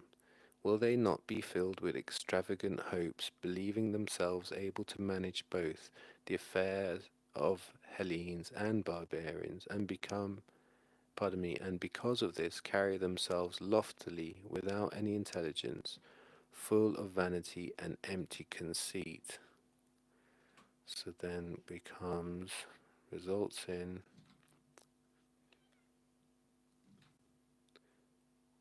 this is the corruption.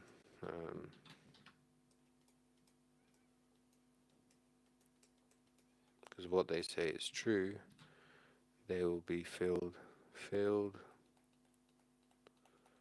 with hopes. What else? Manage everything basically. Think can manage everything.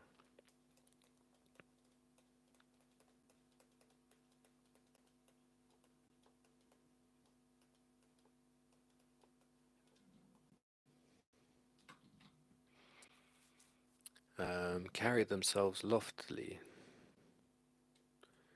Carry themselves loftily. Think they're above everyone.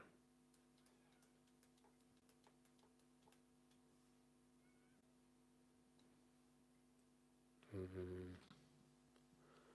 Without any without intelligence,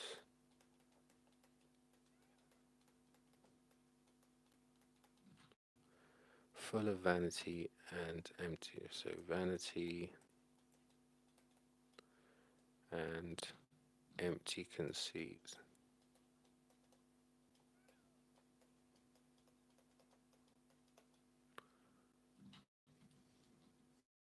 Extremely so, said Adamantus.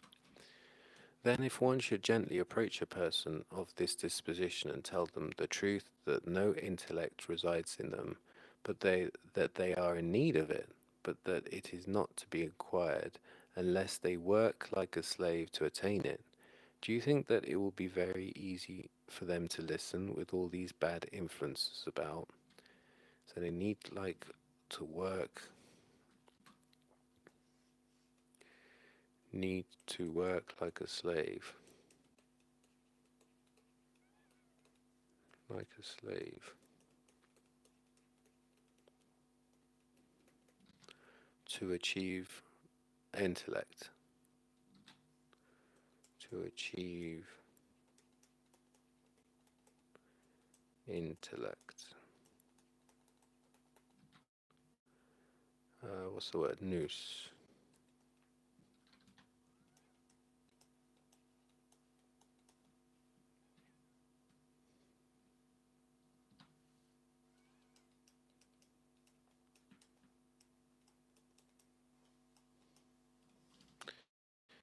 And that will fail. Will prob fail.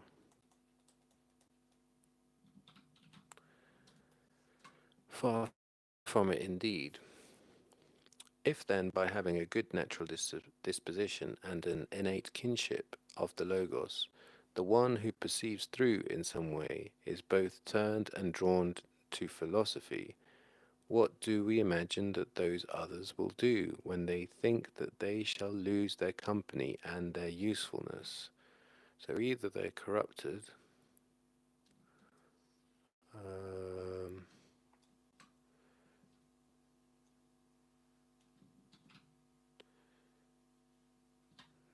if they're not corrupted,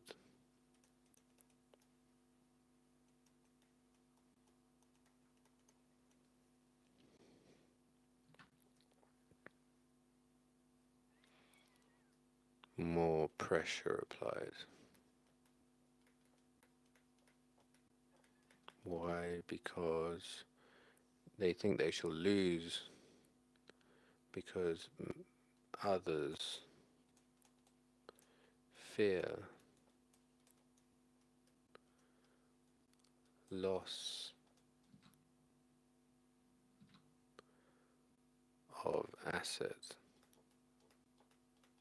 in that they are good company,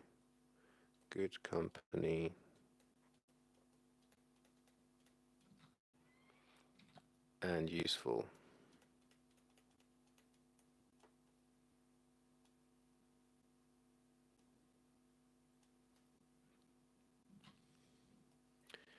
Will they not, on the one hand, by every action, and on the other hand, by every speech, say and do everything to him so that he may not be persuaded, and their advisers, so that they may also incapacitate them in some way, and privately conspire against them, and publicly bring them before the magistrates?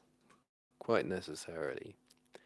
Therefore, is it in any way possible that such a person will practice philosophy? Not at all. You see then that we were not wrong when we said that even the self same parts of the philosophic nature, when they come to be in a deficient nurture, are in some way the cause of a falling off from this pursuit, as well as the so called goods, riches, and all such provisions. We were not, for it was rightly said.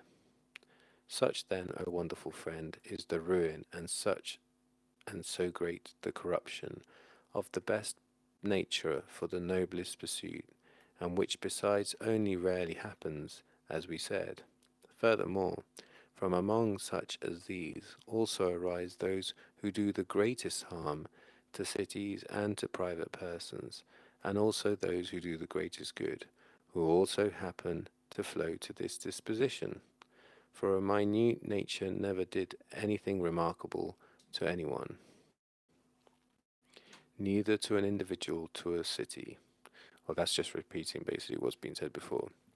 If you have all the good qualities and the good possessions, you can either turn that to something good and become a really good person, or you can turn it to something bad and become the worst of people. And if you don't have much in the way of a nature, then you won't achieve anything, whether it be a lot of good or a lot of bad, so you won't be the worst person either.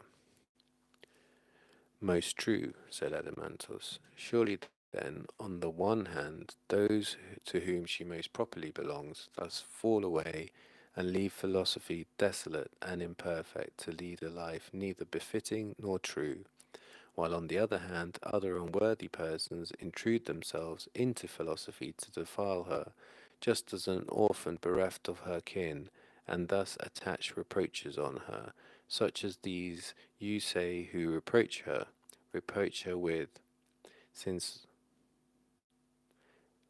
since, oh, sorry, such as those you say who reproach her with, since of whose dealings with her some are of no value, while many deserve the greatest punishments.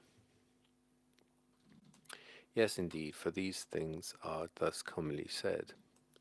They are indeed said reasonably, for other mannikins spying that this same field has become empty of suitors, but on the other hand she is full of beautiful names and ornamentation, just like exiles who make their escape from prisons to temples.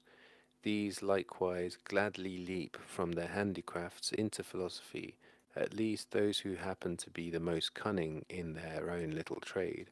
For surely, in comparison to the other arts, philosophy, even in her remaining value, is still thus surpassing, surely, to which value many of those who aspire, by their natural disposition, are on the one hand unfit for it, while on the other hand, just as their bodies have been maimed by their arts and handicrafts, so also have their souls been broken and crushed by their banal occupations. So I think it's saying that even though that so philosophy still got a good reputation in many ways, at least there's many people that would profess to be a philosopher because they think it looks good. Let me read the other translation of that. And it's a reasonable thing to say for other little men, the ones who are most sophisticated at their own little crafts, seeing that this position, which is full of fine names and adornments, being a philosopher, is vacated, leap gladly from those little crafts to philosophy, like prisoners escaping from jail who take refuge in a temple.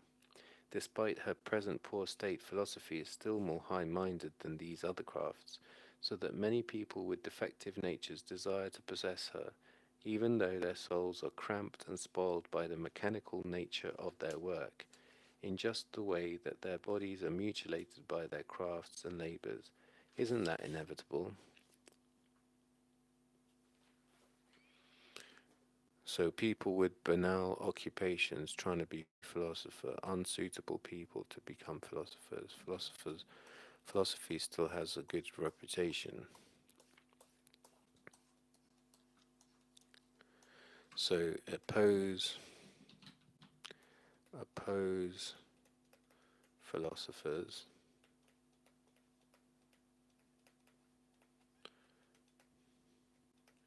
and then get rid of them.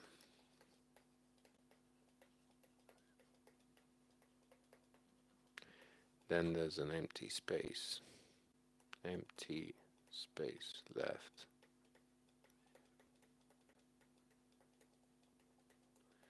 And then in come unworthy.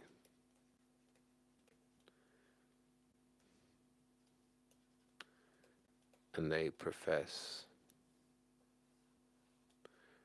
false philosophers. They profess to be philosophers, but they're false. And you can see that from their banal occupations.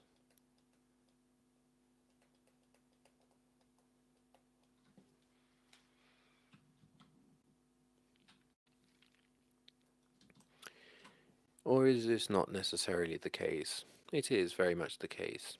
Therefore, does it appear to you that they are in any way different, in appearance, from a puny, bald-headed tinker, who, on the one hand, having been recently liberated from bondage by having acquired some silver, and on the other hand has been recently washed in the baths, and having put on a robe, is decked out as a bridegroom, having presumed to marry the daughter of his master through her poverty and desolation? There is not much of a difference. Yeah, so these are like suitors. And that is because, despite all the slander, still admired, despite slander.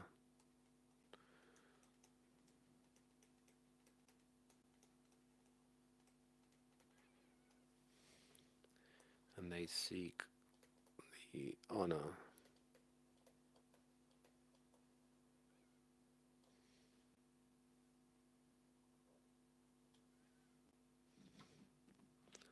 or the honor. Beautiful names, ornamentations. Beautiful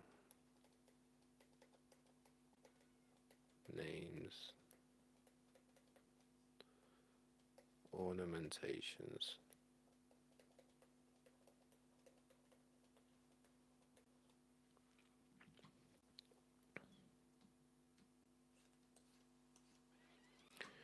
There is not much difference, said Adamantos. Therefore, what kind of offspring will likely be produced by such parents? Must they not be illegitimate and counterfeit and thoughtless and slight and poor? Right, hang on, you've got this bald headed tinker who's been liberated from bondage. He's acquired some silver, looks good, puts on his robes, decked out as a bridegroom, having presumed to marry the daughter of his master through her poverty and desolation. So you've got someone here who happens to have gone up in the world, and you've got this who happens to have gone down in the world, and this is philosophy after slander is left in desolation.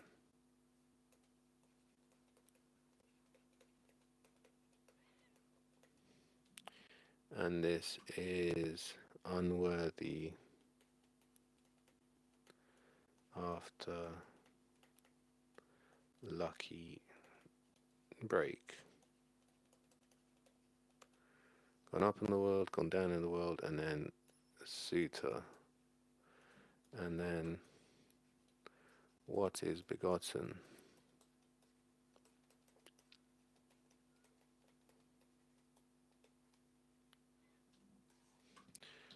Let me make philosophy a little bit more beautiful despite all the slander she's had to endure.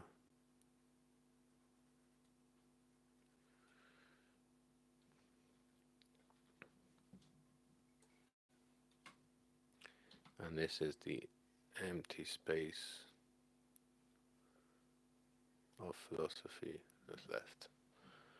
Okay, therefore, what kind of offspring will likely be produced by such will be illegitimate, illegitimate,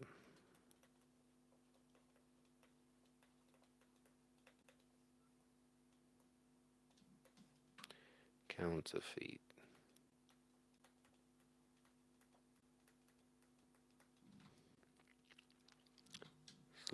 thoughtless, slight, poor.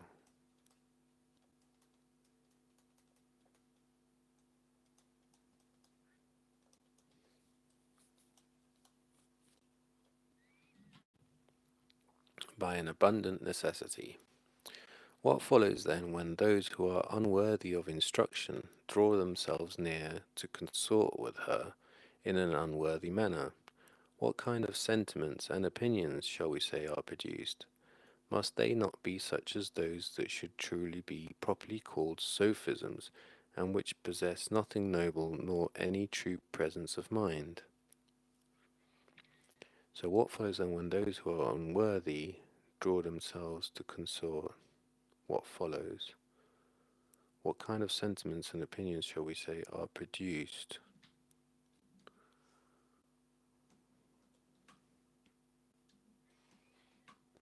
So what's produced? Sentiments, opinions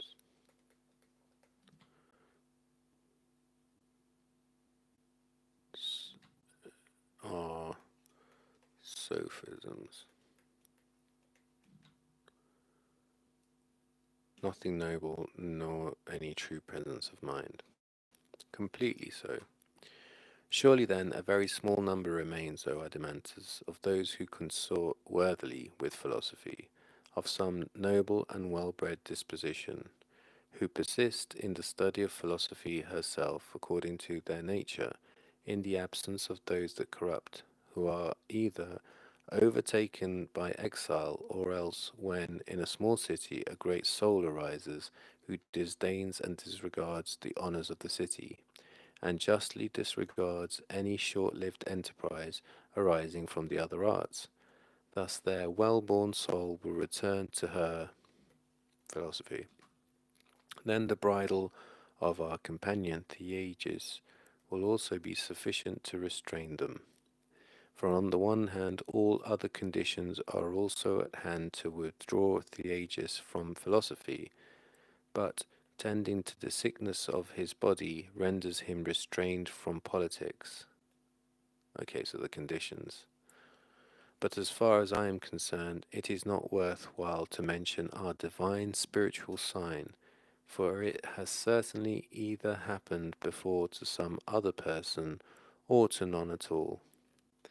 And even of these few who are tasting and have tasted, how sweet and blessed the acquisition of philosophy is, and have in turn sufficiently witnessed the madness of the multitude, and that not one of them, as I may say, affects or does anything wholesome in the affairs of cities, nor is there an ally with whom one might go for the aid of the just, so as to be safe, but just like a human having fallen among wild beasts, being neither willing to join them in injustice, nor capable, by being only one, to oppose the whole savage crew, so that before one can benefit the city or friends, they will be untimely destroyed, being both unprofitable to themselves or to others.